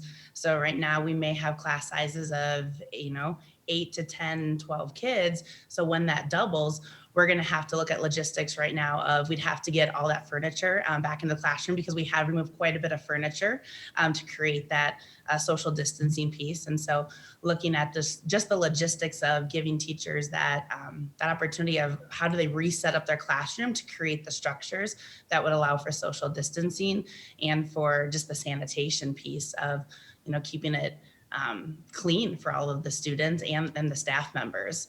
Our buildings are at the capacity right now with quite a few of our schools under enrollment, I believe, especially Southridge, that, we can have those kids, and we have been blessed with our layout because we have exterior doors on every single classroom. So we have been getting as much exterior air, and we travel outside the school every time we leave a classroom. So for us, that's been a great bonus, but I know a lot of schools don't have that. And so there is going to be a lot more traffic within the school buildings. The bathrooms, the students all share those restrooms, and looking at how we're going to have to sanitize those more regularly.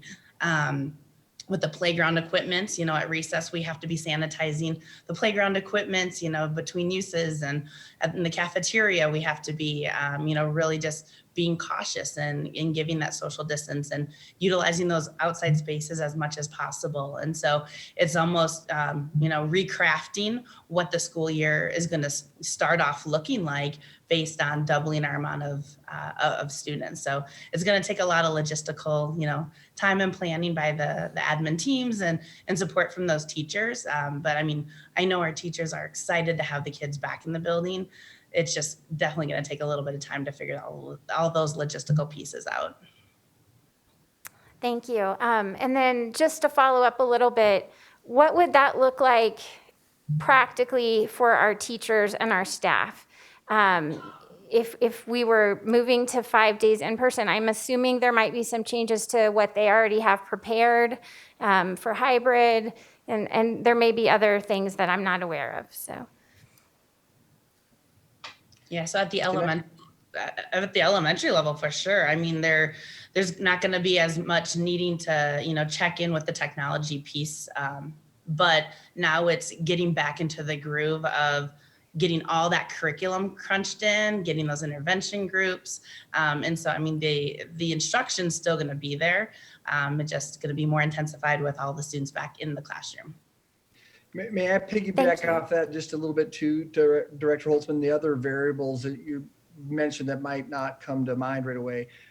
There would obviously need to be a little bit of ramp up time to plan and think that through. There are variables like, for instance, many of the elementary schools gave up staffing towards supporting the e-learning environment. And so there are several schools, for instance, that collapsed classes, et cetera. There are a few variables where if you came back full in person, you might have a class, a second grade class that's got 34 kids in it, for instance. So there are some variables that would require a handful of schools to really look at, okay, wait a minute, if we came back. And so I would say there would need to be a little time to prep and manage and support staff and asking, what does this look like? And I will mention that as directors, we are all having that conversation tomorrow at our regional meetings with our principals to ask about what it would look like, what would be the needs, what would be the variables, similar to what Aaron's mentioning. But there are some high flying needs of folks who, went and above and beyond to support e-learning environment is just one example. Director Yeah, and Chancha, if I could just piggyback off that, I think our teachers are critical in working with our administrators to really collaborate and problem solve around all of the different aspects that need to be considered. Very much similarly to what they did with hybrid.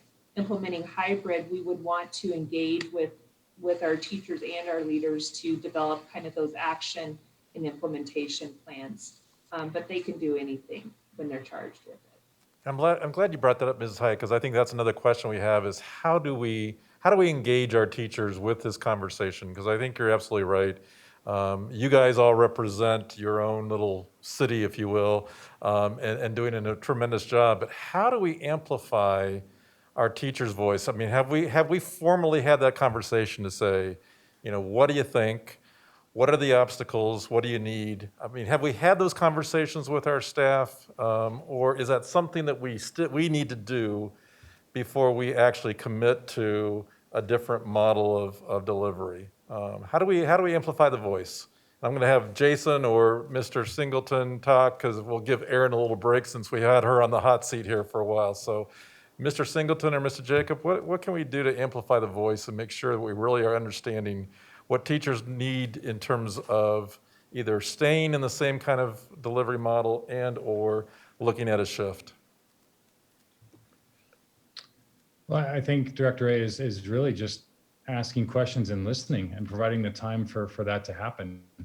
Obviously I've got a staff of 120 individuals. So, I think if we want to have all their voices, it's what is it that you want that the board or cabinet wants us to kind of lead and guide and get information back to the groups. We're set up at the high school with obviously like department chairs. And so we probably work with our leadership teams and have them facilitate information and get back any feedback around hybrid, e-learning, the Friday virtual learning. I mean, all the learning. We're actually getting ready to send out kind of a survey to our students and also to our parents, just see how things are going in general so we can adapt and adjust at Legend. But I think that'd be a great thing for us to potentially do within our own buildings and have us as leaders facilitate that to bring back to our EDOS possibly for us to work through as a school district to make decisions moving forward. Very good, thank you. Director Chancha, now you have a question?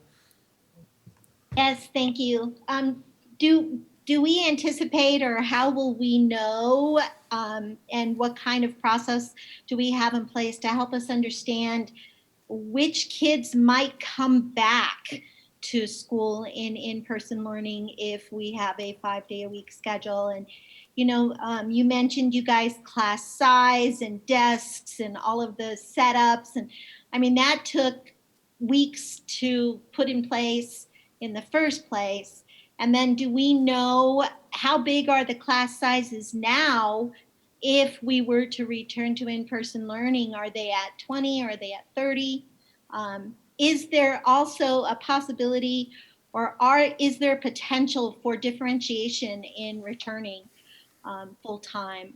Some schools that are ready, some schools that couldn't be ready. So those are just some very general questions. I guess I could.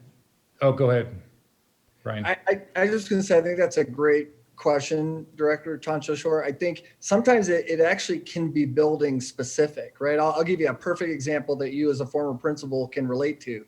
The size of your cafeteria, right? You might have a tiny elementary cafeteria that was built in 1982 versus somebody who might have a bigger one that was recently built. I mean, there are variables that might be school specific, even that could be a challenge in that. So sorry, Jason, it just popped into my mind a perfect example of what you're asking. Sorry, Jason, I interrupted you.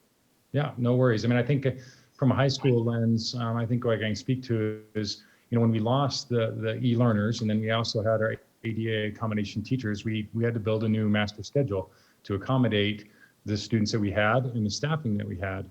And then when we brought the e-learners back, okay, so then we had to kind of build another master schedule. So I think at the high school lens, to try to accommodate social distancing and everything else. A lot of our classrooms where we built the 15 to 20 potentially on an A day or a B day, and we bring people back, we could look at class sizes being in close to that 35 to 40 range because we were trying to accommodate with what we had given after we lost our e-learners and our ADA accommodated teachers. So I think that's something from a high school lens. I feel pretty comfortable representing all of us as high school principals with that as being a potential concern on our end with it.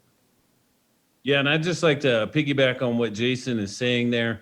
When we work our numbers through, at least at my school, we're looking at very similar 36 to 40 students per class because, you know, I lost 6 teachers to the e-learning environment, and we basically kind of reshuffled our entire school where we went from 8 teams down to 6, disassembled a team, filled in, and then to kind of untie that knot without additional resources because we gave up resources. And we actually did a lot of backfilling ourselves by restructuring our school. So to bring even just the hybrid kids back, it's going to really swell class size because of how we are structured now. If we have more resources, however, we can change that structure and go back to what's needed. So it is absolutely possible. We just need the resources for it.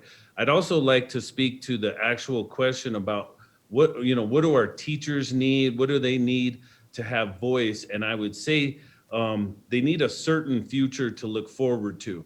We keep talking about how our accommodations were okayed through the semester, how our backfilled teachers are on contract through semester, how there really isn't going to be any movement between e-learning and the schools in hybrid until semester. But the big elephant in the room for us as administrators and our teachers is, well, what happens at semester? And we're really wanting to avoid a scramble like we went through heading into the school year.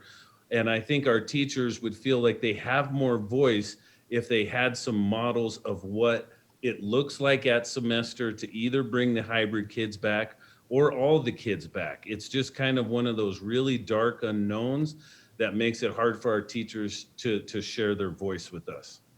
Yeah, and I'd like to jump in. I think in a very simplistic way, we need to make sure safety is the first and foremost priority out of all this. And I think that goes back to Brian, I think your point earlier saying, yes, you could do that without social distancing. At the same time, what is that potentially also going to compromise? And so I think our goal is to make sure as we look at this, that we really do utilize safety as that primary lens that's there. So as we start talking about that layering impact of health mitigating factors, is really, are we intentionally looking at those health mitigating factors to ensure we keep kids safe, to ensure we keep our students and our staff safe as we go through this? And I think then the part that we want to ensure we're doing is making sure, so we look at this from a preparedness standpoint, like Brian was alluding to as well, is how do we make sure we have those intentional conversations for teachers to provide input, not just feedback, I think, in this process about how do you sustainably do this? Because the challenge for us is not just transitioning to a 5-day a week. The transition is also transitioning out of a 5-day a week, potentially back to a hybrid and other scenarios as well, and the resources that need to be connected to that as well. Great, thank you, Mr. Windsor. Director Meek? So I truly appreciate hearing all of the lessons learned, like the successes, the challenges. We've had an opportunity to have a few weeks of experience or more under our belt. For me, I'm sitting here thinking about the sustainability piece, and hearing from teachers, the current process isn't sustainable, and financially, it's really not sustainable either. I'm encouraged to hear about the collaborative approach of trying to engage teachers more and trying to engage staff more now that we have learned over the past several weeks. Transitions are really, really hard as well. And I guess what I'm sitting here wondering about, our dashboard really doesn't differentiate between elementary and secondary. And I don't think it does. And I can see that being confusing as we're sitting here talking about potentially bringing back elementary students. I think there is an equity concern when you look at elementary students who really are not as capable as older students. And, there are reasons to be looking at bringing elementary students back earlier. And I'm sitting here thinking, and how do we address that with the dashboard as well? And other things that I heard around, we have such an amazing system with amazing building leaders, and just wondering about the flexibility of certain schools being capable of offering 5 days and other schools hybrid, or whether that could be an opportunity to actually provide additional choices for our community. It looks like Mr. Wise might be Mr. looking. Wise? Yeah, I think, as you start talking about this, you start trying to find a focus. You hear different levels of readiness, but you also hear the time we're going to need to work with teachers to make a transition. So I think if you look at neighboring school districts, you look at maybe a focus of elementary, and we start working with our elementary principals, our elementary teachers to see what we need to do. Where are we with our numbers of classes? Where are we with staffing? Where are we with families and wants? Because we can't guarantee with where current staffing is to put everybody in a different spot. So we have to do a puzzle piece and really think about what that looks like. So I guess my process back to you and reflecting again and thinking about tonight a little bit is you see a level of readiness and a level of want, but also a need to take time to engage and to plan to do this with each other. There's a lot of ideas and a lot of people at stake, and we need each other. Parents need teachers, and we as teachers need parents and kids. So I think that piece of just understanding that as you reflect as a school district, as we work with you and what you need and you decide, we will adjust. But I think hopefully also you hear the realities, the strengths, the challenges, and it helps you put a perspective of where we are and timing of what it might take to get to another spot. Thank you, Mr. Wise. Director Long, go ahead. Well, again, thank you very much for all of your effort. I mean, as DCSD parent myself, I could relate it to a large number of parents who want their kid go back to 5 days of school.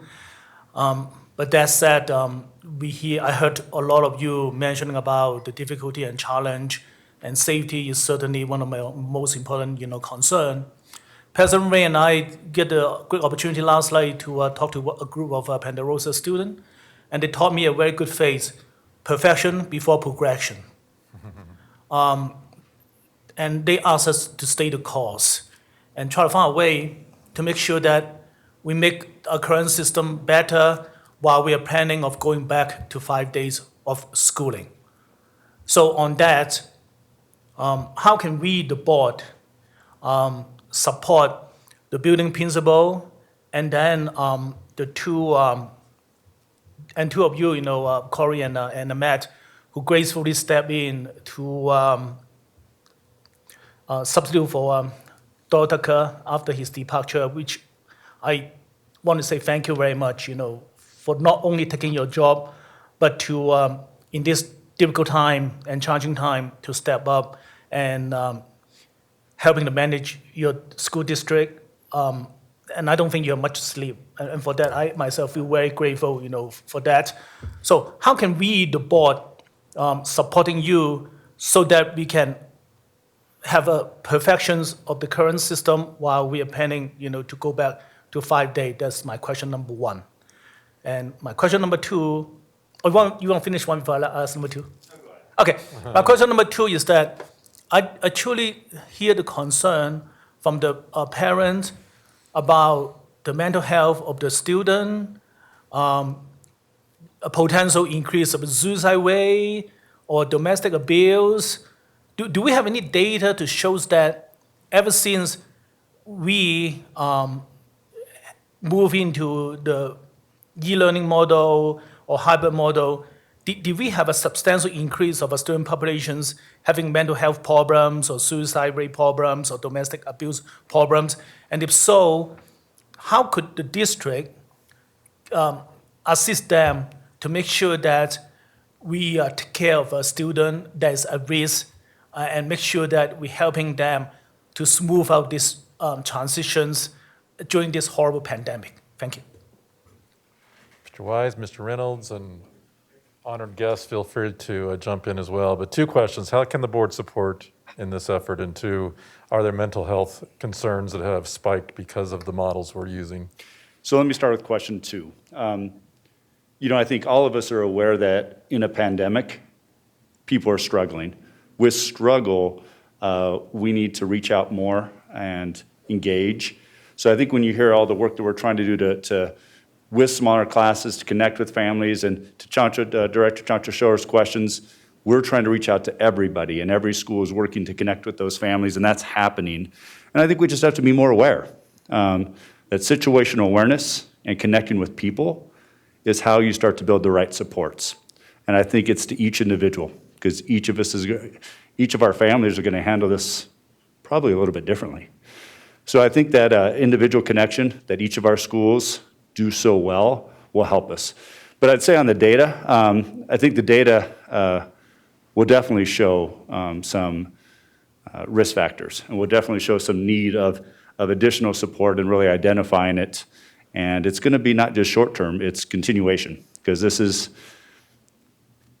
going to be a challenging year. And we're going to have perseverance. We're going to have resilience.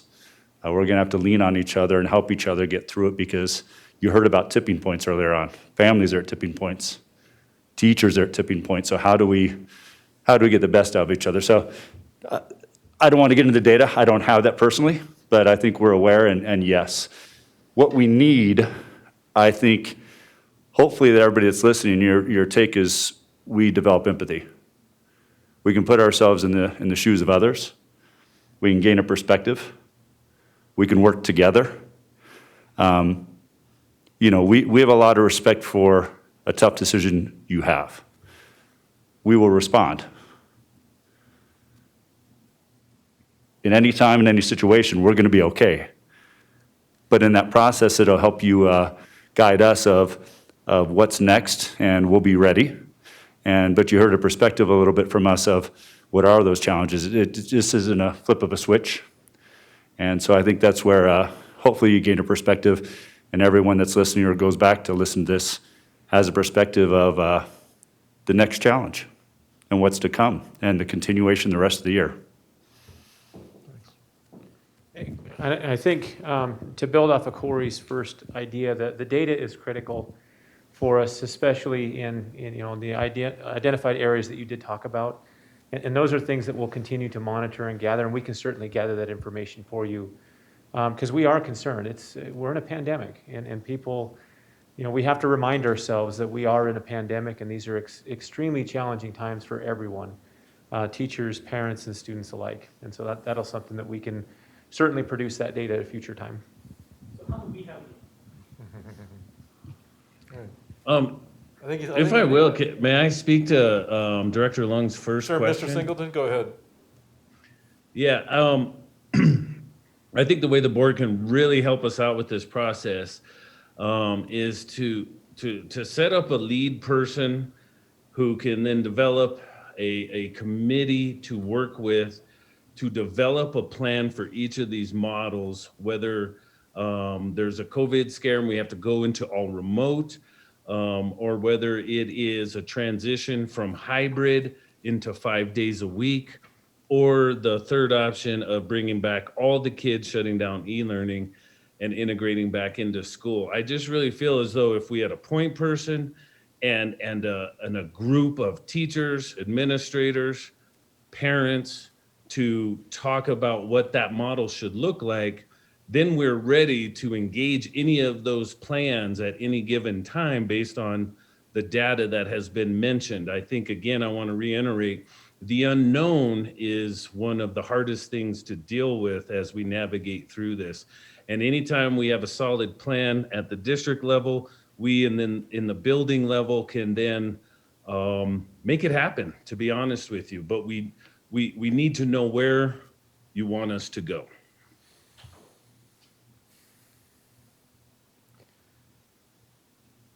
And we can build those committees. We can do that work as you define it. So thank you. So I know we're getting into the late hour again, and I know our principals, you guys need to rest up and to do the great work that you do on a daily basis. I can't thank you enough for just the candid conversation we've had here tonight. You've given us the information we need really to understand that metrics are one thing. The numbers say go, but then there's a whole other infrastructure that we have to pay attention to in terms of whether it's a committee, whether it's bringing furniture back into the classroom like Aaron was talking about. I mean, there's a whole infrastructure that has to be activated as well. And so I think what we've got tonight is the big picture of metrics, the story, and then the plan for how do we move forward should we decide to shift to a different model of learning. So again, I can't thank all of you enough. Director Graziano, you want a final word on that one? Well, are we continuing discussion or are we ending the conversation? I'm going to let these principals go unless you've got questions for the principals. I don't have any questions, but You have some discussion? Yeah. Okay. So I'm going to let the principals go because I want to get you guys to your beds and all that good stuff. And then we will finish up with a board in terms of the reaction to what we've heard tonight. So thank you, one and all. Thank you, Danny, as well, Mr. Windsor, Mrs. Hyatt. Thank you as well for your insights. We appreciate all of you guys and the work you're doing. And have a good evening. All right, so directors, we want to wrap up with some discussion. Director Graziano. Okay, well, again, it's an understatement to thank everybody for their efforts. It really is. Sitting up here, my takeaway, there are many factors that when you combine everything that I've heard from my seat right here, is that point to us taking a next step and returning to elementary schools for full-time learning. And I'm going to talk a little bit why I think that and what I'd like to propose. First, we've seen data presented tonight, and both in the dashboard, as well as during our last meeting that showed scores in the green, along with the extra data being shown with no strong outliers. So to me, from a data perspective, we're trending positively, at least from what I'm seeing on the dashboard. And if I'm missing anything by what I read, please correct me. We also talked tonight about the costly impact the hybrid model is having on the district. Our CFO alluded to this, and it was mentioned several other times, that over the long term, this is just not sustainable. It's the most expensive model out there. I'd also like to just call attention to all the challenges our teachers are facing. Managing both in-person, virtual students, the long hours. We've heard this during public comment. We as a board have received hundreds of emails speaking to this. We've all spoken to numerous teachers, and it's unquestionably a challenge. Next, I just want to highlight what our parents and students are going through. We've seen, again tonight, dramatic drop-off in students leaving the district as parents have had to juggle their environment with kids being home. I mean, parents are doing their best, going to work, trying to keep their kids in school, trying to teach them, and really juggling, and there's a challenge. We also have heard from students. We heard from one tonight during public comment about the many issues, and again, I'm sure I'm not getting everything, but many issues that they face, feeling isolated, the lack of equity the current model poses, the fact that for many of them, school is a safe haven, and they no longer have that full time. Then throw in the mix of tech challenges, the hybrid model poses, and then just how that compounds itself into building educational gaps that are occurring. Students falling behind, challenges they face. So we've heard a lot tonight about challenges we face, and there are unquestionably many. But what I'm about to propose is another challenge. So I'm sorry for that to everybody out there who's about to hear this, but that's what we do up here. I guess we have to make this happen. But I'm ready to do this because, again, I know the quality of the team that's out there. You know, I'm a Douglas County School District parent, and I believe in the district, and I believe in the people that are out there to execute on this. And I believe in our students because they are ready and resilient. So combining all these elements together, I'd propose a motion that we return our elementary students to school full-time. And what I'm going to propose is a date. Again, I'm up for discussion because I know there might be other ideas of a date of October 7th. Along with this, I'd like to be proactive. And again, I know we've heard a lot tonight on the logistics and challenges. And I'd also like to be proactive and set up a task force or committee, as was suggested at the end, to set a target date that we could explore to potentially open up both middle and high schools in the beginning of the year. This committee can be used to focus on the opening of these, the opening versus and coming up with the solutions of the many challenges we heard about tonight. So I would like to propose that, and I'm amenable to the dates, but I'd really like to certainly move forward with something like that. So Director Graziano has kind of done a mix of a proposal and kind of a potential motion. I'm going to kind of placeholder that for you right now so that we can get clear on what that motion is. I think Director Graziano is inviting us, knowing that he would like to move us forward, and knowing that he'd like to have a date specific when elementary students come back, and also a committee in place to consider middle and high school when that's appropriate. What thoughts do you have regarding Director Graziano's proposal? Director Holtzman and then Director Meek. So I guess I would kind of go back to the dashboard that we reviewed for many, many hours, and that I know that our staff worked very closely with Tri-County Public Health Department and, in fact, the whole Metro Public Health Association. And when you look at that green section, it actually does make a distinction between elementary and secondary schools, and especially in the area of social distancing. So if you look at the green section of the dashboard, it says social distance by 6 feet where feasible at a secondary level. So there has been a little bit of a distinction, and I believe that the reason that we discussed this previously was that because at our elementary schools, the cohorts are smaller, and there are other mitigation factors that are possible or more possible at elementaries than at middle schools and high schools. And I think even if you look at our public health data so far, it all points to me that the place to start is definitely our elementary schools. And I would agree with Director Graziano that with the data trending positive, that we really need to take a serious look at that. And I think even pinpointing a potential date is a very good idea. I'd like to hear a little bit more, I don't want to put anyone on the spot, but a little bit more about the timing aspect. I've heard and agree that our principals working with our teachers to get more input about other ways and things that we may need to change to help them be able to accomplish this at an elementary school. That's something that we need to kind of know a timeline. You know, could we do that in a week? Does it take 2 weeks? I know that our principal said it would be like basically reopening school for the year. So it involves moving furniture, and it may involve adding furniture or adding protective equipment. You know, how much time would that take? And I'm looking at that timing because Director Graziano has proposed a date, and I'm just trying to determine for myself if that's a feasible date. So let's answer that question. So feasibility of the shift in terms of time, lead time that's necessary to make that happen.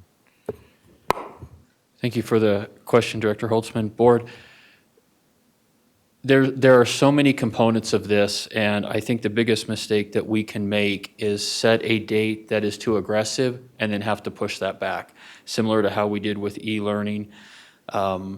I think we've got to be realistic about all the things that have to happen. I know we have many parents who want this to happen tomorrow, but I think they want it to happen well, and we need time to engage our staff further on what they need to feel comfortable to return to in-person learning.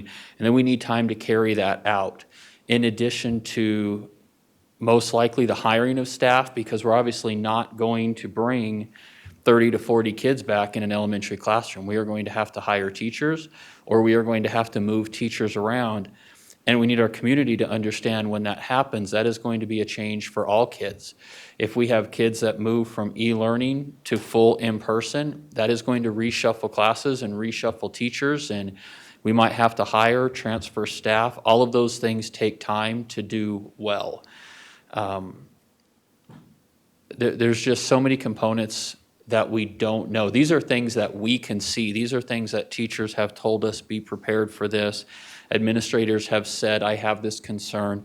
If this transition is anything like the last transition, there's also going to be several things that we didn't anticipate that we find out when we do this that is going to take time. There is also the traditional concerns about grading and just the normal cadence of a school year, that if you could make this transition happen over a normal break, whether it be the end of first quarter or something like that. I think that makes everybody feel a little better. But my two main points I would want everyone to understand would be, one, I really don't want to put us in a position where we overpromise and underdeliver again. And number two, we just quite frankly need more time to genuinely engage our staff and make sure we fully understand all of their concerns and that we can alleviate those. Because again, they might have different concerns now than they did a couple months ago when we engaged them and found out we needed plexiglass and we needed more cleaning. Some of those things we anticipated, others we didn't. The last thing I want is for teachers to say we absolutely have to have this in place, and we find out that takes us weeks to get done, or to get the staff hired that does that, and then all the parents who have planned on that date now have to push it back a week at the last minute. I just don't think that's responsible. Thank you, Mr. Knight. Director Meek, you had a question? Yeah, Or I think. or comment, I guess. So this is discussion time, sorry. Yes. I really don't want to overpromise and underdeliver again. I'm very excited that it sounds like we do want to engage the teachers in this conversation. We want to engage the building leaders. We've learned a lot over the past few weeks.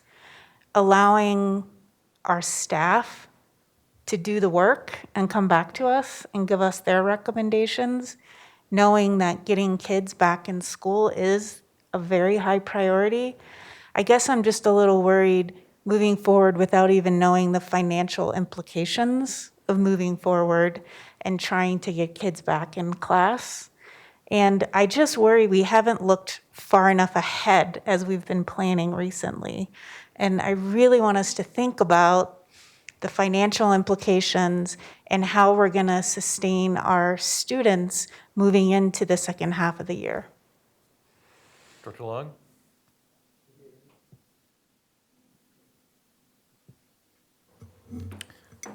Well, I don't think politicians should drive a health policy. And, we should trust our staff. And we have wonderful working people in the district. And I believe that the board a couple months ago tell our staff and said that if you guys feel you're ready, come back and tell us. We passed the resolutions.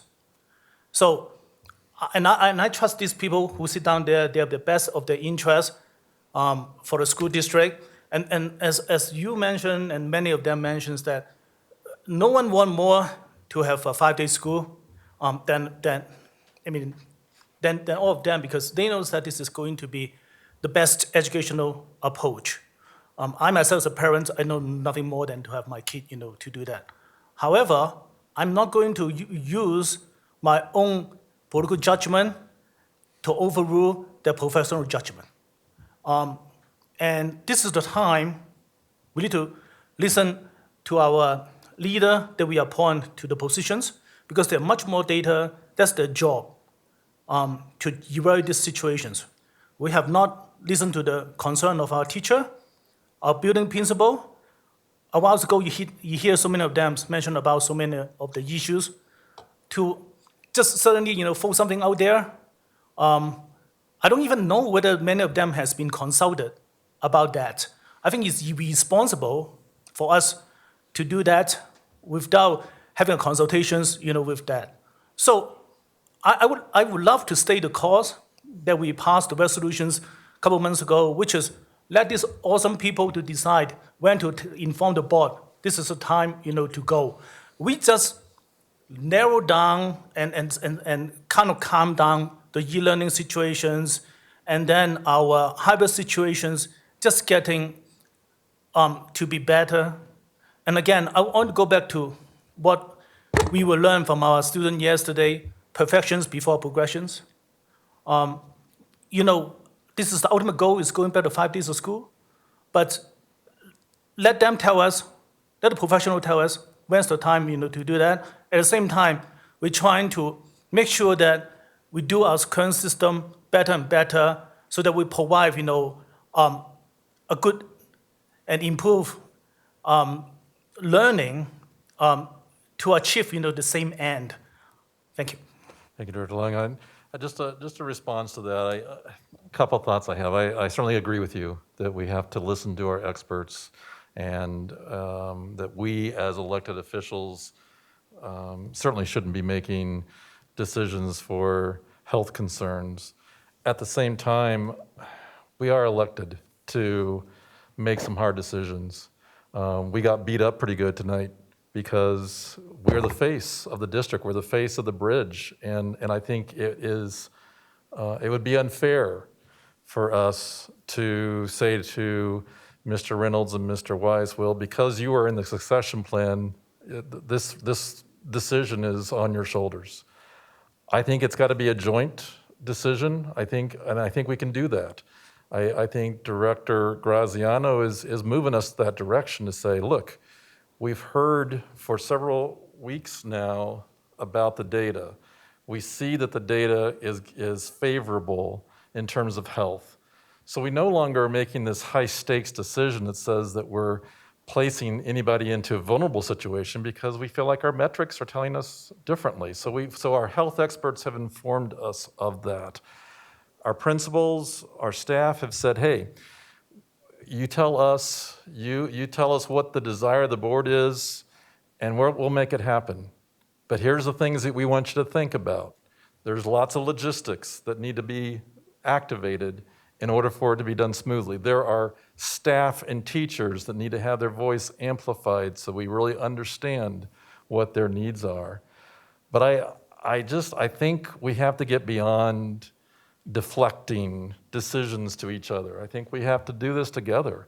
And I haven't heard anything tonight from any of our staff that says we can't bring elementary kids back. I haven't heard that.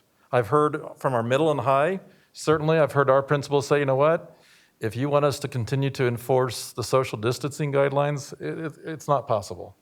And quite honestly, if we look at all the other districts around us, there's not another district that has their middle and high school on 100% 5 days a week. Middle and high continues to be hybrid in almost every one of the other districts.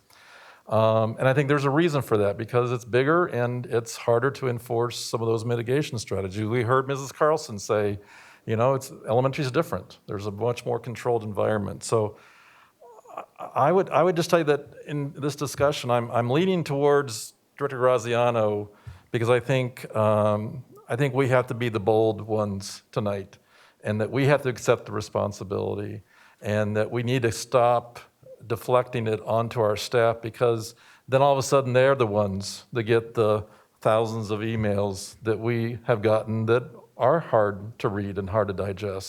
So I would make a case that it's together. I would make a case that if the board is making a suggestion like October 6th, I kind of saw Mr. Weiss flinch a little bit, saying that may be too aggressive.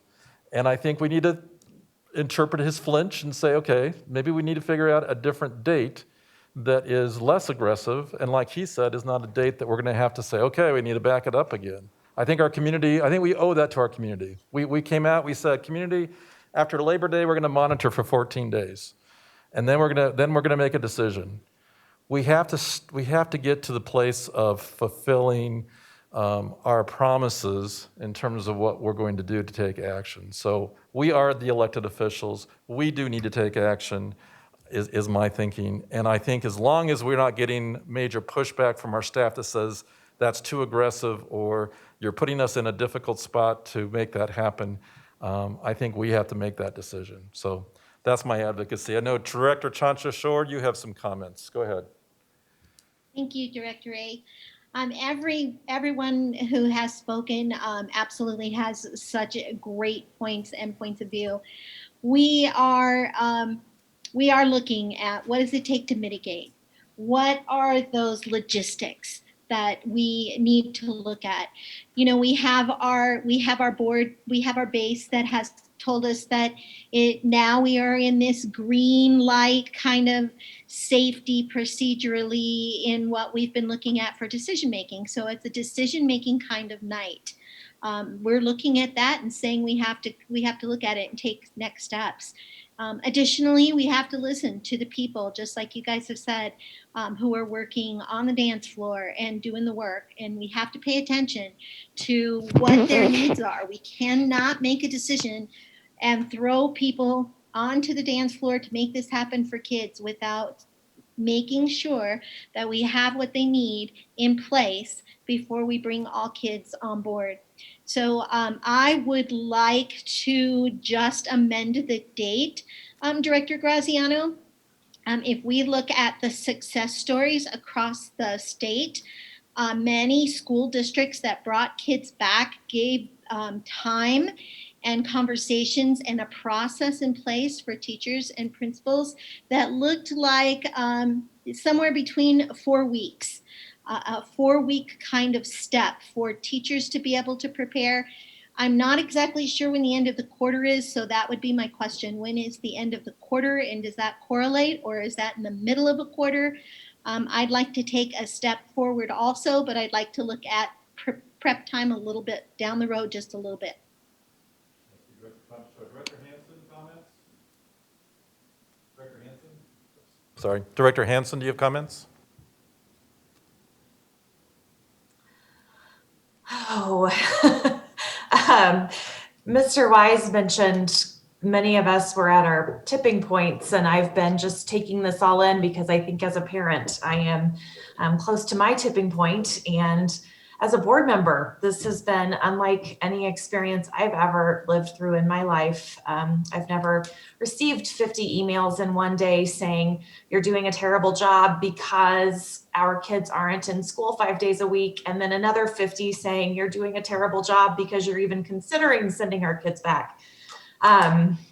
So I think my only feedback that I can very comfortably say right now is that I am living this firsthand. I spent my day today trying to remember how to multiply and divide fractions, and I think that I can very comfortably say that there's no one on this call or in this meeting right now who wants their kids back 5 days a week more than I do. I have seen the significant difference in what my role as a parent is for my elementary age students and how incredibly self-sufficient my middle school student is. And I'm nervous. I understand all of the parents who are saying this is a scary thing to try. But I think that when I'm uncertain, I have to look back at the data. And just like I believe it was Director Holtzman who said, we spent a significant amount of time developing this dashboard. Our dashboard is green.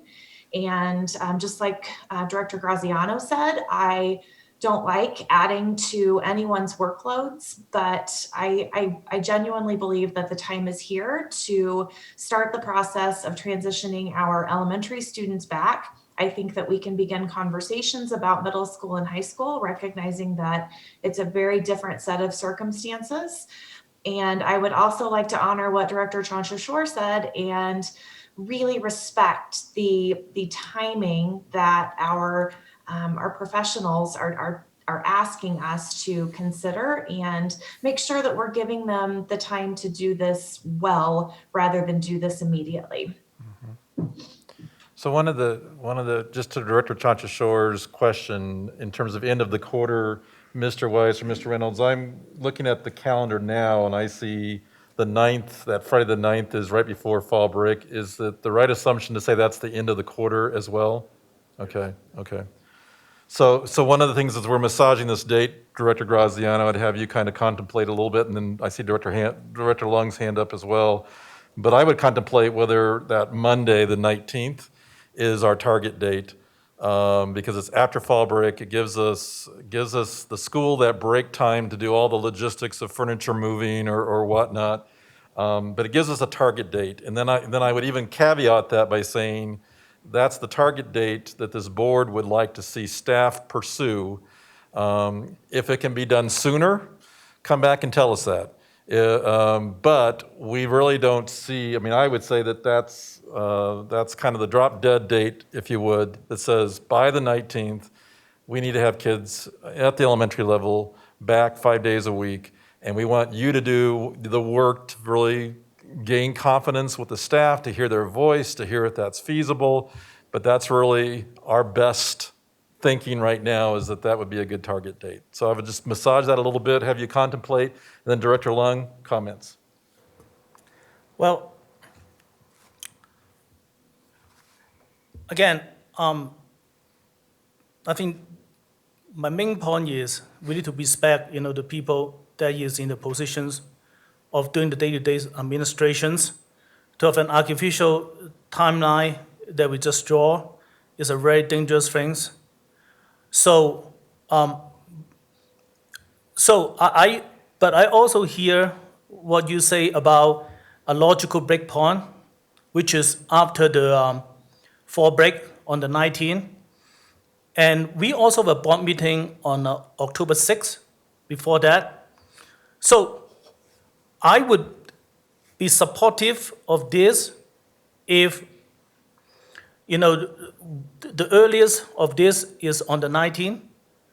And also, on the October 6th board meeting, that is when, I'm so sorry if I give you guys more work, but on the October 6th board meeting, we need to consult the elementary school principal, the teacher that's involved, and also talking to the logistic. For example, we have the classified staff that also need to support this, and then the administrative staff that's supporting this, okay? Obviously, you're probably going to have a more bus driver that lead their services. So I believe that you're absolutely right that we need to be, unified to make this successful. So talking to them and try to gauge, what do they think they need, and what do we need to have to make that happen is essential to make sure that we go from here, to there. So, I would think, so then in the October 6th meeting, we can definitely say that the night is the 19th, the best day, to be open. And I think there will be a more logical and sensible approach instead of just drawing a day that do not have a logical break between semester or quarter, and to give us more time, to prepare. And also, as the principal said a while ago, is if you're doing all this, it's just like as if, you're doing a new school year. So after, the fall break will be a perfect opportunity to reopening the school year instead of, Friday, you're doing this model, and then next Monday, you suddenly, switch to another model. That will be too much, disruptions from my point of view to make that a successful and now it's already the 15th. So even though if we do that on the 19th, it's only give us 1 to 3 weeks, not counting, the week, for fall break, which many people have planned already. So I would think, that would be minimum time, I think, that could make this successful, transitions. Thank you. All right. Director Chanchashore, I see you have a question. I'm going to ask to come back to Director Graziano to refine his motion. Director Chanchashore? Yeah, I just had one question, one thing that I was thinking about, and I want to make sure we think about this as we're also planning for the next steps in process. October count happens before the 19th of October. So we just have to assure that we're thinking about that, or we're looking at the process of justifying school-based budgets based on how many kids are in school. Knowing that we would be coming back, is there a way for us to handle that ahead of time? Mr. Reynolds or Mr. Weiss, do you want to speak to the October count issue? So Director Chanchashore, I think, is just wanting to make sure that we have accuracy for our October count, so that if we do this after that, that we're not all of a sudden having kids that we didn't get funding credit for. So if you can speak to that, please. Yeah, thank you for the question. There is the official October count, and then we have a window of time around it. We have 11 days. Also within the month, if they reestablish themselves within our system. We have to separate those different groups of kids. If somebody is homeschooled, we would want them to enroll now so that they can get re-engaged in our school system now, so that we can actually count them as part of October count. The question that I think is on everyone's mind is making this switch, what's going to happen with our data? Are all these people going to come back, all these students come back when we make this shift? And that's on everyone's mind. I think that's on everyone's mind across the state. It is a mitigating factor, but I don't think it's the motivating factor for us to be able to make that decision. And we have opportunities to capture those kids as part of that re-enrollment process. But I think establishing the date is certainly going to help us in that. So you don't see the October 19th date as being problematic for us in terms of, because really our e-learning kids are still going to be captured in that count. Right. So it's really the only kiddos that we may not capture or we would like to capture are those kids that are being homeschooled or in private schools or other schools Right. that may want to come back knowing that, okay, the 19th they're going to be back full time. Yes, we would want to encourage those families to re-engage now, because as the point was raised earlier, we're trying to judge space, we're trying to judge availability in our buildings. Sure. Those are all very real, logistical things that we have to worry. So if those families are coming back to us, we'd want them to engage now. And I think the other question that's going to be is that e-learner going back to the physical building or not. And I think that if we were to have a motion to give you guys some time to really think about those guidelines, certainly, I would certainly advocate that we give you permission to set up any kind of restriction for that needs to be. So for instance, it may be space available basis that says, because we pretty much said early on that e-learners would stay e-learners until the semester break. But certainly, if there's flexibility, if there's space for those e-learnings to transition to in-person learning, I think we'd want you to feel like you can give us some ideas about how to manage that, because we know it can be really unmanageable if all of a sudden those 6,000 kids all of a sudden start saying, okay, I'm going to be in person now. So that's one of the other study items I think we would want to have, and to Director Long's point, to come back on October 6th with some clarity about what that would look like. Director Holtzman? That was actually exactly what I was going to mention. And I'm glad that you brought it up, because I think it's helpful not just for all of us to think about, but for parents to know that if they're anticipating a change, that's something that you're all going to have to work through to make sure that we have class sizes and staff. And, I don't know, I'm assuming we could potentially end up with waiting lists if things don't balance exactly. But I appreciate you bringing that up. Director Hansen, I see you have a question. Yes, thank you. I'm wondering, just to throw it out there, what the possibility would be of giving a deadline as a final date to return elementary back 5 days a week, but giving some of those schools that have a perhaps a lower enrollment number or the different actual building structures like we heard Mr. Wells speak about earlier, would it be something worth considering to allow each individual elementary school to proceed according to what they specifically need, as long as it was back to 5 days prior to whatever date we decide? So Mr. Reynolds and Mr. Weiss, so a question about whether or not there can be autonomy for individual schools to come back sooner if they think they're ready, or just some thoughts about that. You know, I think in all of this, what you're saying, we could always build in. If we look as a district to look at the 19th, as we get working with our teachers in our schools, I think all of us have a better assessment of where we are, where our teachers are, where our families are.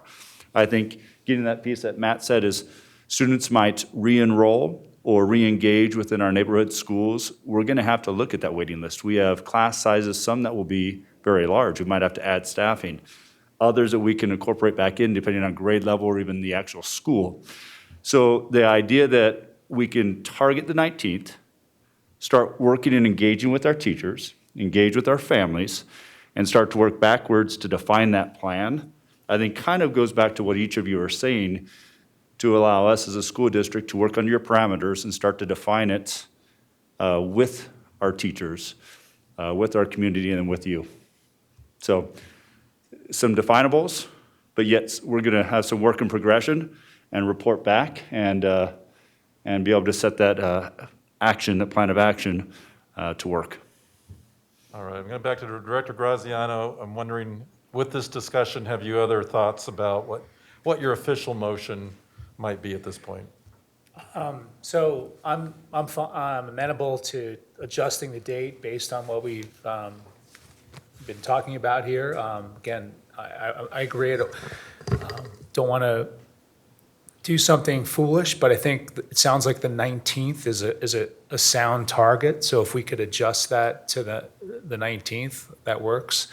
And so I'm good for that. And the other thing which we haven't spoke about, but again, it could be a separate piece, but I think having a target date that's out there that this task force or committee can focus on problem solving for, I think should be part of it. And I'm just looking at calendars just to say January 14th, right? So that's a couple of weeks out after the next, the new year. So those are the dates, but the 19th works from where I But sit. you're wanting to target a date, possibly a date for secondary, for middle and high school as well. Is that where you came up with the January date? Right, so that to me is like having that as a benchmark, as some kind of target out in the distance, that at least discussions and planning and any task force committee meetings could be focused around working towards that and using that as a target. That's the intent. All right, Dr. Holtzman? So I would just say that if we could split those into two separate motions potentially, because I would be very comfortable at this point targeting October 19th for elementary schools. And obviously all this discussion we've had tonight about the work our staff's going to do before then to get input from our principals and our teachers and our parents as to their choice of change or not. So I would be comfortable seconding that motion. In terms of secondary, I think that I'm probably not comfortable at this point. I definitely want staff to continue to consider all of that, but I guess it feels like double the work. I know they're going to continue to consider it, and I believe that as elementary schools go back, that will give them more information that they can then apply for middle school and high school. I just feel like for me, it's targeting a date I'm not ready to do. I just don't quite have enough information. But as we go with the elementary schools, I think that that will come. So if we could do 2 separate ones, I could second the elementary school motion.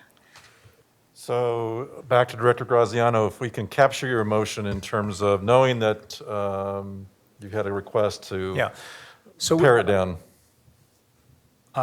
Given that, and again, not to drop any an extra brain damage on everyone here tonight, let's just focus on the elementary school piece, because it seems like we've had focused discussion on that. But I think it is a good action item just in general to have that committee focus on, put together going forward. So the motion would be to return elementary schools full-time on October 19th, pending, would be the motion.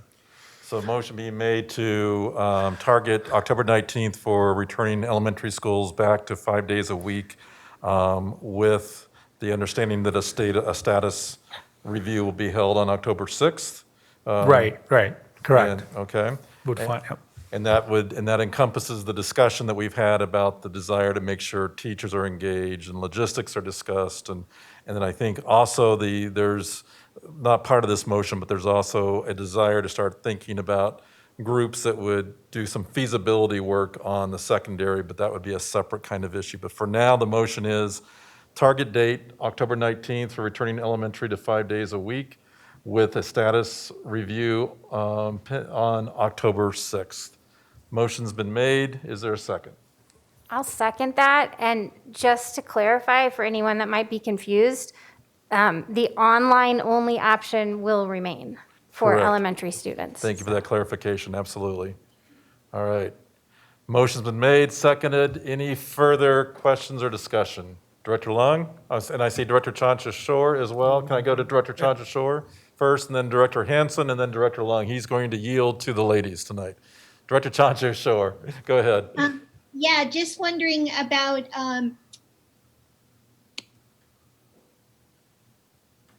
Whoops, Director Chancha-Shore, I think you muted yourself. Hang on. There you go. Sorry, can you hear me? I'm so sorry. You're okay. I'm wondering about when you say elementary, K5, K6, clarification. And I would propose that if sixth grade is in a K through 6 setting, sixth grade would be included. So we're really talking about an elementary building returning to 5 days a week. If that's, Director Graziano, am I clarifying that correctly? Okay. All right, and Director Hanson, you had a question, then Director Lung? I also have a question of clarification. Is the motion on or before October 19th, or does this motion prevent the option of opening sooner if our principals and teachers come back and feel like it's something that's very feasible? I think the motions use the word targeted, that we are targeting that the 19th be no later. That would be the latest date that we'd want, but certainly the October 6th status may come back and say, we're ready to go next Monday. And I think Director Graziano's motion would allow for that. Is that fair? Yeah, that's fair. I mean, Thank you, I appreciate it. All right, Director Lung? well, I'm looking at the count day, which is student must be present on count day or present prior to count days and within 30 calendar days of count day to be count, according to CDE. I would like to add to the motions to have the district to set a deadline to re-enroll the student to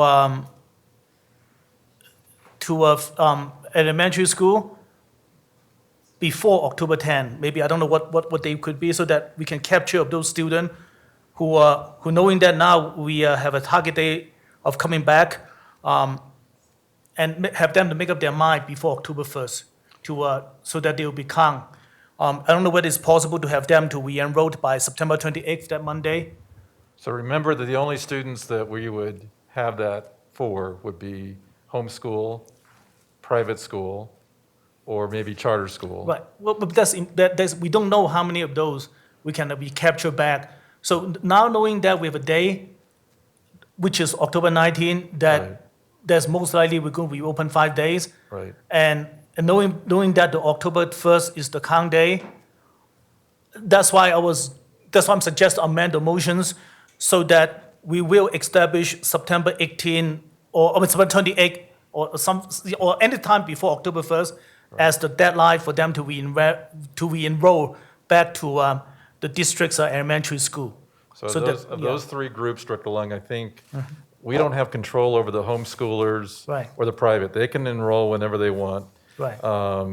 So I don't think we can put that restriction in place that says if you don't come October 1st, you can't come at all.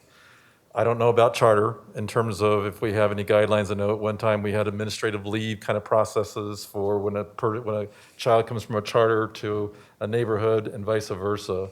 But so we would only be probably talking about, the only kind of control we might have is that internal transfer between our district schools. We wouldn't have control over over homeschool or private. Well, the goal is, if you're looking at the number of students that we lost right now, Right. we are close to losing 1,900, student, right? Right. And those 1,900 students, and if I hear them correctly, large amount of them are elementary student. So knowing that now the district has a timeline to reopen, hopefully will give them some incentive to re-enroll back. I know that, if they decide to come back later, there's nothing we can do. But we can send a message and let them know this is what I recommended them to do. I hope we can be, encouraging them to re-enroll back to the district earlier so we can capture as many of the students, as possible. Got it. Giving Got it. that, time. That's what I'm saying. It's just a try, and for financial I reasons. understand your intent. Mr. Reynolds, a couple of words? And I think a happy medium is, now that we know what the target date is, we can certainly implement an engagement strategy for those families that aren't currently with us and target those families to give them the information to say, our plan is to come back August 19th, 5 days a week. We would love to have you come back to join our family. And we can start that engagement strategy immediately to let families know. So Director Lung's friendly amendment is to add that we would engage I'm sorry, you said it much better than that we would implement an engagement strategy? Yes. That we would implement an engagement strategy for those populations that maybe are not currently in our schools. Sure, it doesn't affect the date or anything. Nope. All right. All right, so motion's been made, seconded with the addition of an engagement strategy in place. Any further discussion? Seeing none, let's vote. Chancho Shore, Aye. Graziano, Aye. Hanson, Aye. Holtzman, Aye. Lung, Aye. Meek, Aye. Ray, aye. That passes unanimously. All right. So directors, what I'd like to suggest is if we can get through these revisions, we'll take a quick break after the revisions and then policies. Yes, Director Lung. I would like to, make motions to try to study the criteria to reopen middle school and high school, so that we could bring it back for the board to look at in the. Hopefully, if we can do that on the October 6th meeting, and if not, the meeting after.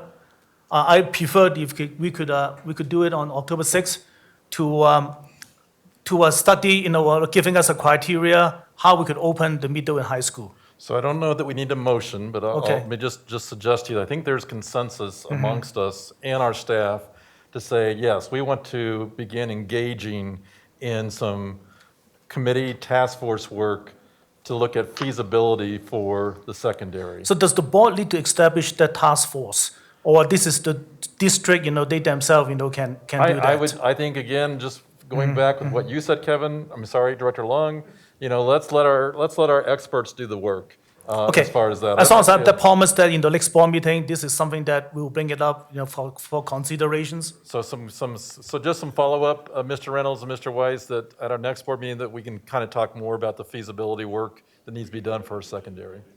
All right, so we have voted, and we're going to move on to revisions real quickly, and then we'll take a break and finish out our meeting.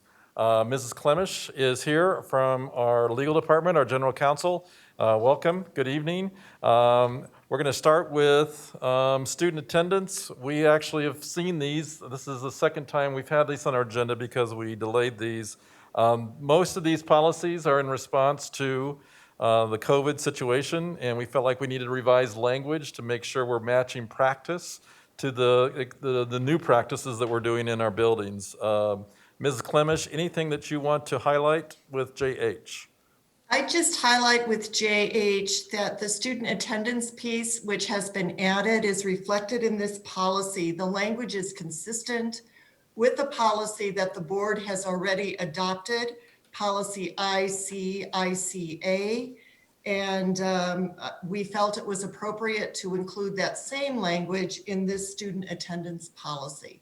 So the board has essentially adopted this language in policy ICA, and we're including it in this policy as well. Okay, very good. Motion to approve the revisions. Let's make a motion first and then second, and then we'll have discussion. Motion to approve the revisions. Move to approve. Motion made by Director Graziano, second. Second. Second by Chacha Shore. Okay, now discussion. Director Holtzman? Yeah, it's not really a discussion, I have a question. And Okay. I apologize that I didn't notice it till today, but I don't think it's a major issue either way. I just had a question about the definition of absences. It specifically talks about failure to appear at the assigned school and remain there throughout the day. I mean, I think it's clear that you can be in attendance in other ways than being at a school. I guess I just didn't know if we needed to reflect in our absences if you can be absent from some of those other ways of being in attendance, like participation in online instruction, assignments completed at home. It's really just more of a clarification. I could be just misreading it, but... And again, I'm sorry, I'm just now asking the question. I just didn't see it until I read through it again today, so. Yes, I think when we review this policy, I just point out that there is another provision in that section which provides that any other absence approved by the building principal or approved by the principal, which would cover, I think, alternative situations which are not specifically identified in this particular section of the policy. So I guess it's just would be logical. Otherwise authorized pursuant to the types of instruction that is occurring at this time. Please. So I guess it's just logical that if a student is not in attendance pursuant to this policy, then they are absent. And if they are absent and they want to be excused, it's the same as in-person learning. I just wanted to clarify for our principals and staff, so. So maybe let me just ask, so are you wondering, Director Holtzman, so if they don't participate in online instruction on that, then they would be considered absent? So I guess what Mrs. Clemish, what she's really getting at is, can we assume that if they don't participate in these activities that are listed, that they are counted as absent? It is my understanding, and I'll also ask Mr. Reynolds to offer any comment as well with respect to this. But if a student, the primary section of this policy identifies those conditions which exist to identify a student as being in attendance in the school setting or participating or actively engaged in the educational process. If a student is actively engaged in the educational process, they are in attendance at school. They are not absent. How you record a student's attendance is generally defined within this policy as well as policy IC/ICA to include participation in online instruction, assignments completed at home, etc. If that occurs, the student is actively engaged in the educational process and would be recorded as attending school for that particular day. So I know Mr. As- Reynolds has been working with this issue of logistics. So Mr. Reynolds, thoughts about the gist of what Director Holtzman's concerned about? Yes, and it's been an active conversation statewide. Our State Board of Education this last week just updated their rules for recording attendance. There are actually three things at play here. You have the attendance policy, plus you have ICICA and the resolution that you all passed earlier to account for this unique environment for e-learning that we have, that when students aren't there, we have a hybrid learning that if they're actively engaged, they're present. They're participating exactly like our legal counsel is telling us. So she's described it to a T. If they're actively engaged in the educational process, they are present. But then the opposite is true. If they're not actively engaged, they are counted absent. Right. All right. Correct. All right. All right, very good. Motion's been made and seconded. Any further discussion? Seeing none, let's vote. Chancho Shore, Aye. Graziano, Aye. Hanson. Aye. Holtzman. Aye. Lung. Aye. Meek. Aye. Ray, aye. Those revisions pass unanimously. The next policy revision is for students' rights and responsibilities. Again, another revision to address the issue around face covering and also making sure that there's still that notion that they have the right to express themselves freely. Mrs. Clemish, any other additional highlights you would want to make on that policy? I don't have anything to add, Director Ray. I think you've said it very nicely. This is to identify that the board recognizes the right to freedom of expression as long as it is not disruptive to the school environment, and that the importance of furthering school safety is to be considered in balancing those interests. Very good. Motion to accept the revisions? So moved. So moved by Chancho Shore, by Holtzman, seconded by Chancho Shore. Further questions and discussion? Director Long? Is there religious exceptions for this? I'm sorry, say it again. Is there religious exceptions for this?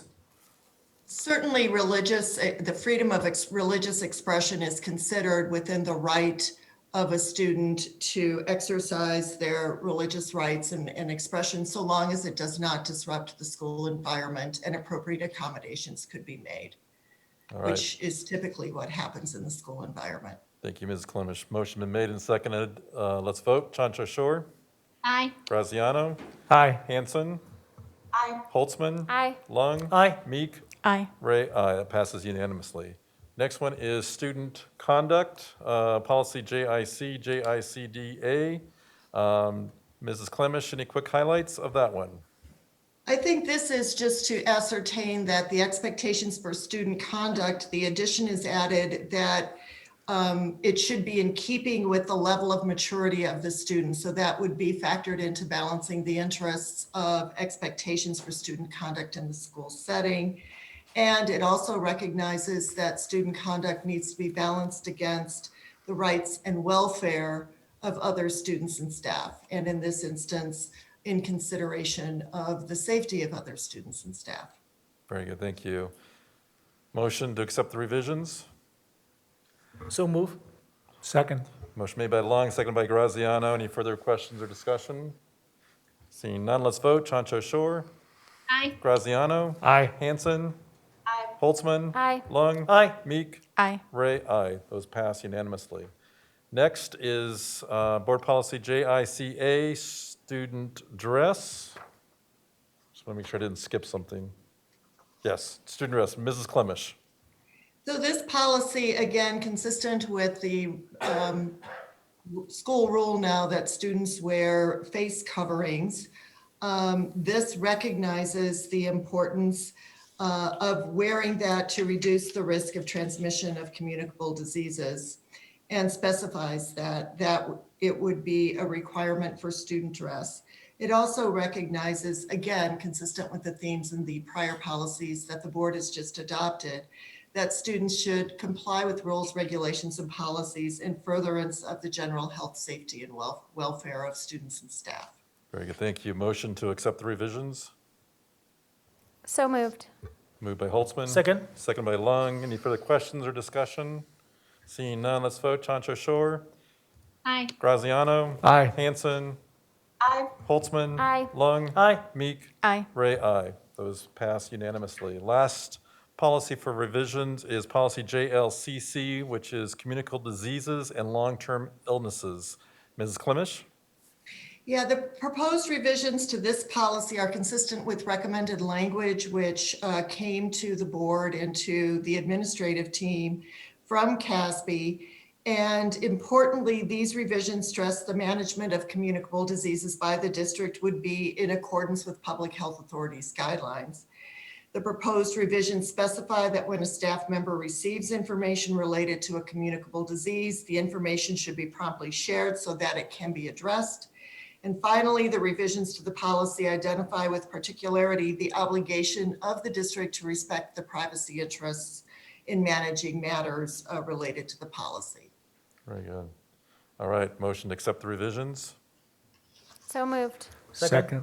Motion made by Holtzman, seconded by Graziano. Any further questions or discussion? All right, seeing none. Chancho Shore. Aye. Graziano. Aye. Hanson. Aye. Holtzman. Aye. Lung. Aye. Meek. Aye. Ray, aye. Those pass unanimously as well. All right, board, we're going to take about a 5-minute break. Also, I'm looking at cabinet and I'm looking at you wilting, and so it would not offend us if you need to leave. Our remainder of our agenda is going to be talking about our interim superintendent process under the board report and any other updates from committees. So please know that we don't expect you guys necessarily to have to stay if you would prefer to go home and sleep. So with the exception, of course, of Mr. Wise and Mr. Reynolds and our IT department, we can't give you a pass yet. So we'll take a 5-minute break, board, and we'll reconvene at 10:45.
Clock's a ticking.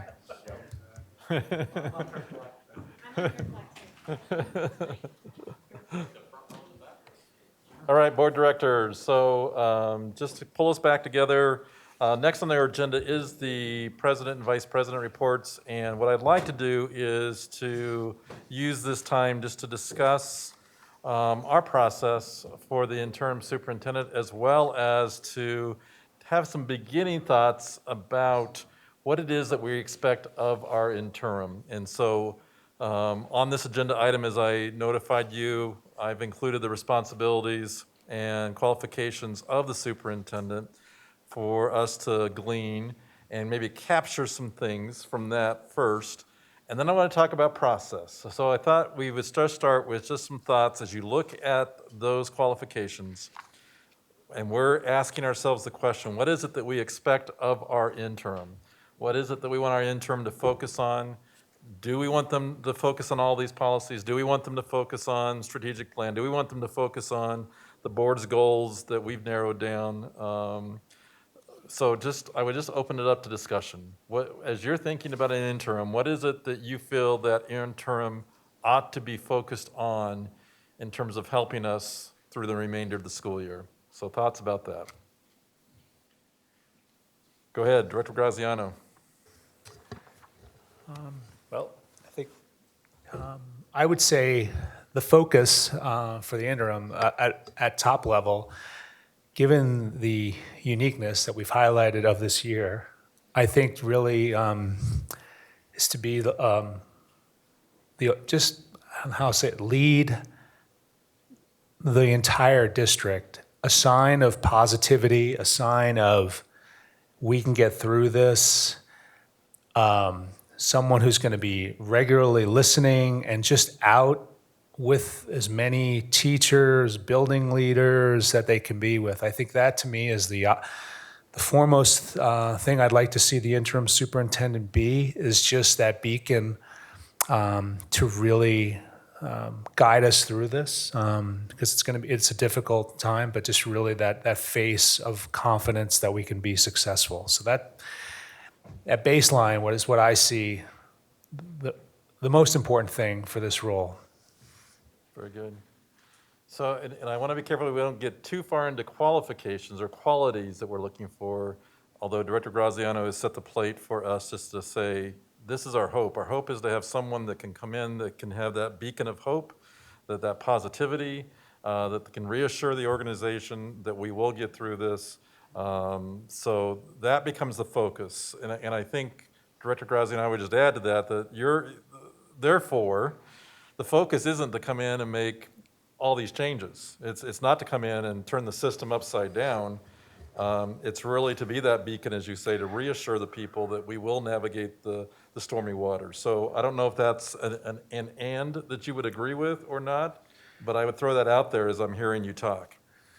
Well, I guess, yeah, I would agree with that. And I look at a lot of things we have in front of us here, our little cheat sheets. I guess I don't look for the superintendent to overanalyze everything that we have in front of us. I expect them to be able to, again, be that leader in front of this and look to the people, the staff, the experts out there that we have within the district to bring the district and him or her up. Sure. So maybe I want to build on that. So Director Graziano's laid a foundation of what that individual should focus on. Other thoughts? Director Lung?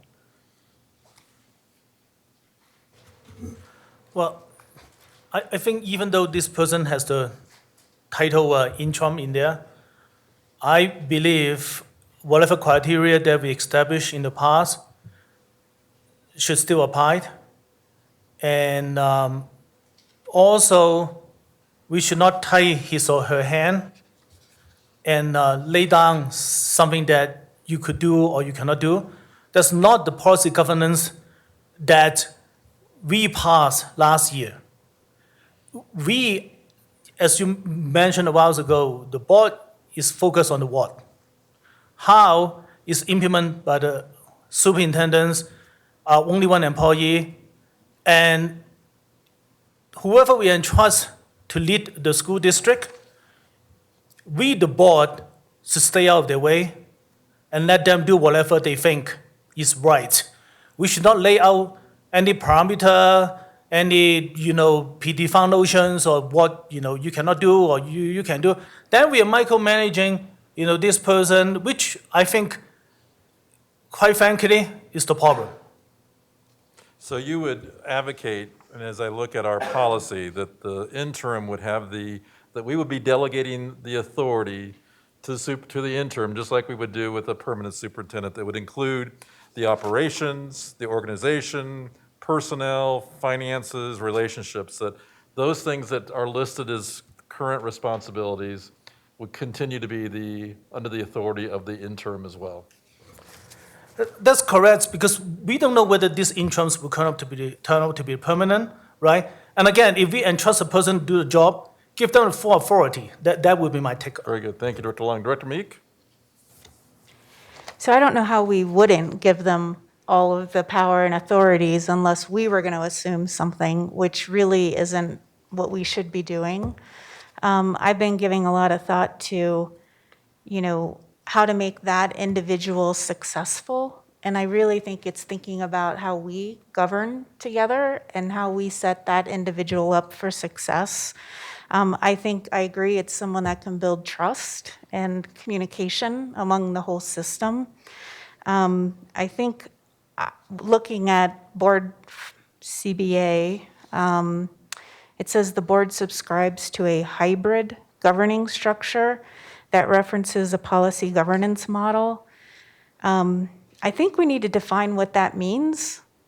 If I would say we either take out hybrid or we define how we're changing the policy governance model, and I think that's a longer conversation. And then one other change I would add under operations 1F, it's informed the board on all matters of major importance or significance. I would just add inform the board at least weekly on all matters.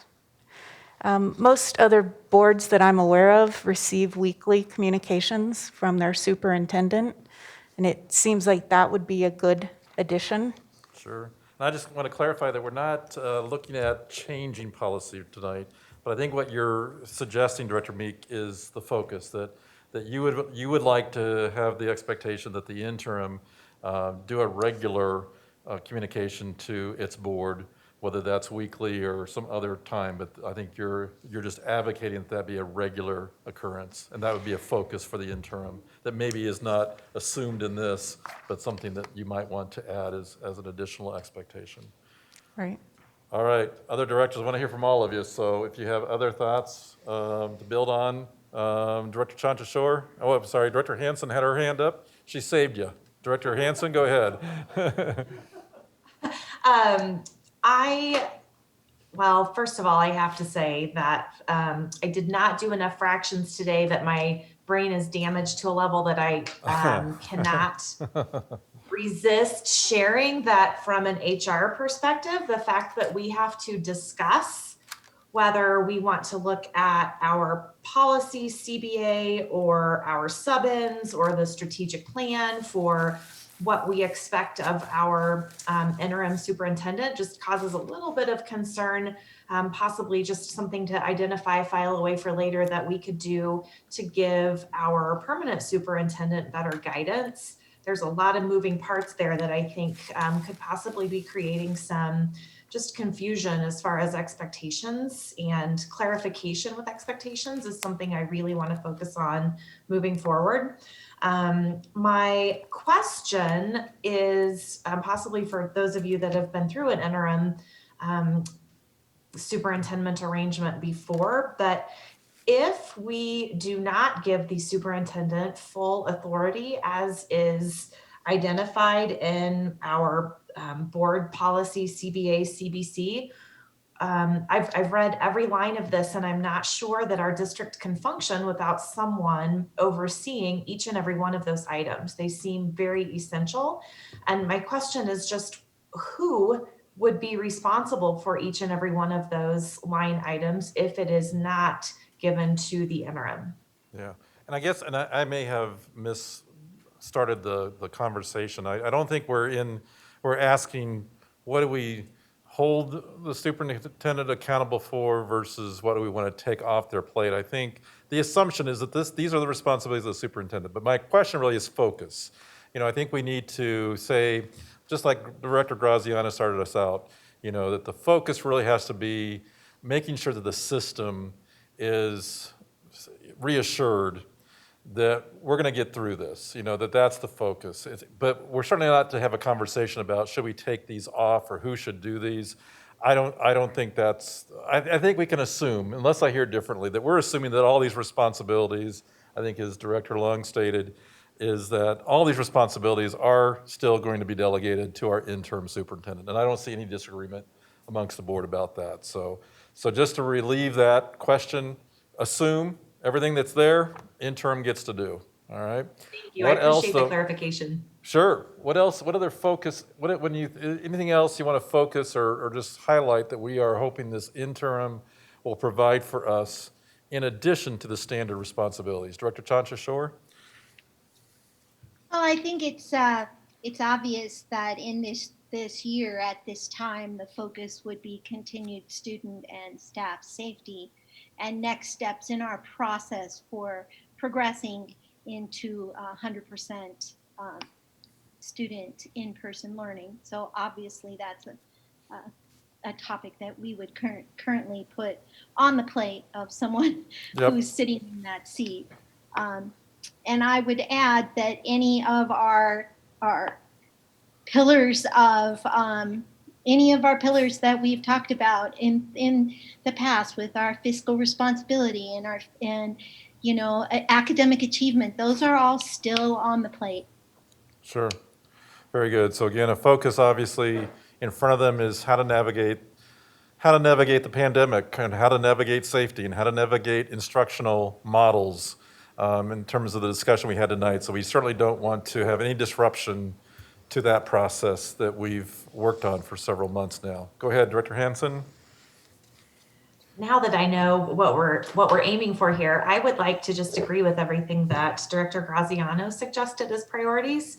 I think that every educator, every employee in our district would agree that essentially their lives have been turned upside down in the past, since March. And I think that consistency and confidence and just security in what they've been through so far is not going to get completely changed again by a new leader with a new perspective, with a new idea. And I really think that giving our employees some consistency of thought and just that security piece is essential right now. Very good.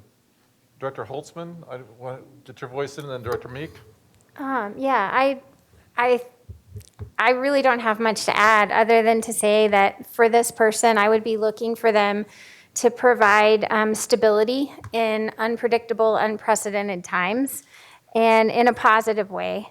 And just something that we haven't mentioned, a small part of all of that, but it's actually a pretty huge part of all of that is finances, managing those in this unpredictable time, so. Very good, very good. Director Meek? So again, I think this question is more for us as to whether the strategic plan is still, the North Star for decision-making and kind of reaffirming that. And I think it still is, but I think that's probably a really important area for us to discuss if we do think we want to deviate at all. But to me, having that North Star that the community came together, was launched, and allowing that interim to use that plan to help guide their thinking and planning and strategy, I think is helpful for us to all be on the same page. Sure.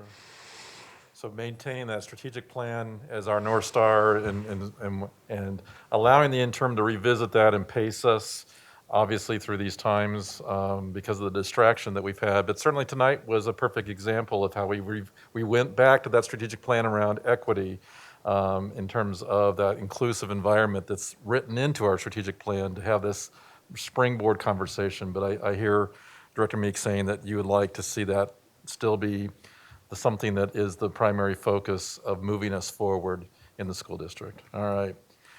So let's talk about process a little bit. I think we got clarity in terms of what we're looking for in terms of the role. I will start out with just, I guess, an apology, because I think I may have been farther down the road in assuming that there was some assumptions how that process would look, because I've been through it before. And I think that it kind of muddied the water a little bit along the way, because I think we all had different ideas about how to move forward. So past practice has been, when a board is looking for an interim, that board directors have been invited to nominate someone to be considered for that interim position.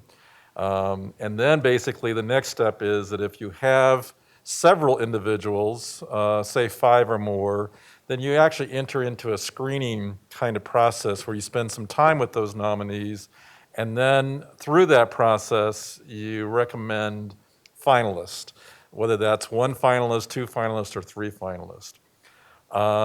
I think that probably wasn't clear, because I think what happened is some people, we just didn't put enough parameters around how do we go about nominating individuals. And so I think the water was a little cloudy with that. So I guess I want to go back and take a step back and just see where we are with that. So right now, we've said everybody gets to nominate someone. And I want to stop there for a minute to ask you about that particular piece of the process. Are we comfortable with that? Which means the weight is on our shoulders to say, okay, I'm going to find someone to nominate. Or was there some assumption that we invite people to let us know if they're interested, which is a whole nother pathway if we were to do that? I would just like to hear your reactions. Obviously, I have been out in front saying, okay, Saturday is our full day special meeting, and I've been out in front saying that we will have a interim named on that day, because I assumed that was the process that we were agreeing to. But I also want to be respectful, because I think that those of you, especially that haven't gone through that process, may have been somewhat confused as far as what this really means in terms of nominating individuals, and whether or not we need to open it up to applications as opposed to nominations. So I'm probably, again, not giving you a lot of clarity, but I guess my first question to you, do we continue the nomination process, or do we do the application process? And keeping an understanding that my motivation, certainly, when we were talking about process, was expediency. Because we certainly know that Corey or Mr. Wise and Mr. Reynolds, we've saddled them with a lot of responsibility. And I think the faster we can get to a place where we have a designated interim will provide a great deal of relief for them as well. So that was the motivation for the expedient process. But I want to just pause and ask the question: nomination process or application process? I want to hear thoughts. I'll start. Director Graziano, go for it. Here. You need another mic? No, okay. I guess my view on this is I didn't, as of the last where we were, I didn't realize we were needing to now consider opening up for applications. So my preference is that we had nominations, and we would follow along with that, given that that's the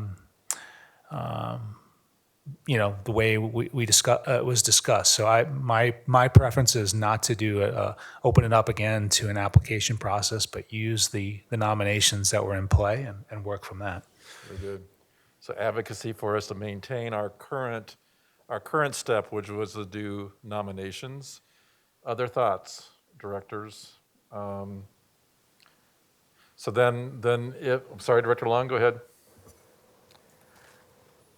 So I want to clarify for a timeline that we have to name this person. Well, for transparency reason, and for open up the process to everybody who want to apply is the fairest process. And obviously, if we open for nominations, each director can only nominate 1 or 2 people, then we can only limit it to the people that the director know, right? And we could miss out some people out there that is really good, but we don't know. So that would inherently create some bias, right? But then if the time is really tight, of course, having a full-blown application process is not going to be ideal because then, first of all, we have to develop a fair process, and then we have to screen applications. And so I just want to get some feel. Do we have a consent to see how urgent this process is?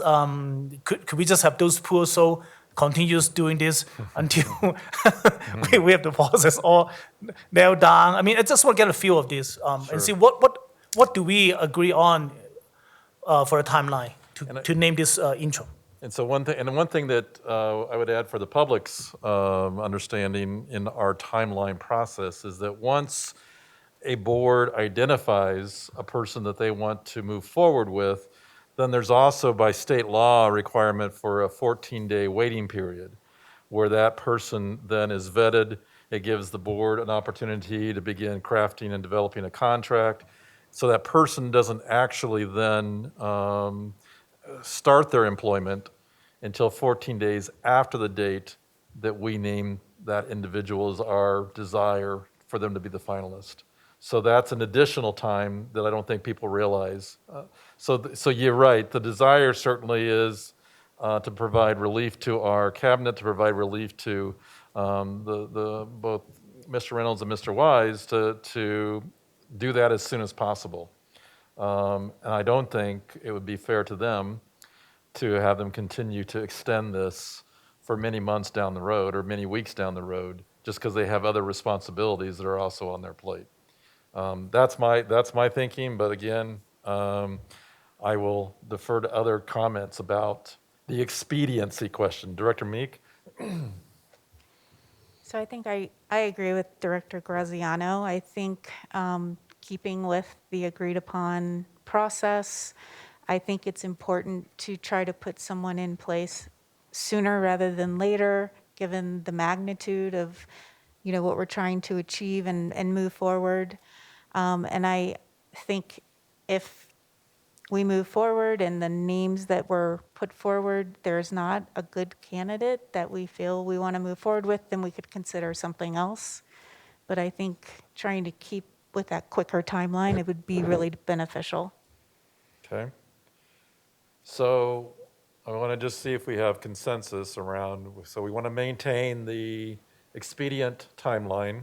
Does anybody feel differently about that we'd still, if at all possible, try to target the 19th? Director Chancho-Shore?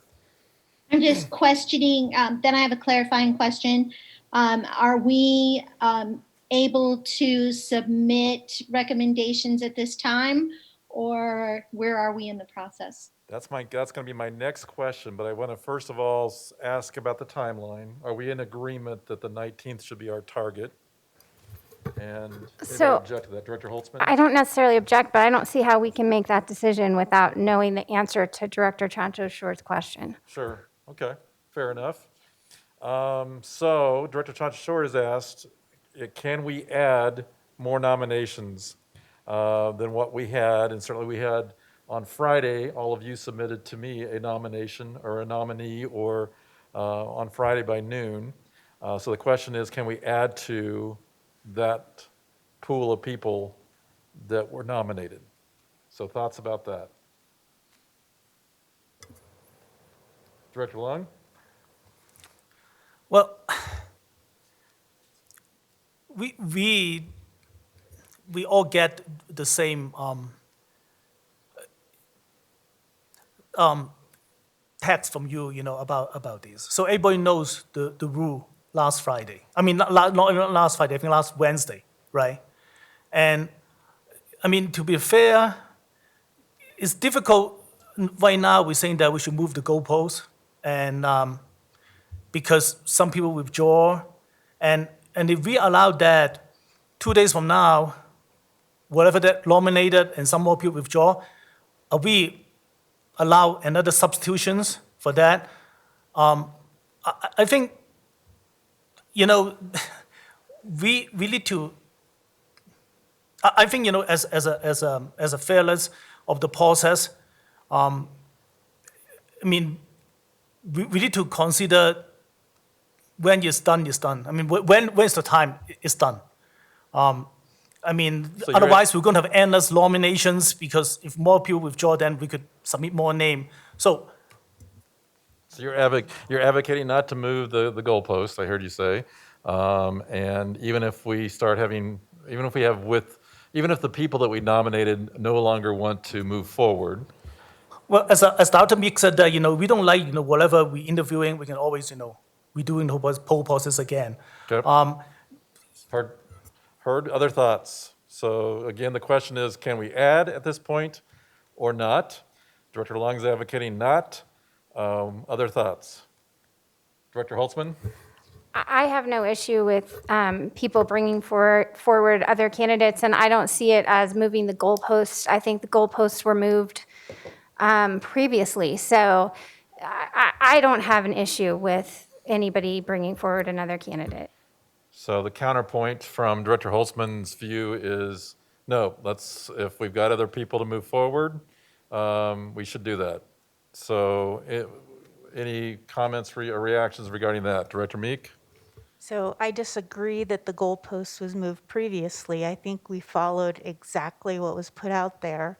I'm open, though, to new candidates because I think the goal is to find the best candidate to fill the position. And so I'm open to considering additional candidates. All right, so noted, and not going to muddy into the waters of what each other's opinions are regarding what happened, but I will say that right now the advocacy is that we allow for additional nominations before Saturday. Other thoughts about that going forward? Director Chansha Shore? I'd like to allow for other nominations. All right, Director Chansha Shore is also advocating for that as well. I would like to hear from each director just so that I can ascertain if we have consensus.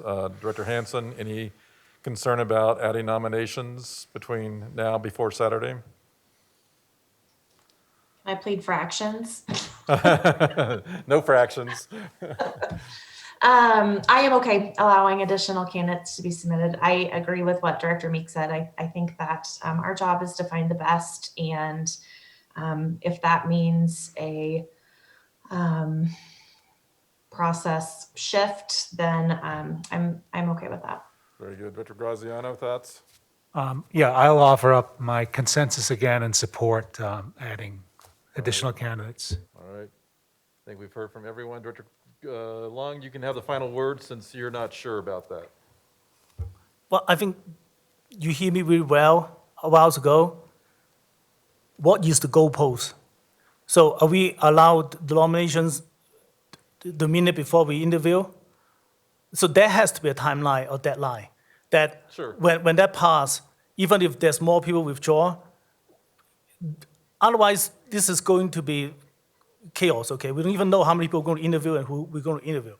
So that is my point, okay? So if we try to reestablish, a new timeline, new nominations, so when? Friday at noon, this Friday at noon? Or doesn't really matter. Would you pick a day? Yeah. Pick a day. What would you like it to be? But again, I don't care which days we, so maybe, let's say, just like this Friday at noon, would everybody agree with that? No. Or maybe earlier than that? I would just say for the sake of our assistants who have to make contact and get paperwork shuffled, I would say no later than Thursday at noon to give us at least about 24 hours. Mrs. Taylor, I'm looking at you to see if you think that might be too tight for us to schedule if we have that? Are you game to try that? Okay.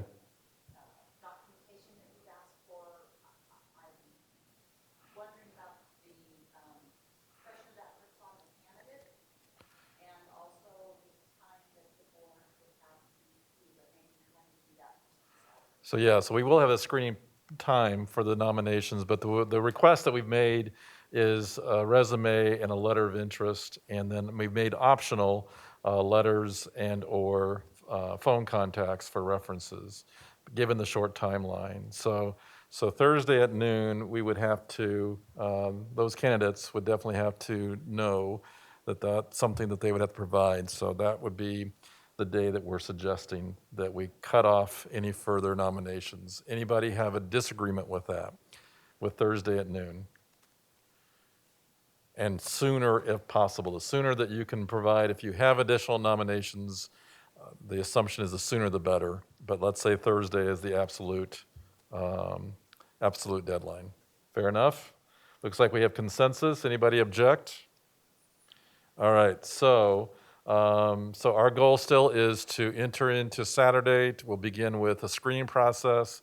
By law, that process can be done in executive session just because we're looking at records, and law protects that if we are looking at records of executive positions, and it's not finalist that we're looking at, that we're looking truly at a pool of people, that we're allowed to do that in closed session to protect the individuals who have submitted or the nominees that we've pushed forward.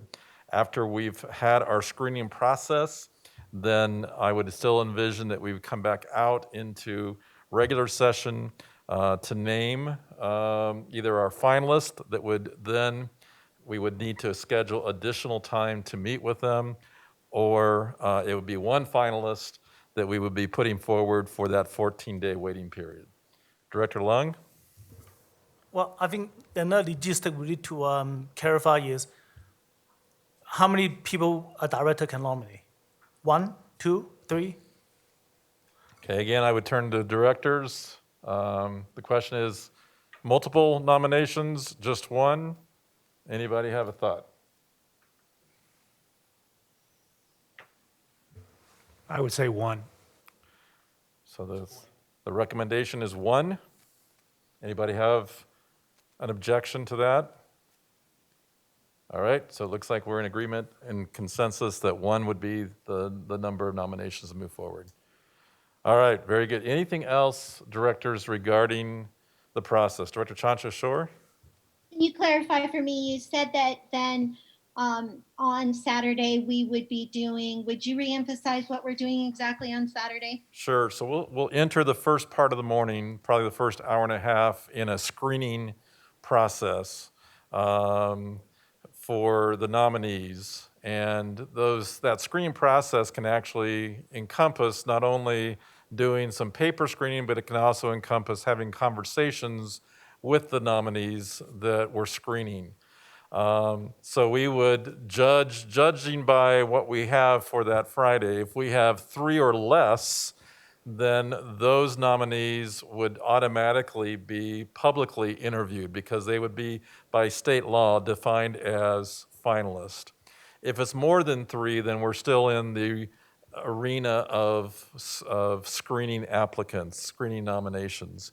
And so we could remain in closed session for that period of time, as long as we're not actually making decisions regarding only, in terms of we can't make decisions in executive session. We have to make decisions outside of executive session regarding the person that we're recommending as a finalist.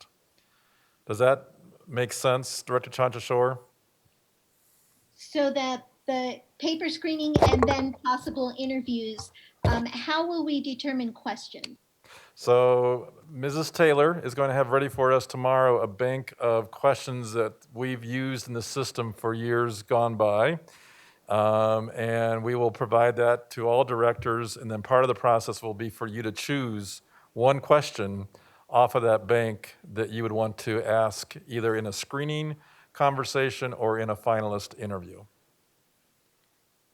Other questions, Director Hansen? Do we not have the flexibility to venture off of that list? Sure, Director Hansen, you can venture wherever you want. No, I mean, I think you'll find that yes, I mean, I think if you want to wordsmith or make a variation, but I think that will give us, every director will have one question. Let's just leave it at that. The bank will help you. If you want to do a variation of the bank of questions, you're more than welcome to do that. But the goal is that each of you have a question that you feel like you would like to ask, and then we'll kind of, in our screening process, talk about to make sure we don't have duplicate questions. All right? Other questions about the process? Director Lung? So for the Longman Yee, do we require them to submit anything to us, like resume, cover letter, or we just submit a name? No, we've asked them to, as I mentioned before, they submit their resume and a cover letter. And optional has been any other materials they want to provide, whether that's letters, whether that's contact information. But because the process is so tight, we felt like, or I felt like, that we couldn't have too high of an expectation of the paperwork that needed to be submitted. But the two things for sure is cover letter and resume. Okay. Any other thoughts, other questions about the process? All right. So and as far as anything else from the board, from my arena, is the agenda planning this Friday at 10 o'clock. And then I will turn it over to Vice President Holtzman if there's anything that you wanted to report out on. I don't have anything, thanks. Okay. Any other committee needs or reports or anything else that needs to be reported out? Director Lung? Well, so I want to, people have not heard us talking about parent engagement, for a long time. And we did make some progress on the last week of August. Stacy, which is our designated district parent engagement person, and Director Meek and myself, three of us met together. And we put out a list of things that we think we want to do. And so the next step is going to talk to our interim superintendents or the superintendents to see how flexible we're going to do it. Then we're going to bring it to the board and have the board to look at that. So I just want people to know that we did not drop the parent engagement effort, but there's a lot of overriding priority since we start this effort that has been delayed our implementations. But we have, I think the board has full intentions to discuss it in the upcoming meeting, and we would like to gather all the groups, the Gift and Talent, advisory committee, and then special acts committee, the DAC, which also have a parent engagement subcommittee, and also possibly, the committee groups like, CAC and things like that. So we are here. So I just want people to know that we did not drop the ball. We will continue to do that. Very good. Thank you, Director Lung. Any other comments for the good of the group? All right, a motion to adjourn. Move to adjourn. Second. All those in favor say aye.